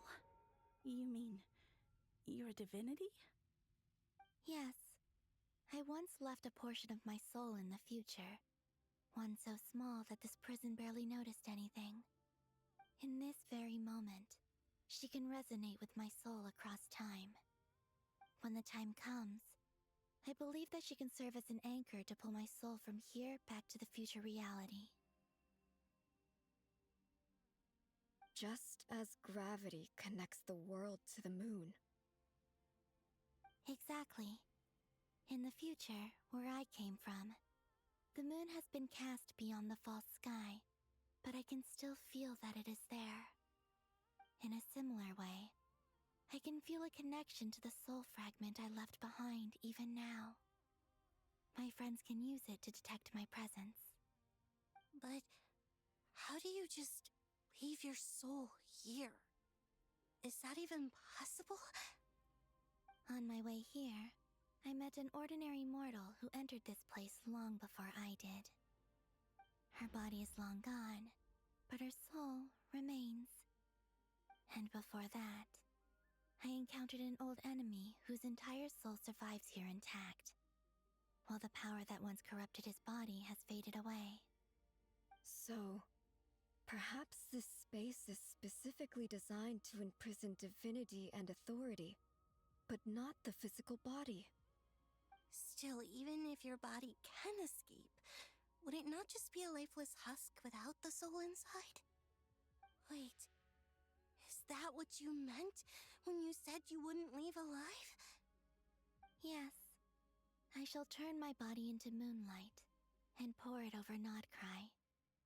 That power shall protect the land and quietly blend into it, awaiting my soul's return in the future. However, I cannot do this on my strength alone. I would need your help to do this, so I'm humbly asking for your assistance. Oh, dear sister, you need not be so formal.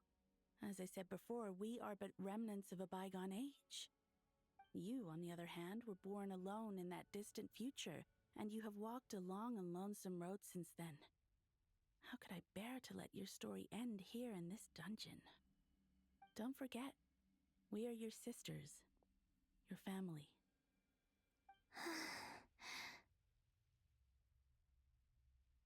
Arya's right. Actually, I've always wanted a little sister. Can you imagine how it's been for me? Getting nagged by two older sisters all the time.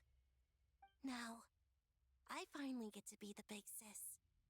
And not just that, but I get to help you return to your world, too. How could I say no to that? Sonnet. Canon?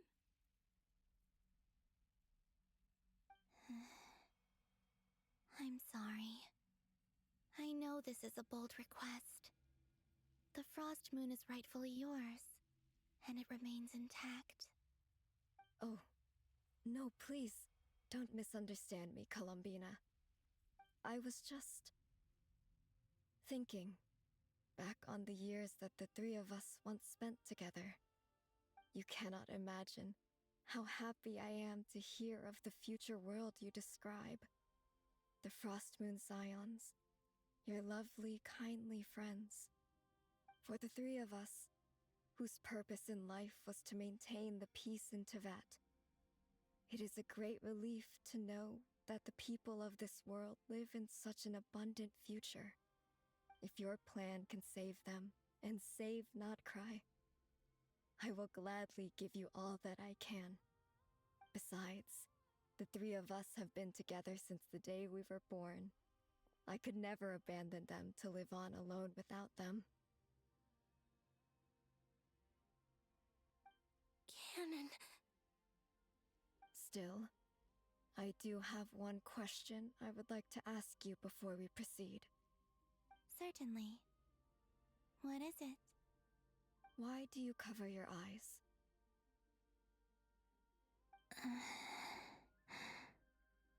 Yeah, I was curious about that too. But it seemed personal, so I didn't want to intrude.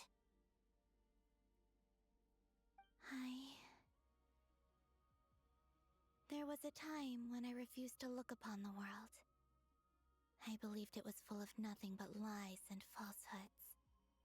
I wished to hide my feelings, seal my heart, until I could return to my true home. I see. Perhaps that decision saved you from ever having to see the false sky again. But at the same time, you likely missed out on many true and precious things, like the smiles on your friends' faces. Promise me this, Columbina. When you return to the future, open your eyes, take a look at the world around you, and see your friends. I'm sure that you know this already, given that you long to return. But that is your true home. Give me your hand, Columbina. Aria, Sonnet, you too. Okay. All right.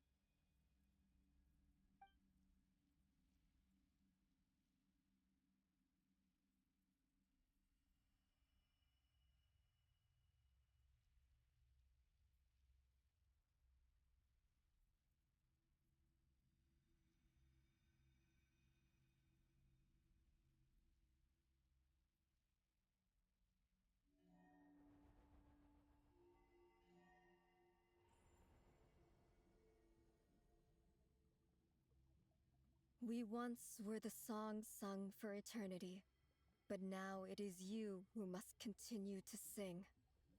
We once were the tides in the great river of time, but now we subside, and you arise. We were the messengers of madness and inspiration. But now, the lies have faded, and your truth must endure. We are souls awaiting the sun.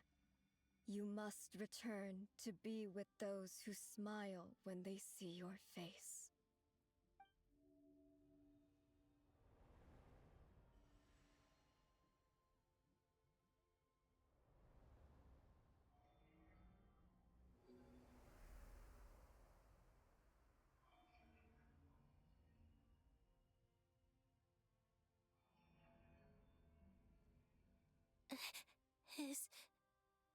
Is it done? Yes. We have transferred the authority over all 3 moons to Columbina Hyposelenia. From this moment on, she is the Tri-Lune Goddess, the one and only moon goddess of this world.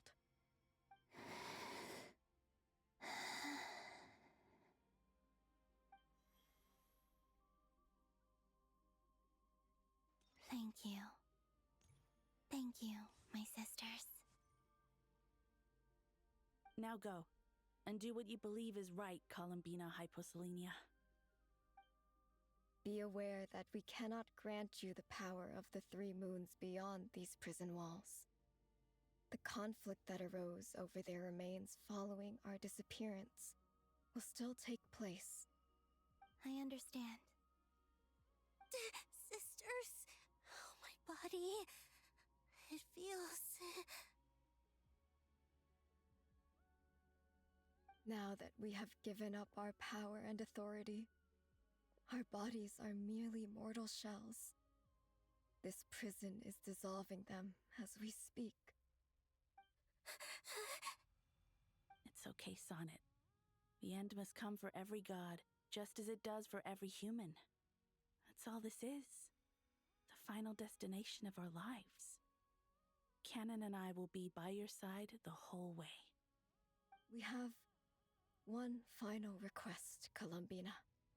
Could you use the Three Moons' power to send us back into the real world? Now that we have lost our powers, I doubt this space will seek to hold us further. It's just... we would like to spend our final moments together in the only place we ever called home. Of course. Gladly.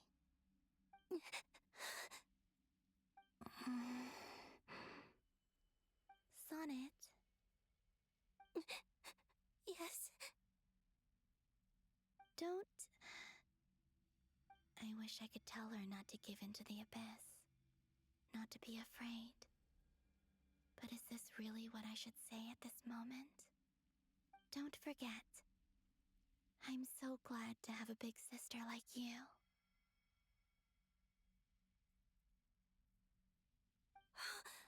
No, Hypo.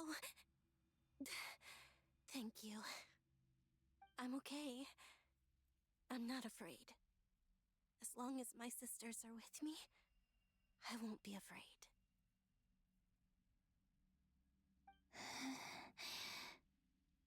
It looks like this is goodbye, sisters. Goodbye, Columbina. Take care of this world in our stead. I will.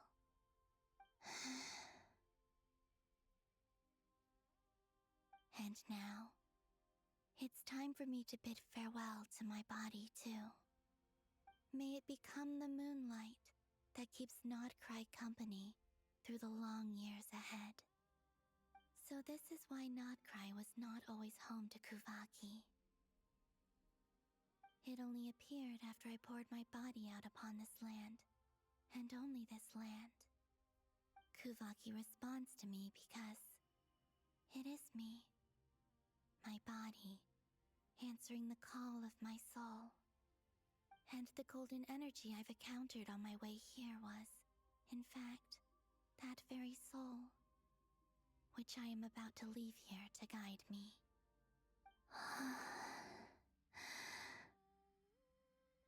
O power Triloon, eternal moonlight. I, Columbina Hyposelenia, lay aside my body.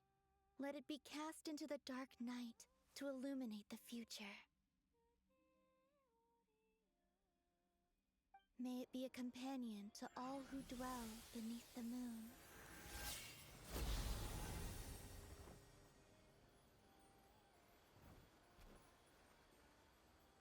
Until the time comes for me to return home.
we even allowed to see that? Is anyone? Oh, can you still see? How many fingers am I holding up? I see 2 fingers, and a look of sheer terror on your face. Truly astounding, Miss Nefer. Your eyes have glimpsed the very ends of the world, and yet they remain as sharp as ever. Or is the credit for this miracle due to Miss Lauma? It seems that even time itself is no match for your medical skills. Surely you jest, Mr. Flims. I suspect we have Columbina to thank. She must have realized the immense toll that the ritual would take and purposely set aside some of her power in the past to protect Nefer's eyes when this moment arrived. There is always a great price to pay for witnessing the truth, but it seems that this time, Columbina has shouldered that burden on our behalf. She chose the perfect method of getting a message to us. Though her eyes were always shut, she was clearly so perceptive. She knows us well. She knew exactly how we would think and what we would try. Despite being separated by time and space, we're seeing the same possibilities and seizing the same opportunities. We still don't even know if she's okay right now. But as long as there's a chance we can do something, we'll fight to make it happen. We'll get you back somehow, Columbina.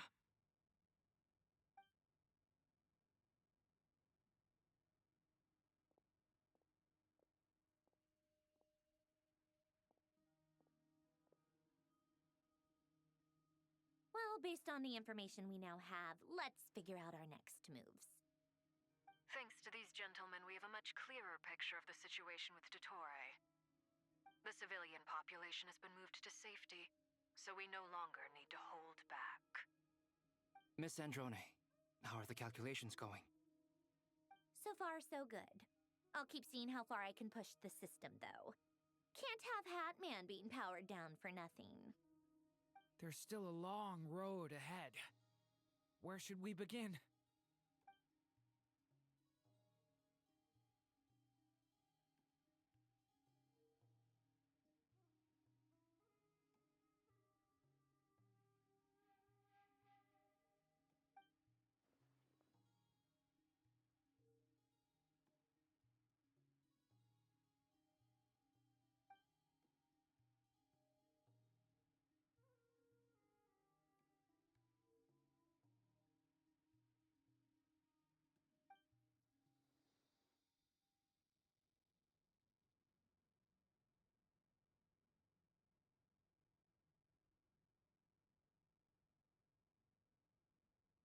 Our plan is clear. Time is short, so let's get moving. There's just never enough time, is there? Time is the bane of my existence. Ugh. Anyway, I'm gonna get back to work. All right, we'll do our part too.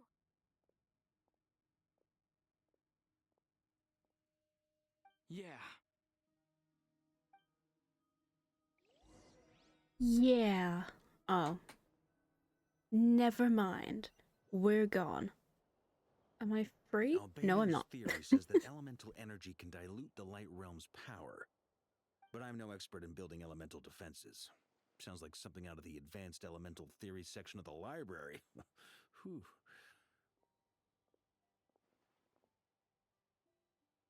You seem quite troubled. Well, yeah. I mean, who doesn't get a little flustered when they're completely out of their depth? You were the very picture of confidence back when you approached the Hexen Circle. Eh, I could have been faking it through that whole meeting for all you know. Who's to say I'm not just a ball of nerves in a charming and gregarious package? Oh gosh, really? I'm so sorry, I had no idea. Well, you're all the braver for it. Still, I was much more in my comfort zone than I am here. At least in Mondstadt, you can cry for help from a cliff top and actually stand a chance of summoning Barbados himself. Things have never looked bleaker than they do now. If we don't pull this off, Tevat's doomed, isn't it? Oh, you think so? Actually, yes. Yes, it probably is. It's a shame. Don't put too much pressure on yourself. Tevat has faced annihilation many times in the past, but it also gave us you, didn't it? Hey, don't give me that. It's not like I'm anyone special. I disagree. Every human born in this world is special. We angels have always believed that. In that case, this humble human being has a big favor to ask of you. I thought you might say that. I'm sure Alice, in her great wisdom, sent you here precisely to help us in this difficult time, yes? Well, that has less to do with her wisdom and more to do with my power. Of course, of course. Well, the thing is, these elemental defenses we're about to build, I don't think it's a question of if they'll fail, but when. Durin's findings from his patrols make it clear that Dottore is constantly expanding his territory. First it was his lab, then the design bureau, and now this. It's not realistic to completely stop him encroaching on the rest of Nod-Krai. Rather, our goal should be to stall him for as long as possible. If Miss Sandroni's calculations are correct, well, they're the closest thing to certainty we have in this situation, so let's assume they are. Anyway, her calculations suggest that our best hope for victory lies in Miss Columbina's return. It's up to us to slow Dottore's advance and buy time for her to make a return. Are you asking me to help you with building the defenses? No. I'd like you to prepare for what comes next. When he eventually reaches us, we will have to fight him. You were an angel once and a mage now. I'm asking you to lend us your protection. Oh. Can I take it that you're triggering the terms you fought for during our three-way talks? Well, technically those terms were about protecting Mondstadt. But if you're happy to agree to the change in location, then yes, let's do that. You're cashing in on this much sooner than I'd imagined. Well, yeah. The way things are going, I might not get another chance. Very well. The mages have heard the knight's plea, and we will respond. To tell the truth, Alice and I had already discussed how we might help you all, so I didn't come empty-handed. I always like to be prepared.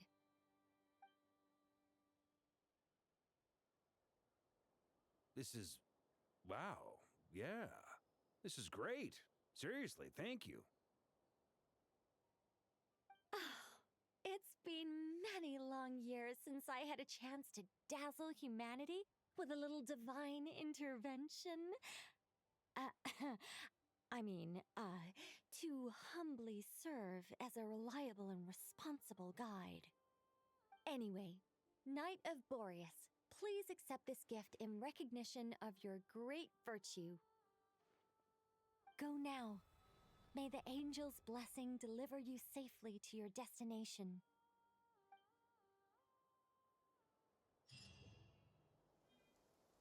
Oh, I was gonna say freedom, but then I realized... Okay, can I change my team? Okay, great. Because I'm just a little bit scared for when we do have to, find Dottore, and I need Kokomi on my team, like, very, very badly. Ah, you're here. Sandroni, how are things going? Glad you asked. You two are about to become the first people to lay eyes upon my masterpiece. Or should that be the first person and the first, specter? Hey! Whatever. Come, feast your eyes on this. Wow! We've never seen something like this before!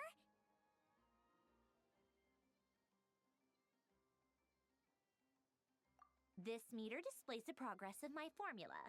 Currently, it's still making the most important connections. Once it's finished running, I'll deliver it right to your side. And then, we can finally bring Columbina back. What do you mean, deliver it? Can't you just tell us over the Dodo communication device? It'll just be some numbers, right? such a greenhorn. This isn't the kind of formula you solve in math class. It's a highly complex algorithm capable of constructing a framework of rules. Whatever. We'll be here all day if I start trying to explain it. All you need to know is the formula must be completed before we can bring Columbina back. I'll share the data with you. Nicole's agreed to let me use her information channel, so we just need to use the Dodo communication device like so. And... there. Now you can check in on my progress. Wow! Look at that! You're amazing, Zandrone! About time you recognized my genius. Took you long enough.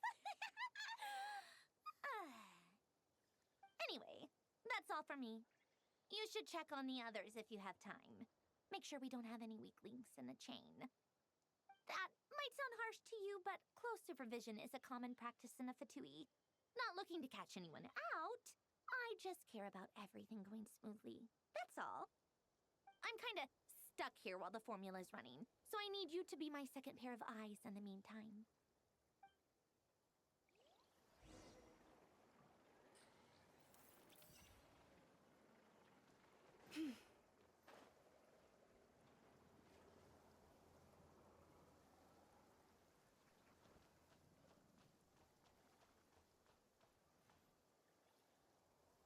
Yes, Miss Moonchanter? What are you staring at? You always address me in the strangest ways. Lady Moonchanter 1 minute, Miss Moonchanter the next. Yes, and? Are either of those incorrect? Not as such. It's just that I simply call you Nefer nowadays. Uh-huh. That's my name. What's your point? The point is I don't add any honorifics or titles. Meaning what? That maybe we're on friendlier terms now than we used to be. Is that how you see it? And I thought I was the one with eye damage. Never! Wilma! Paimon, traveler. Just swinging by to check in on you. How are things going? Did you manage to get some rest? Don't worry about me. I won't slow us down. And I give my all to ensure our victory.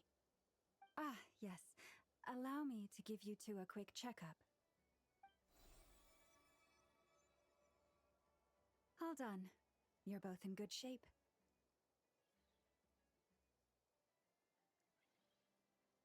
You're welcome.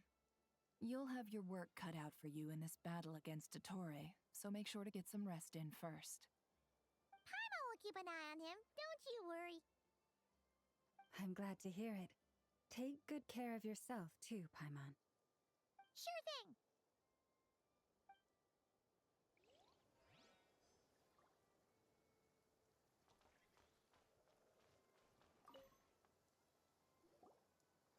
Traveler, Paimon, a pleasure to see you both. Flans! How's everything coming along? Fairly well, if I do say so myself. Personally, I am ready to confront Dottore head-on. Ooh, you sound much more serious than usual. To be honest, I am not usually fond of exercising my full strength. For one thing, it's hardly conducive to maintaining a low profile. Besides, I believe one should have the right to choose when to show their hand. I am conserving my strength until the moment of battle is upon us. Anything to boost our chances of victory. Seeing you get into the zone like this really puts Paimon at ease. Huh, Traveler? I consider it an honor to have your trust. Rest well. I look forward to seeing you both in your element during the battle.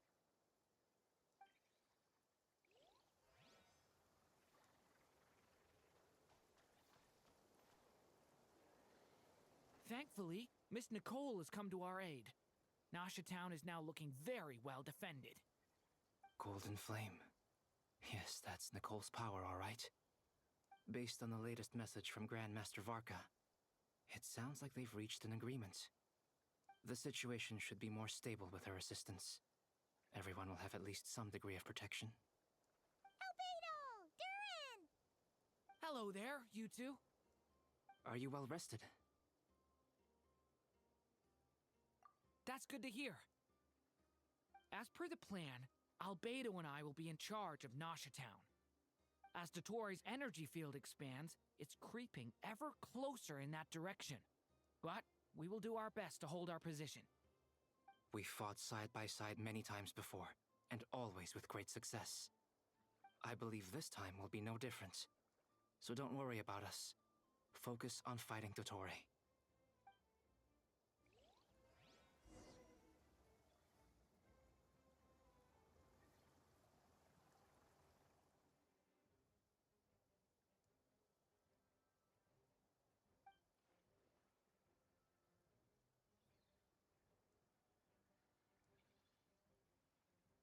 Here they come. That's quite a horde. As we expected. Get ready, everyone. Take your positions and prepare to engage. Let's begin. I'm at the ready.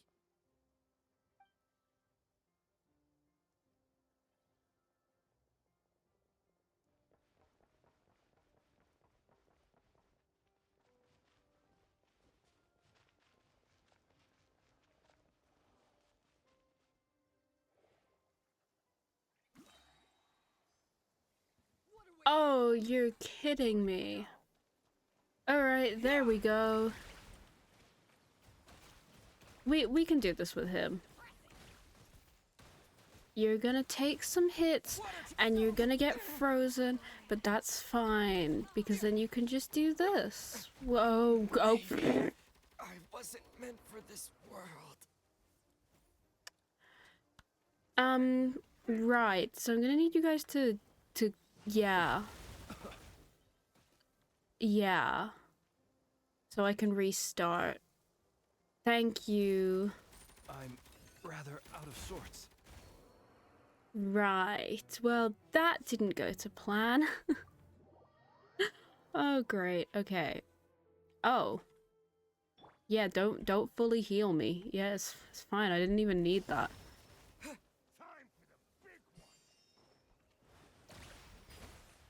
Okay, I've definitely got to take out this one first.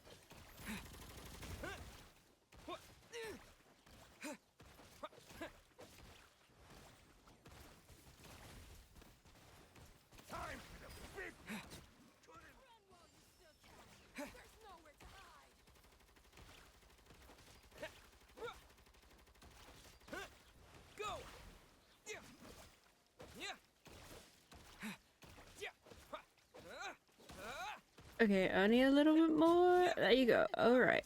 Oh, no. Okay. Take out the machines first. And then get your little heals, please. Alright. And go! Goodness gracious, this is so scary. Because I can't use my own team. Oh, no. They're not gonna make me fight Dottore as like these guys, right? I'm gonna get my own team for that, right?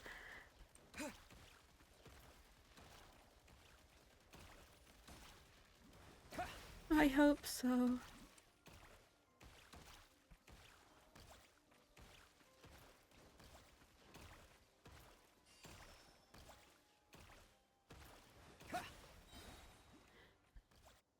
Okay. Okay, we did it. Yay. Oh no. Oh, why were you under the ground? Okay, okay. As long as you're at least C1, we can use you. Let me just quickly check before we get into battle. Okay, great. So it's just me on my own. I mean, oh no, I can. I was gonna say I technically can't heal because there's no hydro, but it is raining, so it's fine. Oh, fighting talk. Just don't let your guard down. That goes without saying. I'm hardly the risk taker in this group. Excuse me? By the frost moon of old. Okay, that one was much easier. Thank you, Llama. Is there gonna be a team of Albedo and Durin? Okay, yeah, I summoned it. Well, I can technically use them. What are you? Oh, wait, no, I want to observe that one. Oh, thank you for letting me observe you, first of all. Oh, it has a hole in its head. Okay, you've healed, therefore you're a healer. We're just gonna use them, normally. Because there's no other healer. But technically, look, there we go. There is a healer. It is the world, and they are in the world. So if you think about it, they can heal. Yeah, I love my completely correct logic. Naturally. Oh. What do you mean? Is it because as created beings go, we're of a... Where did he go? Oh my gosh, it was just his burst without him. That was kind of cool.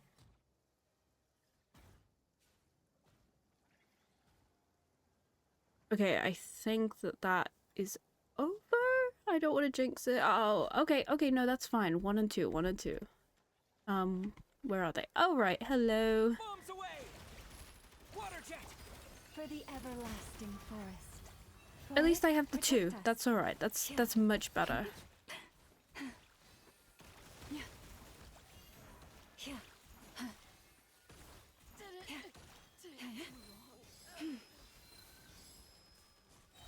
Receive my blessing. People have always used fire to drive away wild beasts. Wouldn't a lantern work just as well? You read my mind, my dear friend. Please. I was just about Thank you. to say that. All right then, dear friend. Bring the light. Glenn's is acting as if he's doing anything. Like, no, baby, no. Stay your hand. It's just these 2. Also, please do not die. Because then I would have to restart. No! Stop. Leave me alone.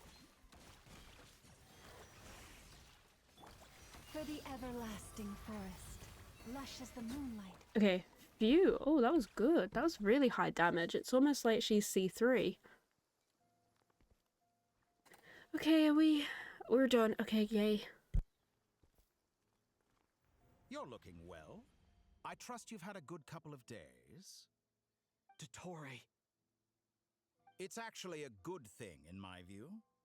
If the subjects of my experiment were to die prematurely, it would throw quite a wrench in the works.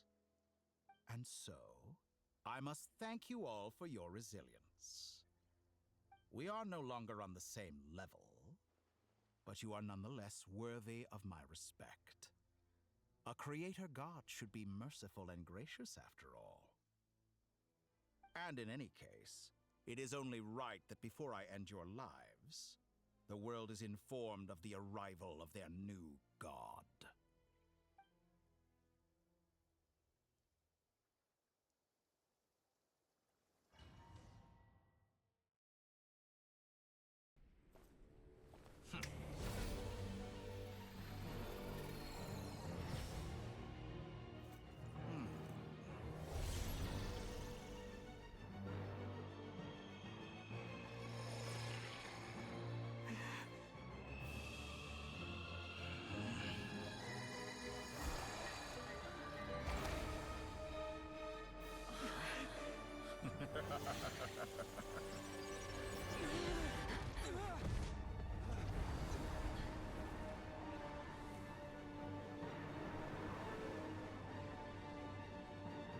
It's a hand.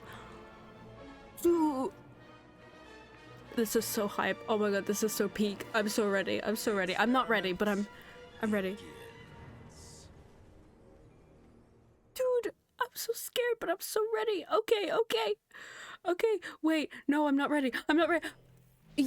No, I don't want to do this with this team. I wasn't reading. I was stressing. Oh, great. Okay. What am I supposed to do? Can I, restart? Can I restart? Dottore, please just give me a minute. Okay, I don't know what I'm doing. I'm scared, bro. I'm scared. What? Stay right there or you'll be- I'm scared, bro. I don't know what to do. It hasn't even fully started. Oh my god. How am I supposed to beat him if I can't do anything? Boop. Yes! Oh no, no, no, we must kill, we must kill, we must kill. This is not gonna work. Why can I not even use my own team? Can I just say that is so crazy? You build up these characters just for them to give you... Yeah, take him, I don't care. No, no, not like this. I've been moved inside another space, and it's sealed off. Dude, Looking at what? the structure of it, it seems like the Toray intends to trap us here. What? There's no exit. Our endurance is about to be put to the test. Oh, okay, okay, okay, okay. Okay. Oh no, I just realized they're gonna take away Llama, aren't they? No, no, no, no, no. Go on, make the most of this, please.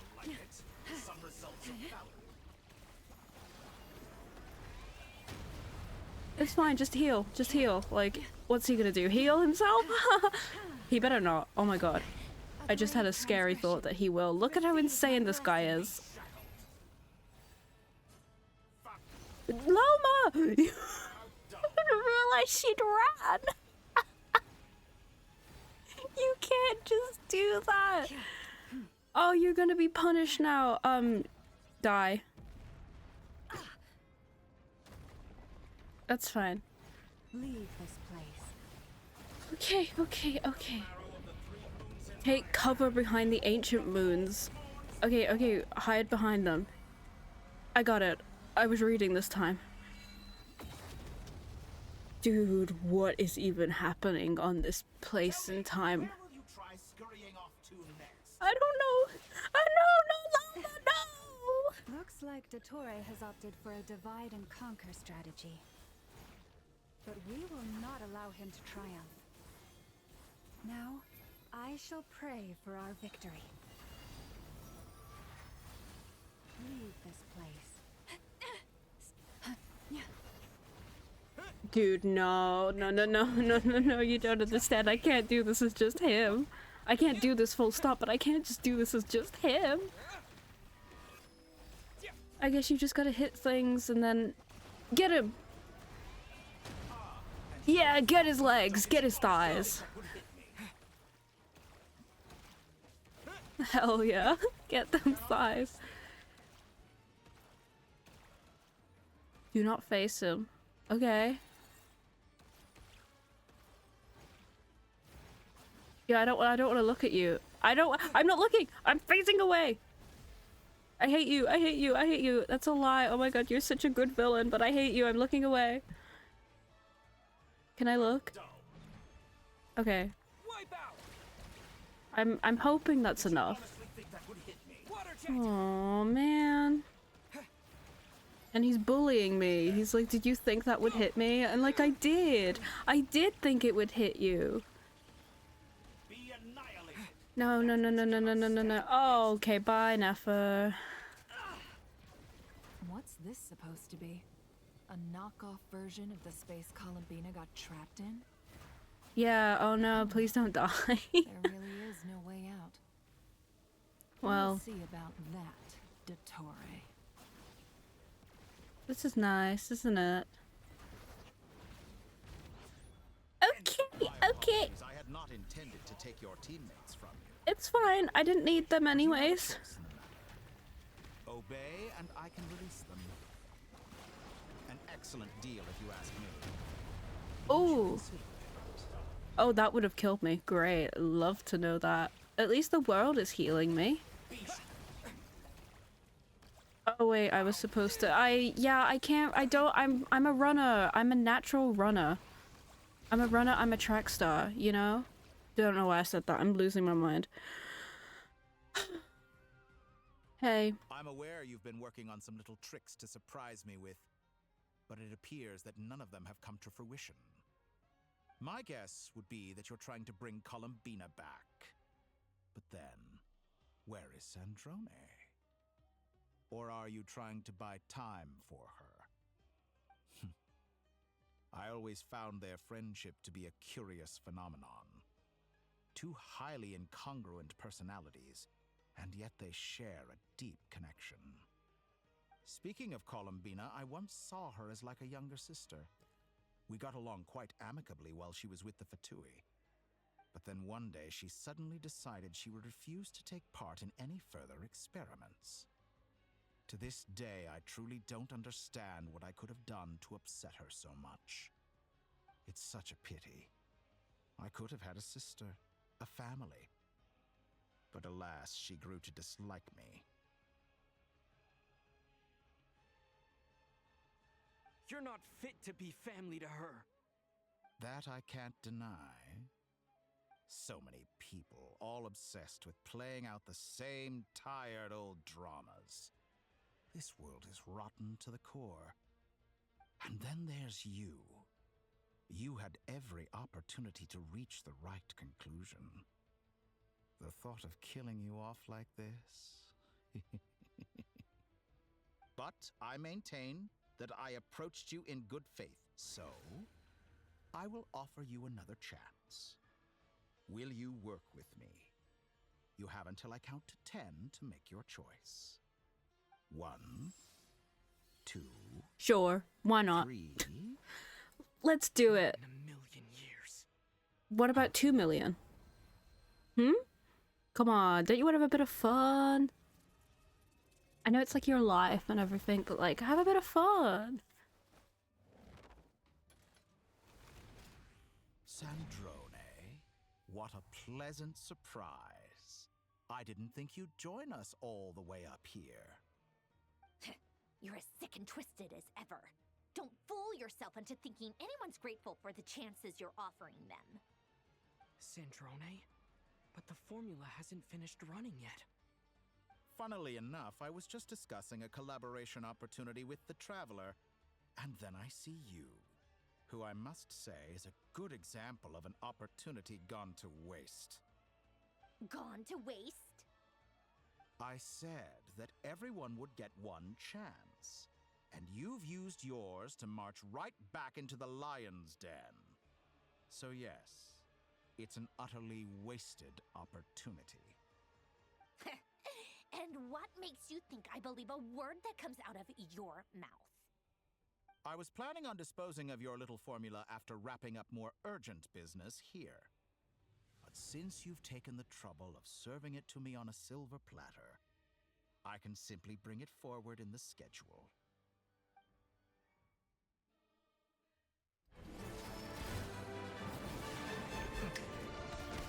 I don't know, man. I don't think you should mess with someone that has godlike powers right now. Like, I don't know, man. The power of friendship, I know, but like, it's not gonna work.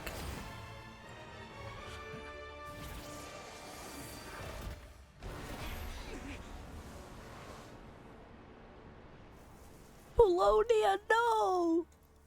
No! Is this your life's work? This piece of trash?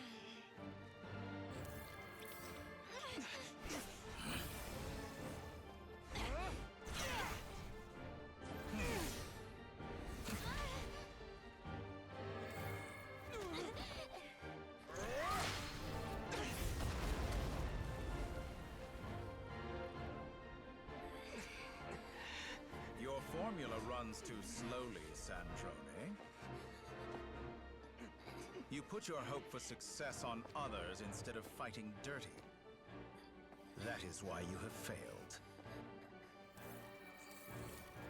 Now, whom should I slay first? Any volunteers? No one? How nice of you to leave the decision to me.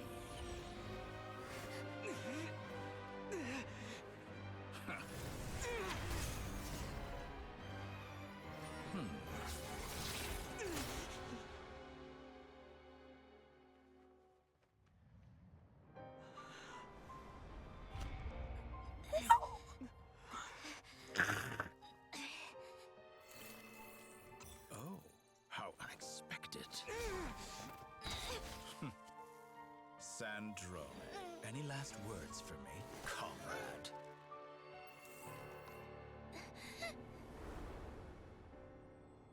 anything you wish for?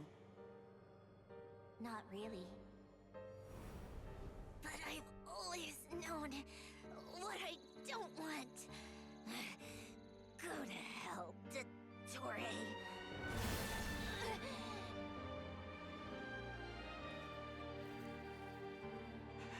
No!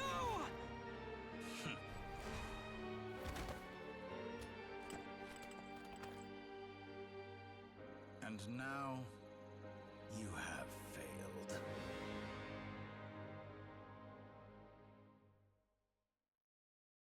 Sandrone! I'm sorry. I'm sorry. Mechanical contraptions are. Let's Just a gentle tap, and they fall to pieces. let's just take a moment. What did you just? Why would? That's gotta be like treason, right? Yeah, that's the main thing to take away from this. This is like treason or something, you know, along those lines. Killing a coworker is pretty high up there on the crime list. I mean, murder is, of course, but like it's your coworker. So but I mean, I don't think he really cares at this point.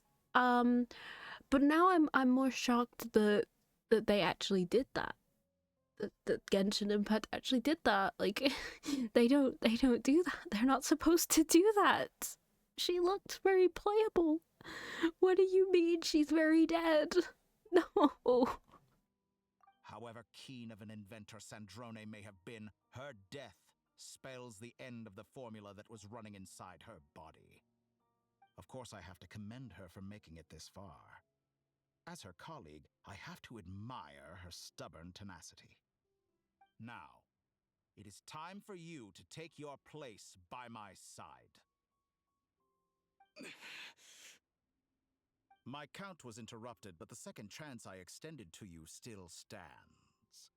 Once again, you are welcome to join me.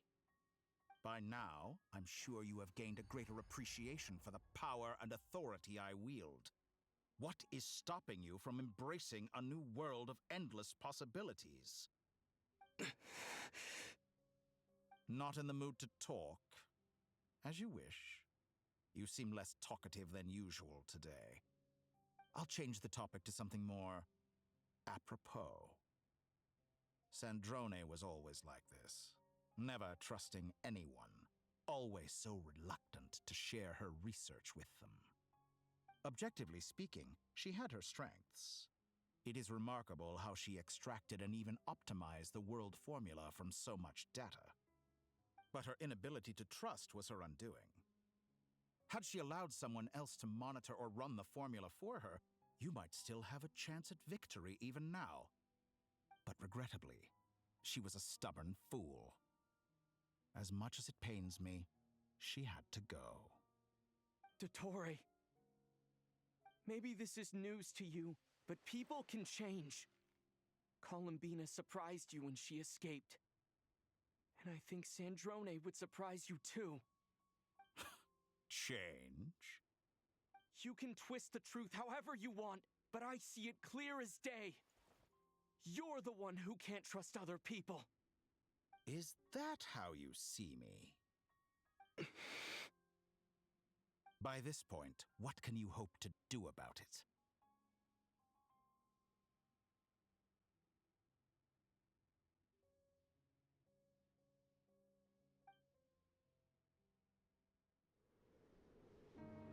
It is pointless to fight on. You've already lost. Wrong. You can't win this, Dottore.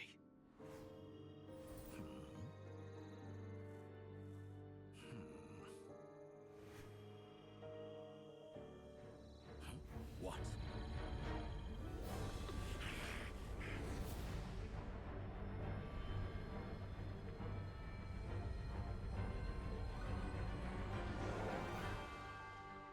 My formula can get us 90% of the way. It will connect you to Columbina. Then, I will bring the formula's output to the Traveler's side.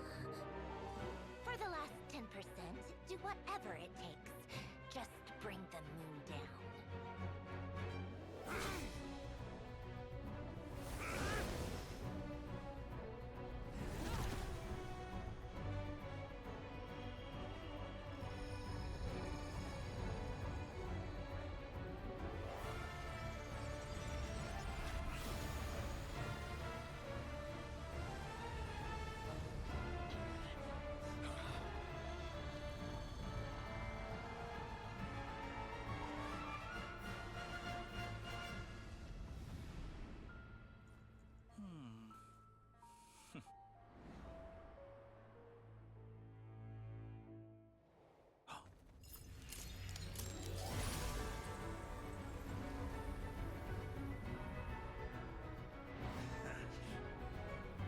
The moon will never be yours.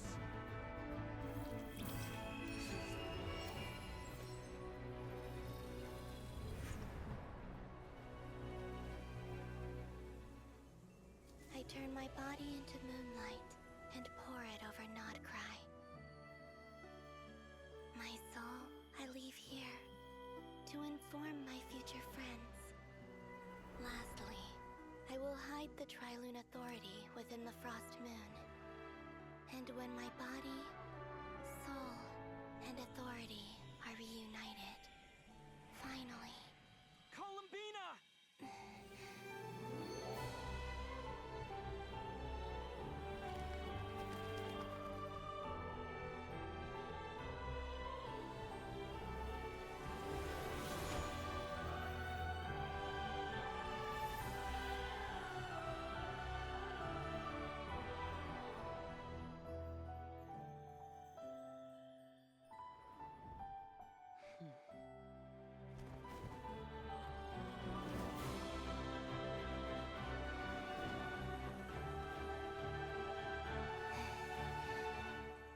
It's been too long.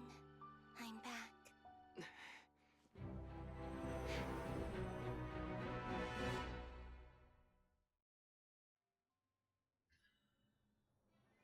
Stay focused on the battle. Oh. Oh no. What a touching reunion. Though I Oh no, personally we're find back. myself repulsed by the sight of weaklings So huddled together for warmth. Finished patting yourselves on the Alright, back. let's carry on then. Show me how long you can struggle before you drown. Can I would just wanna, I just wanna, oh, Wait for the right moment. oh, defeat your foe. I'm a bit busy mourning. Bombs away! So like, Columbina, like I said before, technically she does heal, but it's only if the Traveler dies, and because the Traveler literally cannot die here, I can't use her. So, come on Traveler, we got this. How am I gonna do this? Am I even chipping at him? I don't even know.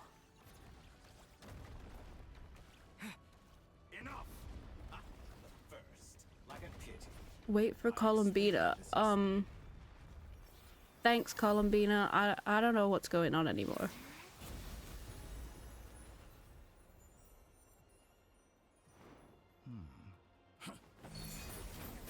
How about we use the power of friendship and we rule half of the land together? Yeah, no. No.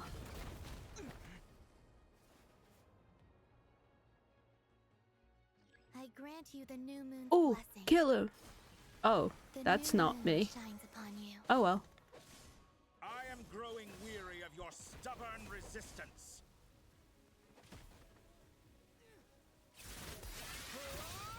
It's over, Dottore!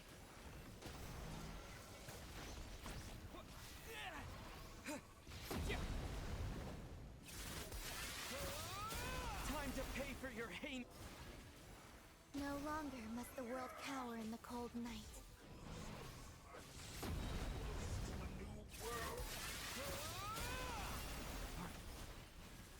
Let the moonlight dispel the darkness.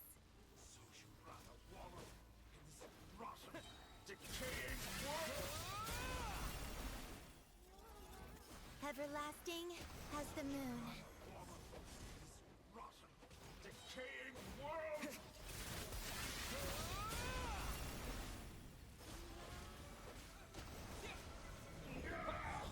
Oh my god, he healed himself. Did we see that?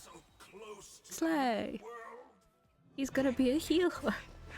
I don't think he's gonna live. Willfully blind.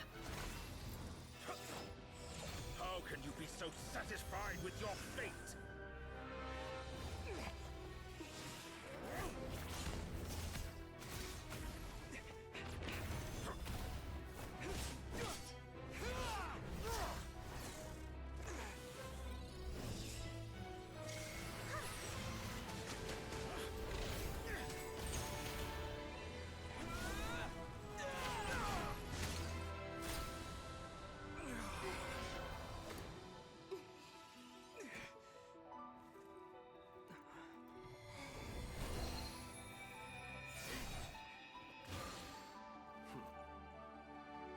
This battle was never about fate. It's about friends, family, and the home you stole from them. It really is the power of friendship. Oh my god. Only the weak rely on each other for comfort. You shall see. Once I transcend fate, you will be nothing but fodder for my grand experiment! That will never happen.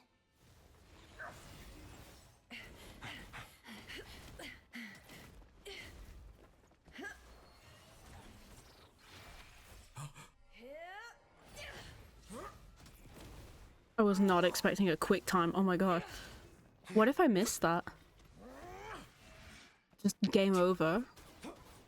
Wait, I low-key should miss the next one. No, I'm scared I'll have to restart the whole thing. If it happens on accident, it happens.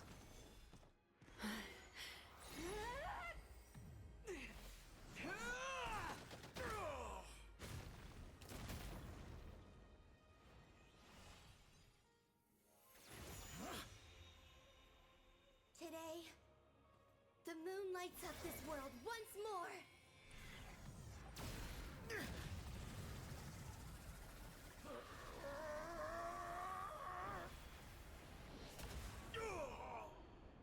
This loathsome world.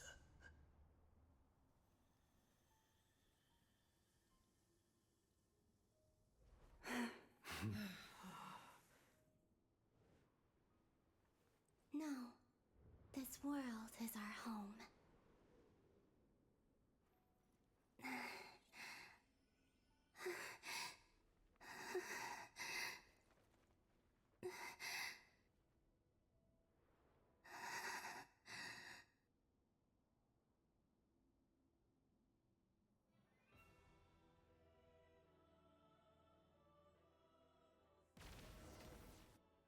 The power of friendship. They just, he's gone. There goes my healer. Couldn't heal himself in the final moment. I don't think he was ever gonna be a healer, but oh my god. Peak. It's still going on. Oh, it begins to heal. Did you see that? Yay, the scars have been healed. Oh my god. No, you're doing it wrong. The moon looks like this now. Oh, and is the moon different in the sky as well? That's cool. It looks different. Oh. Oh, the power of friendship. Okay, I know it's like, I know that Columbina technically had all of her big power, and there was just a lot more power going around than Dottore ever had. It was more than the power of friendship, but it is kind of funny to pretend that it was. Oh, Dottore, you never stood a chance. You and your one singular... No, how many moves? He didn't have one. He made other one. Columbina was more powerful than you. It's just that simple. Soz. Better luck next time. Maybe get some friends, loser. Oh my god, that's so mean. So true, though. I'm not too clued Okay, up on the okay, details. let's ignore me. As far as I'm concerned, the moon's still in the sky and it's business as usual. Hey, since we've come all this way, shall we grab ourselves a free meal while we're here? Are you a convert now? Or are you just here for the free lunch? Oh, come on. What does it matter? After everything we've all just been through? That smells good. All right, that's it. I'm hungry. Time to eat. Come on! We gotta get there early, or there won't be any good spots left! Shh, keep it down. This is a residential area. What if people are still sleeping?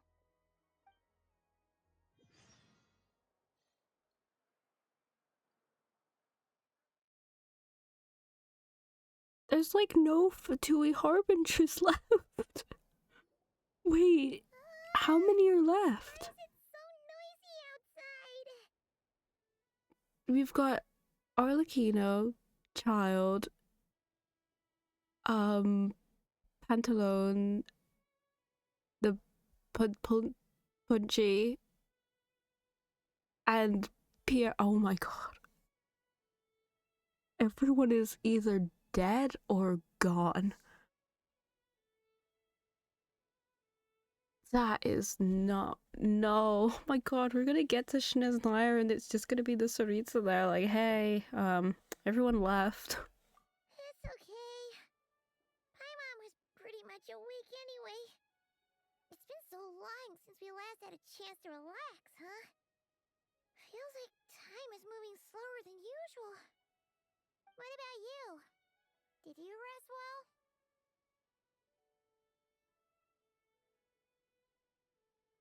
Still winding down from everything that's happened? Or are you wondering how our friends are doing? Or is it about what Dottore said to you? Okay, if you say so. But don't push yourself, alright? Let Paimon know if you need to talk. What we just went through was a lot. It's totally normal if you need some time to get back in your groove. Luanatar disappeared after Columbina came back. Apparently, she was part of Columbina's soul or something. Still, Paimon kind of misses Luanatar somehow. But anyway, you did great. So did Paimon. We all worked our butts off to contain this disaster, and in the end, we made it. So, chin up, Traveler. You should be proud of yourself. Hey! Don't poke fun. You should be glad that Paimon's growing as a person.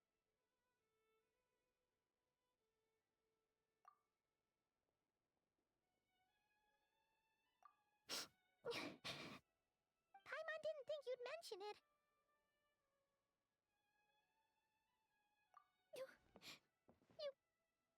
You have no idea how anxious Paimon was.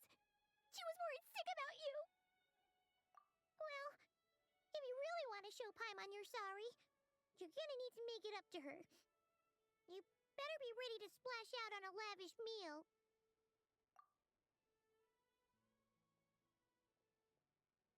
Phew. Okay. Paimon's full now. Huh? Oh, well... Hey there, Traveler and Paimon! Good morning! Morning, Yehuda! Here for some breakfast? Oh, I've already eaten. Just need some water. I was mostly worried you might forget what day it was today. So, I came over to remind you.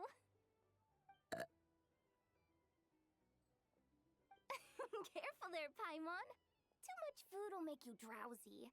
Don't let anyone catch you hiding at the back and nodding off during the League meeting. You should probably be saying that to Aino. She's the baby of the group, if anyone. True. You know, I'm surprised that all these competing groups are actually coming together to try to solve things together. Definitely a first for Nod-Krai. Well, nothing like a region-wide calamity to bring people together. After that, surely even the most self-interested people have to realize that going it alone isn't worth the risk, right? Try telling Boss Neff that. She's not exactly convinced that people are gonna get with the program. Really? But if she's so pessimistic about it, why'd she agree to be the Curatorium's representative in the League? Probably 'cause even though Unity sounds like a pretty far-fetched idea, the benefits it would bring make it worth a shot. I think things will work out, though. I swear, Nod-Krai feels like one big family now with everything that's happened. More than it used to, anyway. Paimon's with you on that one. And it seems like plenty of other people agree too. Just listen to the bustling streets. All right. Everyone's been rebuilding these last 2 weeks, and the evacuees have been coming back in droves. Life's slowly returning back to normal. Which means my workload's probably gonna shoot back up. Were you about to head out? There's still some time before the ceremony begins, you know. Yeah, we were gonna take a stroll around the square and say hi to some friends first. Sounds good. See you later then.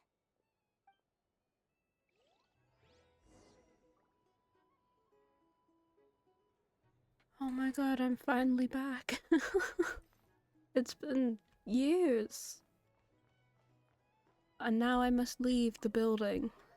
I am so drained. The power of friendship. Oh. Please accept today's boon. Who's gonna be our next Have villain? a nice day. Are Paimon's eyes deceiving her? Piero? Probably. And Neffa handing out food for the Frost Moon Scions. Hello there. Would you like a feast of the moon, along with some snacks of the day? So, what's new, Neffa?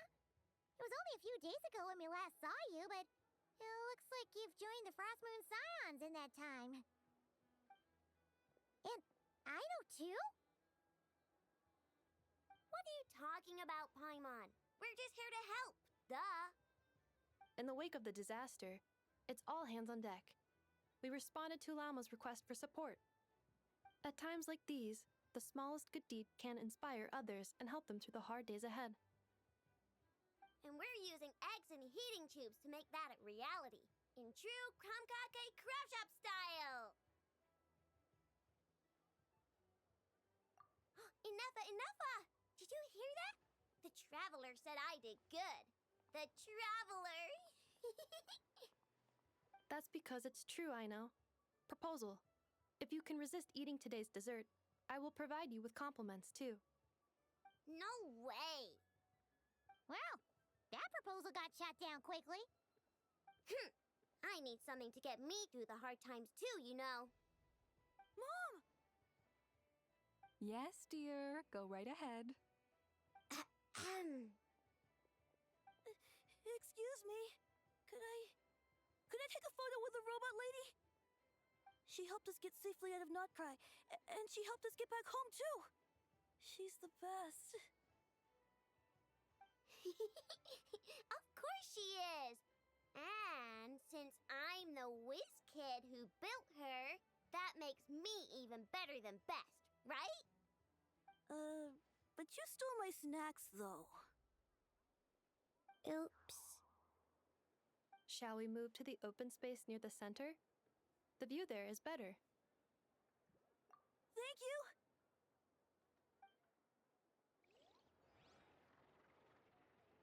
Aren't you the better pick for this job, Flint's?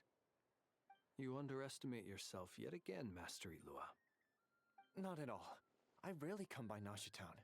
I don't know any of the big shots here. All in good time. Socializing is a step-by-step journey. But you're much further ahead on that road, aren't you? You're not seeing the full picture. You know the truth now. My friends do not understand my habits. There is no question about it. The Lightkeepers need a representative in the League. Someone who is upright, cares about other people, and can realize their self-worth through group action. You say it like you wouldn't make the cut. I am most flattered that you think I would. Sigh a little less, Master Ilua, and have more faith in yourself. All the Lightkeepers agree that you're a very promising young man. That is precisely why Starshina and Nikita felt safe delegating such important work to you. I'm sure we all also agree that we would sooner die of dehydration than manage to wrangle anything out of you in a discussion. My apologies. I am not in the habit of bringing water with me when I go out. Whatever. I'll take the job. By the way, who else is part of this? Oh, it's quite the who's who of Nod-Krai. There's the Moon Chanter of the Frostmoon Scions, the boss of the Curatorium of Secrets, a representative of the Voynich Guild, and even someone from the adorable Krumkake craft shop. I'm sure you will find speaking with them to be a genuine pleasure. If you say so. I've never done this work before, so I'm honestly a little scared of making mistakes. But I'll do it. Not only is it our duty as Lightkeepers, but because I want to make Nod-Krai a more welcoming place. An admirable attitude to take. The beacons are lit, Ilua. We're but one step away from breaking through the blizzard. We have the chance to band together and build our shared homeland into an Elysium.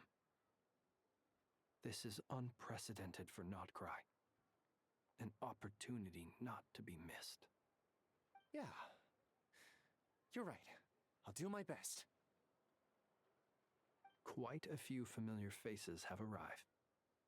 Let's go, shall we?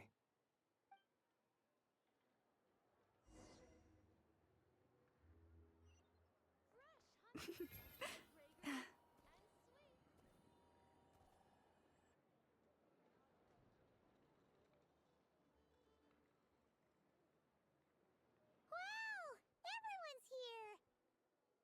You seem well rested.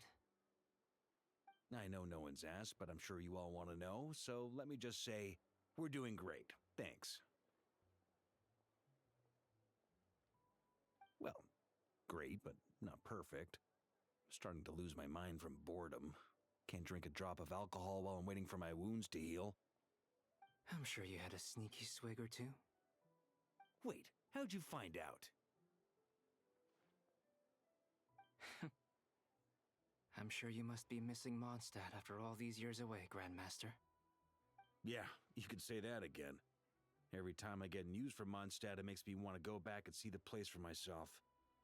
Honestly, once things are wrapped up here, I think it'll be time to head back home. Hey, looks like someone's taking the stage. Can everyone see okay? Anyone need a boost? I'll just listen from the back. It's fine. You're taking this pretty seriously, huh, Durin? Well, it's not every day that I get the chance to see how people speak in official settings. Soak it up like a sponge. I'll make sure you get a chance to practice for yourself later down the line. Actually, I know just the thing. You can debrief the Knights of Favonius for me. Mr. Varka, are you forgetting that I'm not a Knight of Favonius? I can knight you. Any particular title you'd like? Is he joking? I really can't tell. You'll have to figure this one out for yourself. It'll be a good learning experience. It is my honor to host the opening ceremony for the League, and to have this opportunity to speak to you all in my capacity as Voynich Guild representative. Could this person also have been pushed onto the big stage by the real big shots? Guess I'm not the only one then.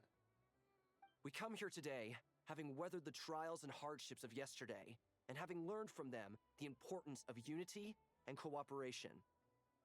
All right, here we go. Uh-oh, looks like Aino's off in Dreamland already. Wait, Boss is looking kinda drowsy too. What's up with her?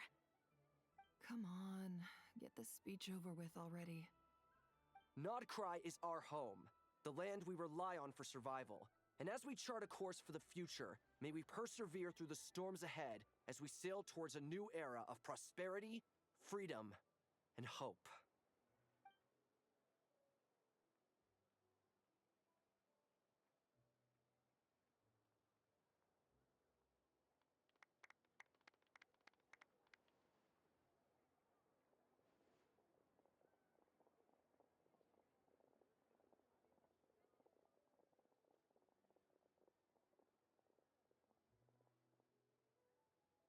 Looks like we'll have more opportunities to travel in the future.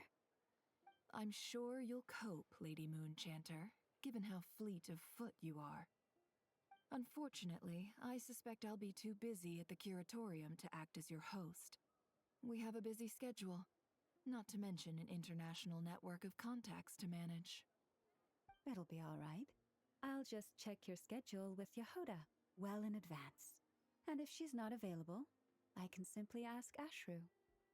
You... So giving my employees extra workload isn't enough for you? You're really going to drag my cat into this too? I thought you'd approve. Aren't you forever increasing your employees' workloads? That's a bold statement. Are all the Frostmoon Scions feeling more audacious now that your moon goddess has returned? Columbina's return has brought joy to all who care about her. That includes both you and me. As for the Frostmoon Scions, we are learning how to thrive independently, without relying on the moon goddess. It is up to us to make our home a more livable place. Joining the League is one of the steps we are trying towards that end. I like the word try. It's nice and non-committal.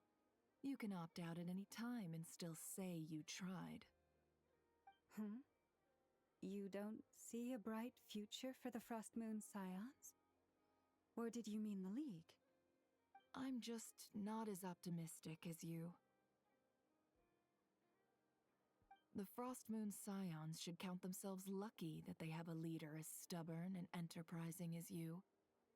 But Nod-Krai's a big place, with all kinds of people.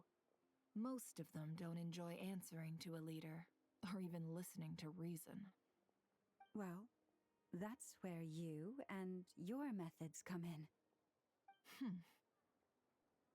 Unless the Curatorium of Secrets is only here for appearances. For now, yes.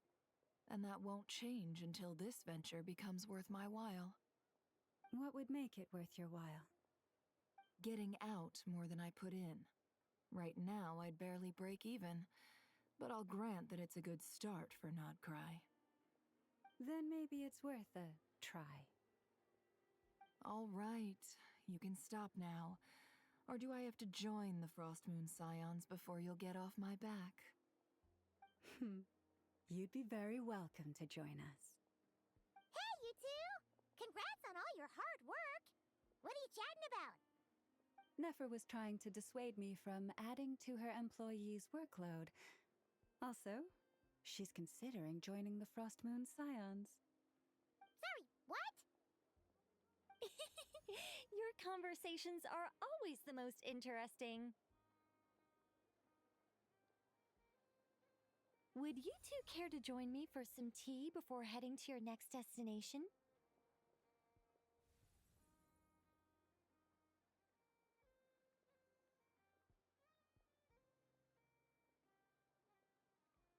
Nicole? Wait, where are you? Aren't you gonna show up today? Sadly not. I'm otherwise occupied right now. I'm sorry, Paimon. I can hear how disappointed you are. If it's any consolation, let me say that how things appear on the surface is a far cry from what they are at their core. Perhaps you'll feel better if you focus on the fact you have a special line of communication with the great mage herself. Okay? Has something happened? No, or not yet, anyway. Well, that's not ominous at all. For the time being. Just think of this as a general check-in to make sure this communication system is still running smoothly. Besides, it's good to chat once in a while if we want to maintain our friendship. You could have just said so. Paimon got all worked up for nothing. Still, the best friendships are built through face-to-face interaction, you know.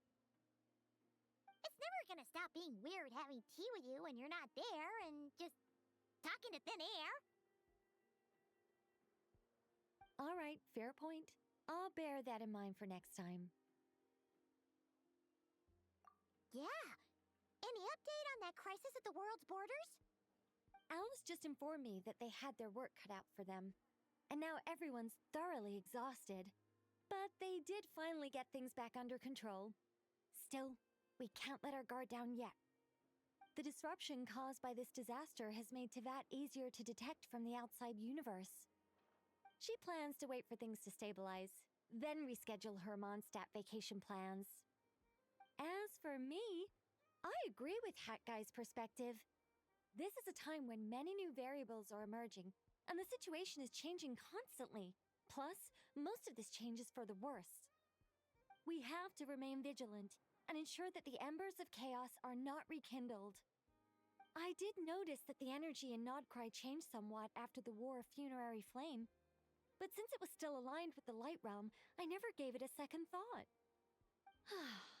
It looks like I'll have to examine the connections between phenomena I observe more closely in the future. Just doing my duty. It's more or less second nature by now. Of course. To give you the full picture, I'd have to start with the substance from which angels were formed. Never mind. Paimon's right. Showing off my knowledge would be much more satisfying in person. By the way, you did receive the gifts from the Hexen Circle, yes? I'm not trying to claim credit or anything, but my pride demands that I at least mention it. They're quite similar to the protective talisman that Alice gave Dory, but with some very special enhancements. Oh! So that's what kept our friends safe when Dotori trapped them. Indeed. We went to great lengths to make sure they were invisible to his eyes.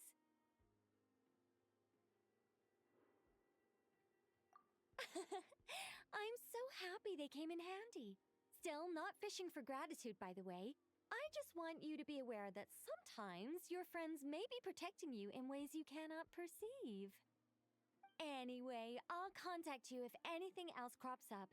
If not, you know what they say, no news is good news. Oh, my angelic instincts are tingling.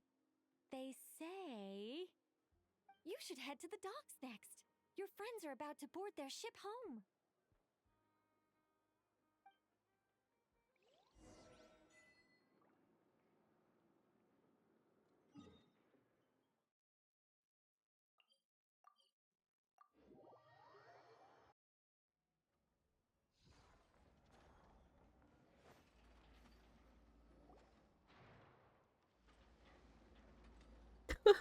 Why are they posing like that? Yada yada. This world is too difficult for two otakus like us. No, I'm bound for Sumeru, and she for Fontaine. We just happened to cross paths at the harbor. Everything seems fine. Sandrone may have an abominable temper, but she's always been very responsible with important calculations, and things entrusted to her by valued friends. You always speak as if you know us inside out, Mr. Hat Guy. Maybe I'm just a good judge of character. I certainly hope that's all there is to it. Regardless, you have been a significant help in this matter. For that, you have my gratitude. I didn't do anything special. Sandrone's the one who completed a seemingly impossible formula and turned the tide of the entire battle, even giving her life in the process.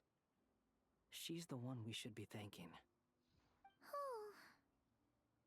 Even we were unaware that Sandrone had hidden the real formula inside Polonia's body.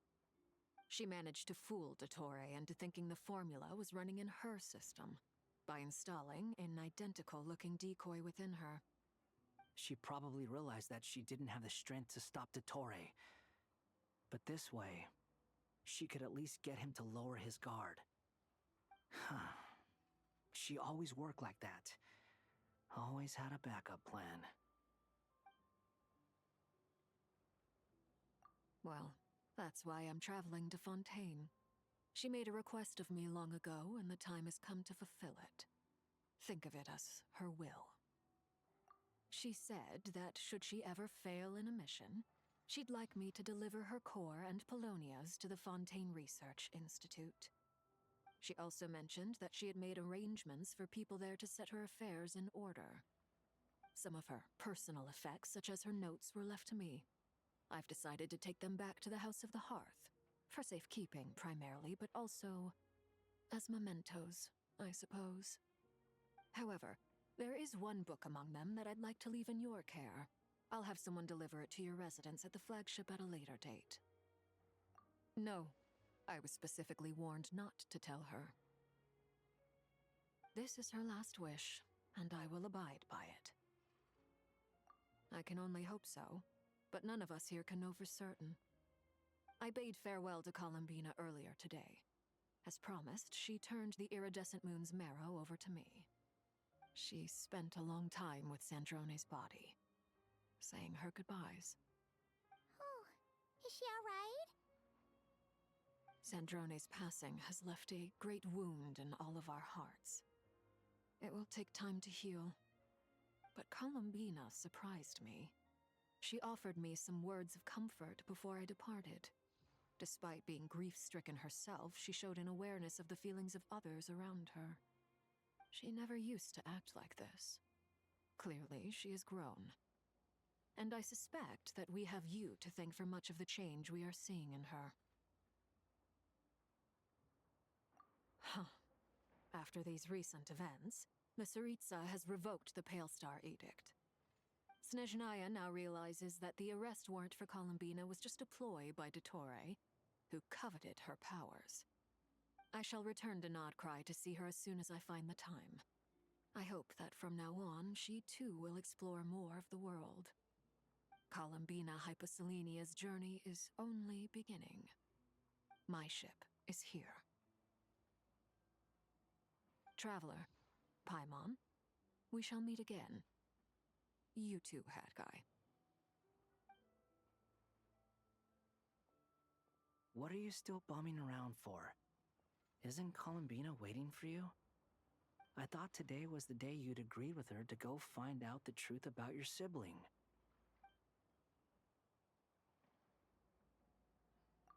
You're afraid you won't like the truth when you see it. Well, this is new. I was starting to think that nothing could scare you. Don't say that! Wouldn't you be if you were in this situation? Fair point. But I'd say I have more experience facing up to unpleasant truths than the Traveler. They say blood's thicker than water. I know how much you need your family back. More than you need any of your friends. And I'm sure that all your real friends understand that too. No matter what the truth turns out to be, they will stick by you and support you, whatever decision you make. Finding the truth is important. But more important still is what you choose to do once you've found it. At least, that's the life lesson I've learned from my experience, grappling with the truth. What? Now that Dottore's dead and gone? A little, I guess. But it hasn't solved everything. Maybe I regret not getting to end his life with my own hands. Or maybe it's something else. But for whatever reason, I still feel like I have a chip on my shoulder. Either way, I'm going back to Sumeru. Lesser Lord Kusanali is gonna need help dealing with all the chaos Dottore left in his wake. Not just from this incident, but everything he did in the past, too. You should continue with your journey, as you've always done. Who knows? Maybe we'll meet again someplace else.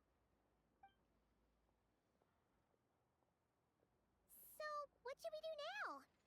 If you want to explore a bit more to steady those nerves, Paimon's game. After all, when Columbina said she knew where your ship was hidden, Paimon promised to give you two some alone time with the truth. It hasn't been all that long since we were last apart, sure, but with Columbina there, Paimon's sure things will be just dandy. Ain't no biggie. Paimon might be all about that food and fun, but she knows how to do right by people. Paimon's sure you'd prefer to digest the news about your sister in peace. But, no matter what you see, just know you can share it with Paimon. Of course, as long as it's not super private. If you can't make sense of something, let's give it some thought together. And even if we both can't figure it out, Paimon can at least treat you to a nice meal.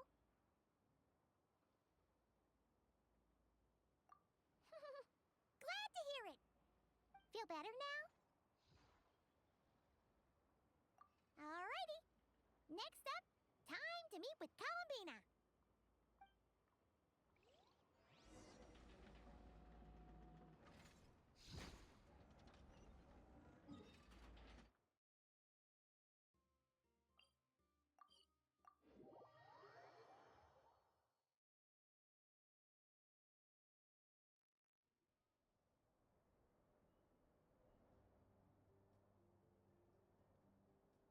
Columbina, we're here! Can't quite believe we're meeting out here. We've gotten used to walking over to Silver Moon Hall whenever we go see you. Well, you're still welcome to go there whenever you want to see me. It's just, now that it's all over, I've decided to make some changes. Try and fit in with the Frost Moon Scions, like Lama suggested. The older generation are still timid around me. They don't dare get too close, and they bow their heads when I walk by. But things are much better with the children. I see more curiosity in their eyes.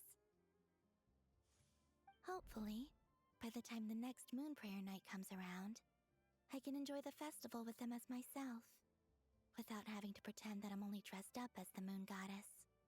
You'll do fine, Columbina. Paimon's sure they'll realize you're super nice once they get to know you better. You really think so? When we first met, you thought I was a little up in the clouds. We were just starting out then, come on! So Lama told you, huh? I'm only teasing. I know that I have you to thank for pulling me back down to solid ground. It feels good to finally stand firm on the earth where I was born. Oh, that's great!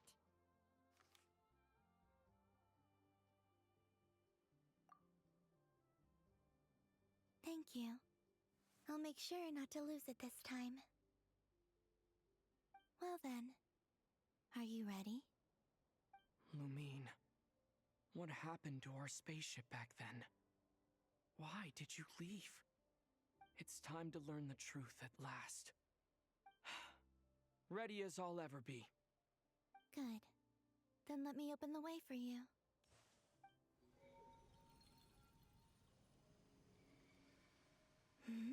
Where does this lead? To our shared destination. Huh? Do you remember me telling you about my missing prologue back when we just met? I said that my story began on the moon. But while I was inside the moon's reflection, I realized that my prologue was really hidden in the future. I just had yet to discover it at that point. The story of the time before I was born was in fact the story of my distant future. It's truly fascinating. But when I obtained the Trilunar Authority and returned to our present reality, I sensed something I hadn't expected. Your prologue. So you mean... Yes, your spaceship. All this time, it has been hidden on the Frost Moon, which lay beyond the sky. The great ruler of the firmament. The heavenly principles. Wait, them? Why would they do that? I don't know. Perhaps your ship contains something that is incompatible with Tevat. Or something that cannot be known. Oh, did I pick a bad time to say this? I know it must have been hard to work up the courage to do this. Maybe I should have waited until you were on the moon, with no chance to back out. That would have been kind of mean, you know.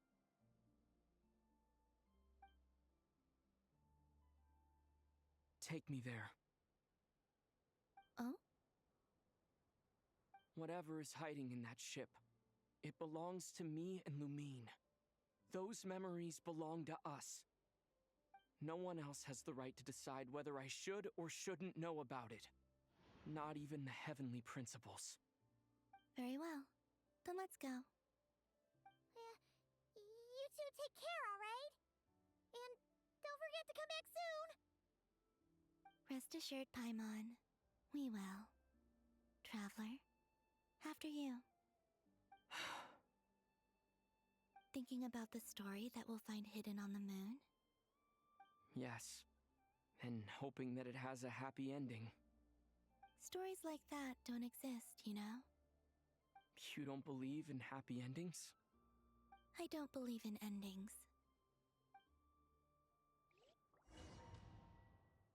That would have been a really good place to end the entire quest.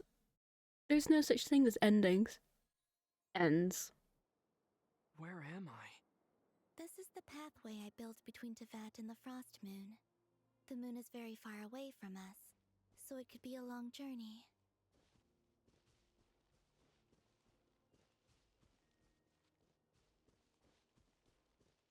Come on there, let's go! Whee! It's like I'm pushing her. Go on, go to the moon. After I obtained the Trilunar Authority, I unwittingly saw past events from many of my friends' lives. One was Lauma.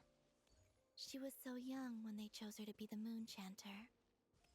From then on, the Frost Moon Scions looked to her to bring messages from their goddess. But, for better or worse, I had left Hisi Island before she was ever born. It was not until much, much later that she met me. I think it's for the best. Because of the way things turned out, you had the opportunity to become friends. You're right. In that sense, I think we were both very lucky.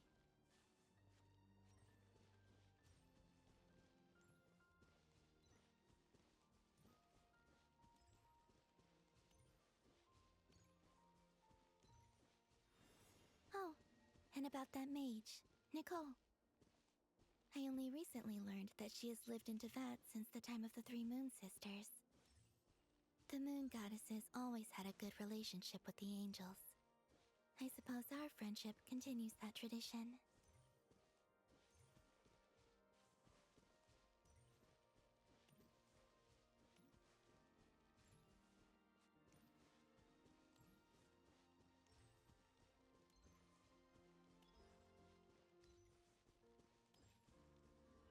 And then, there's Zandrone.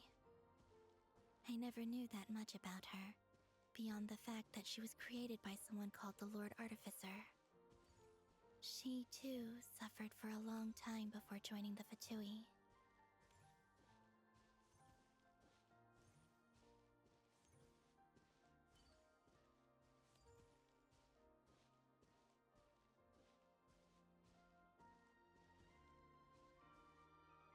How I wish I could talk to her again.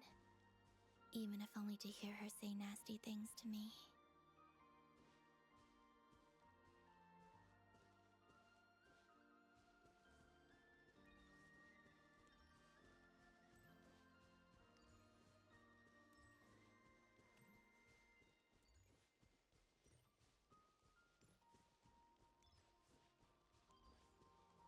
Also, I saw your siblings' story. I'm afraid I didn't see much. It seems that she rarely came to the surface, where the moonlight shines. But I did notice that back when you first set out on your journey, she would often appear nearby, gazing at you from afar with a guilty look in her eyes. Lumine. Let us speak no more of the past. I probably shouldn't reveal so much about my friends. It's not my place. Let the moonlight carry us forth. We are very close now.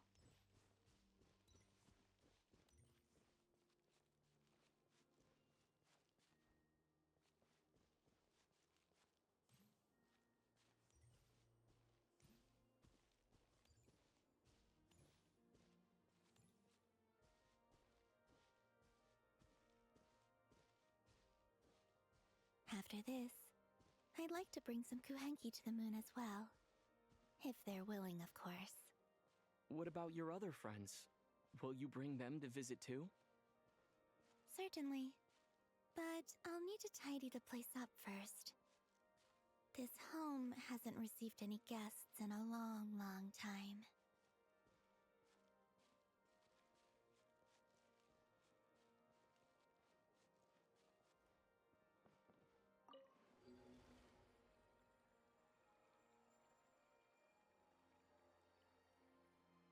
I remember writing something similar with you on Moon Prayer Night. I believe it was called... Dodoko's Whirligig. Yes, that was it. You asked me if I was afraid to return to the moon, and I said that I was. The idea that I had gained something precious, only to lose it so quickly. That frightened me. But I'm not afraid anymore. Besides, this time, we're traveling together.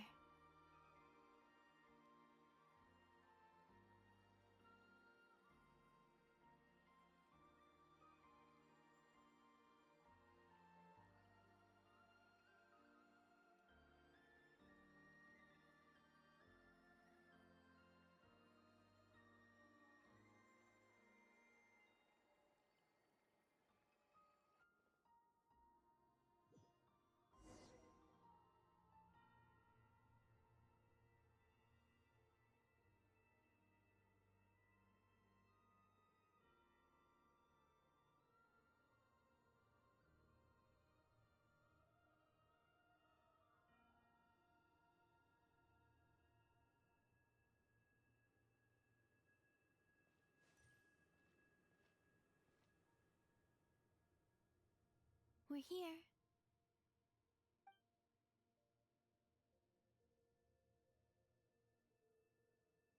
Over there.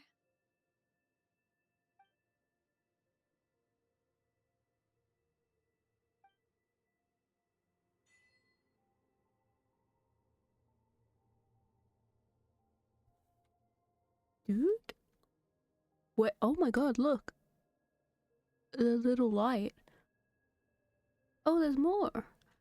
Is that Teyvat? Oh no. That's a lot of map. We are gonna be here for another 30 years. But that's cool. Wait, I want to look around. Oh, okay, there's no more planets. Except for that. That could be a big shiny planet.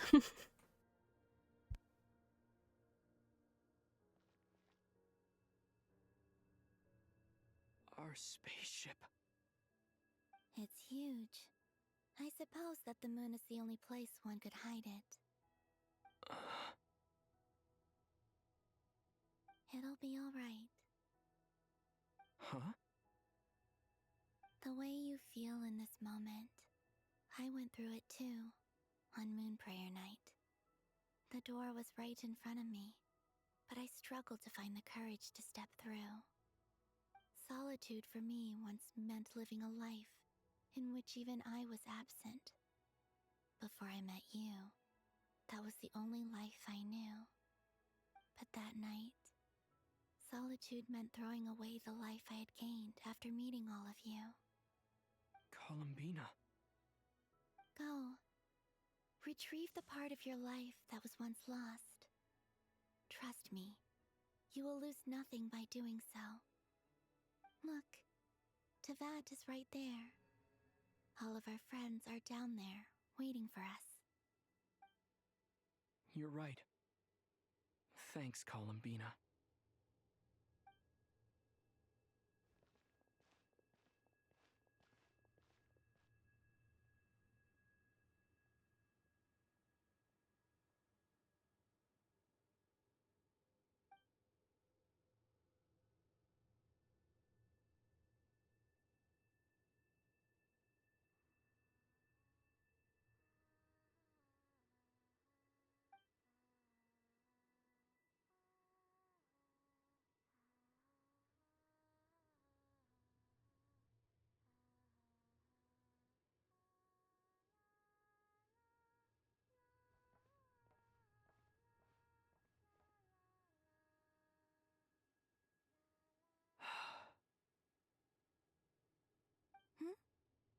Finished? Yeah. Why did you take your eye mask off? Well, since my return, I've decided to take more opportunities to see the world with my own eyes. Besides, I've always wondered how Tevat looks from the moon. And what do you think? It's beautiful. I could spend a whole day here just gazing at it. What about you? What do you think of the truth you found?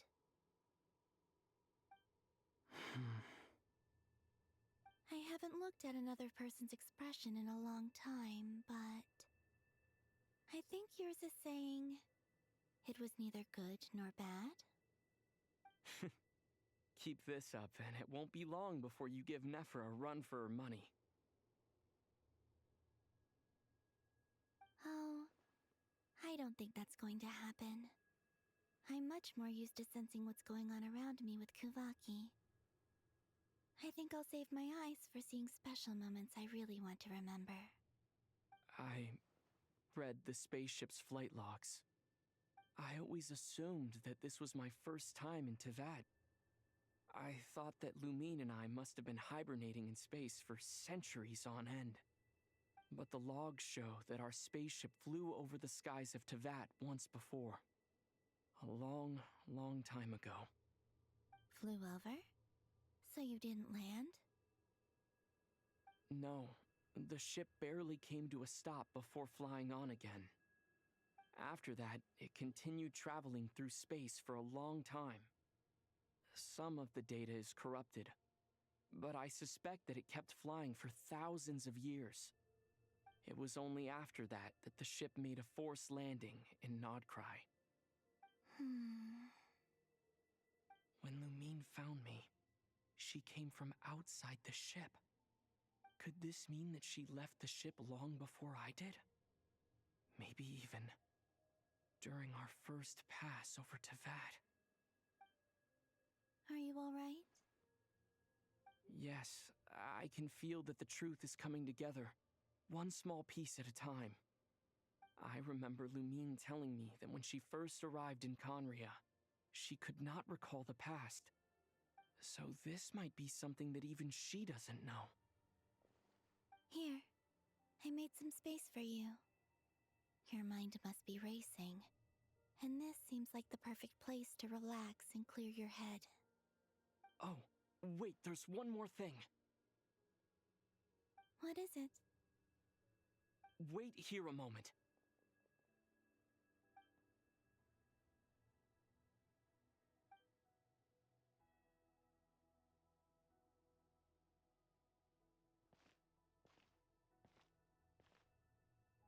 Hey, Columbina.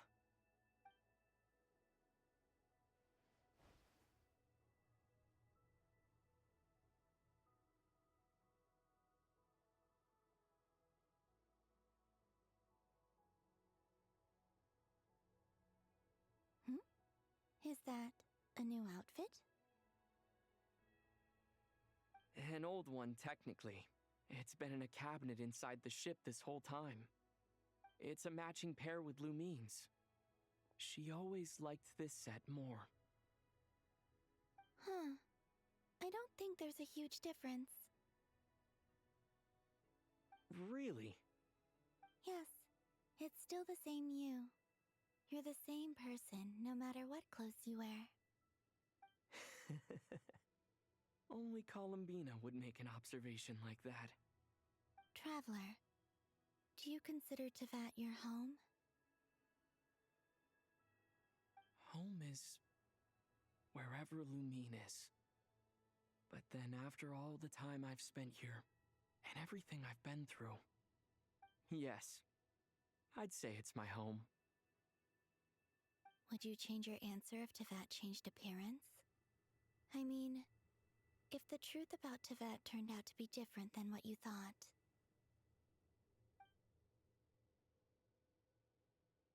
I don't know, but I don't think so.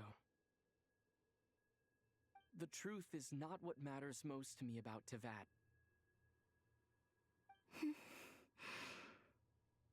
When I was first born, I longed for a home.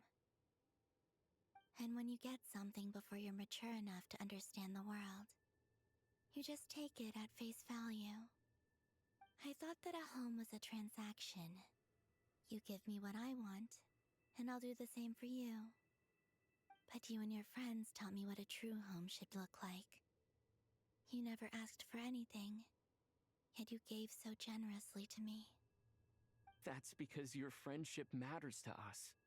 It was worth it. In the past, I thought that my birth in Nod-Krai must have been a mistake. But after journeying to the distant past where the story began, I realized that it was I who chose Nod-Krai to be my future home. Now, I am glad that I made that choice.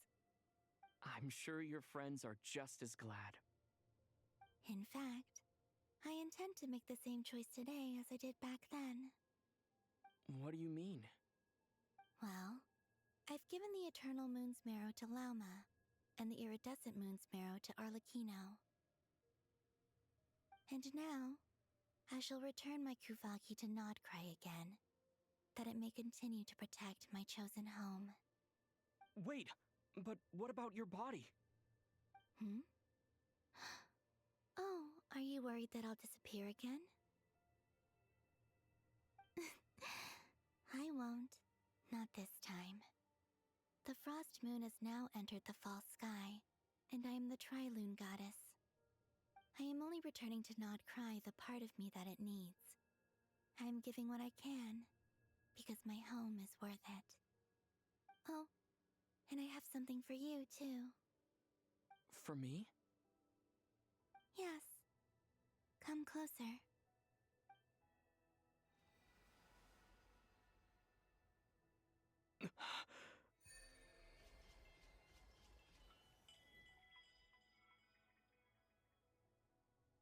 Oh, new stuff.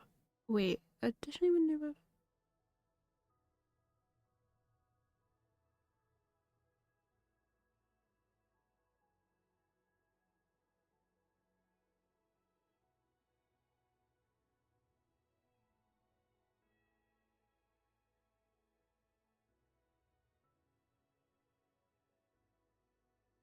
Okay, cool.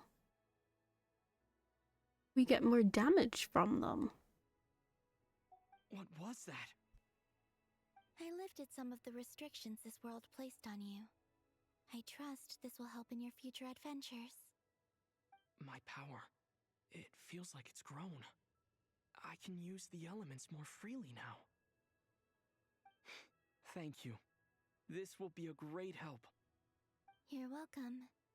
I see you as family, and after everything you've done for me, In fact, no. It's not because I owe you. It's because you're worth it. Here, this flower is for you.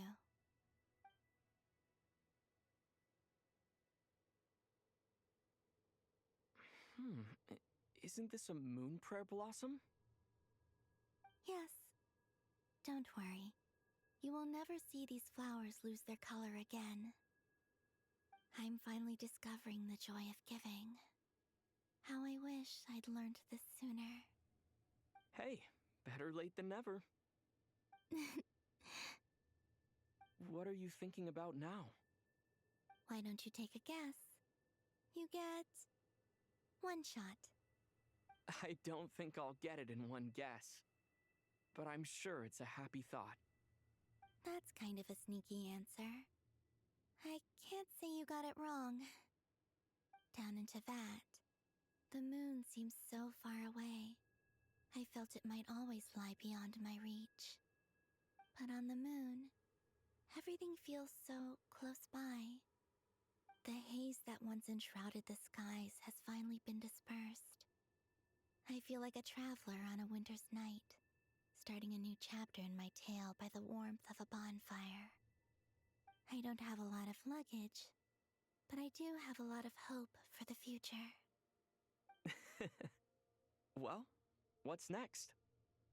Next, to start with, I want to stay here just a little longer. After that, let's return home and continue our journey.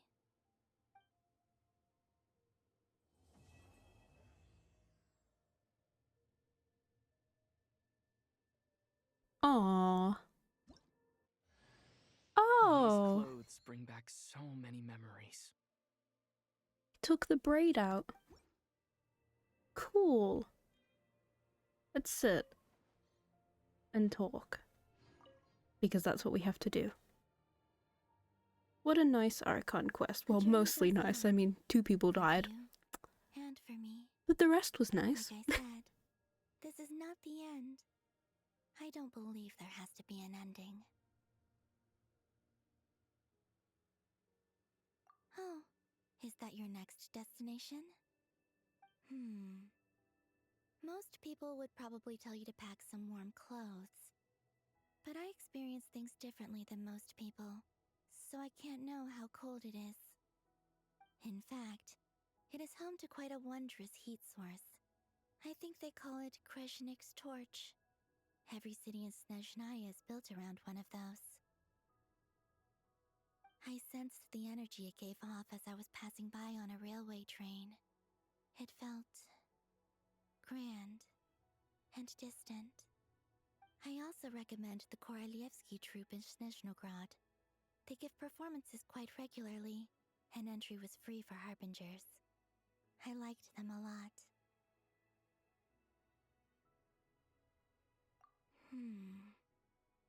Ice cold and sharp. Crystal clear in some ways, yet profoundly unfathomable in others. Like the thick layer of ice on top of a frozen lake. That's just the impression that Tsaritsa gives me. I was never able to glimpse what truly lies beneath that icy exterior. In fact, I don't think the people of Snezhnaya even know what kind of power their god wields. Maybe that's because the Tsaritsa herself has never acknowledged, nor accepted that power.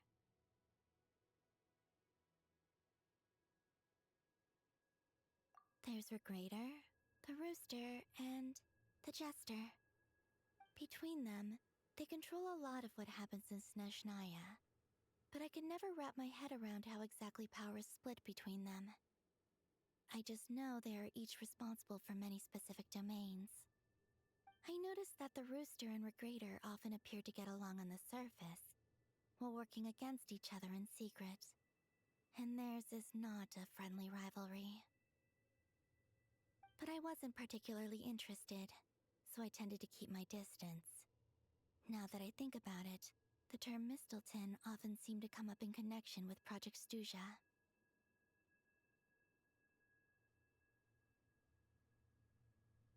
Once things settle down in Nod-Krai, I'd like to explore the world beyond Snezhnaya. You've told me so many stories about the other places you've been to, and all the friends you've made there. I'm curious to visit those nations and see them for myself. It would also help me learn more about the journey that has made you into the person you are today.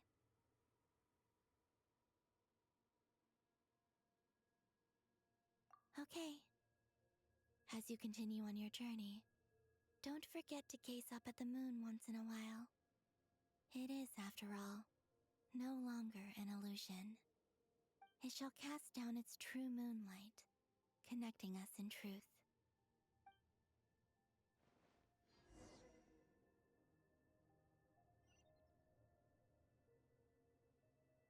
Well, goodbye, Columbina, unless there's anything more. The journey goes on, for you and for me. Like I said, this is Oh, not okay, the never end. mind. Okay. It shall Sorry to cast waste down- your time.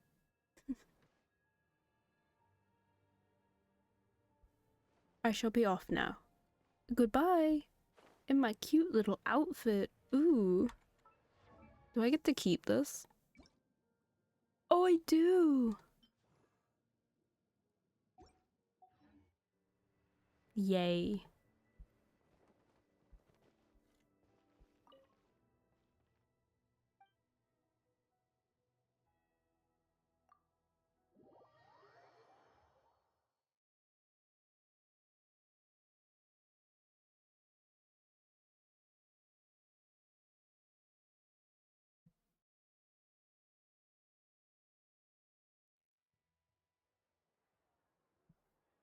To Jean, acting Grand Master of the Knights of Favonius.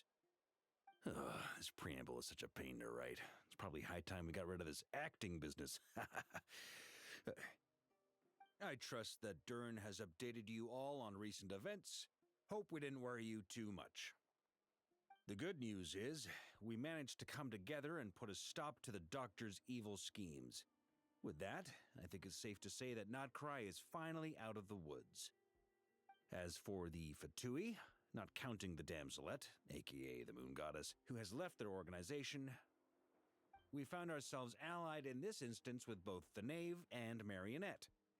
May she rest in peace. As ever, we find ourselves better off for making friends rather than enemies. But until we can ascertain the Tsaritsa's true intentions, the future remains uncertain. In a short while... Wait. How am I meant to surprise everyone if I tell them in a letter that I'm heading home? Well, that would be a huge waste. Okay, got it. I will begin sending the expeditionary team back home in waves. I'm sure they'll be able to answer any questions you still have. I hope they won't gloss over the details of my many heroic deeds. But if they do, I'm sure it'll be because they're just too exhausted from the long journey. I think of Mondstadt daily. Please give everyone my best regards. P.S. The honorary knight went above and beyond this time.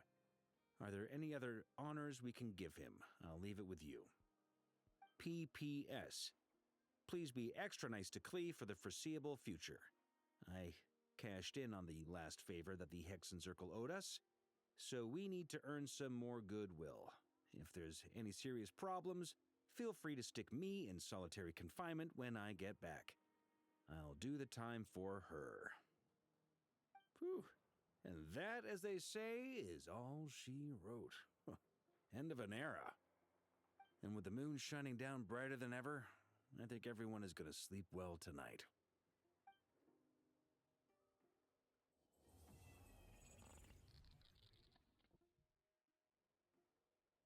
What? Hello, what? What? Why was there two endings? And why was that one glitched? What is real, what is fake? That thing over there is glitching. Oh no. Conformity Gate meets Genshin Impact. Well, something about that little glitch there tells me that it's definitely not over yet. As well, it is over, but like, you know, power of friendship is not over. There will be more. But anyways, that was a really good Archon quest. I really enjoyed it all. And I'm just gonna leave it there. So, thank you for watching, and I will see you in the future. Wait, hold on. We have to end this on you in your new outfit. Oh, his hair is shorter, absolutely shorter. He cut it while he was changing. But we shall leave it on him. As I will see you at another point in the future. Bye bye!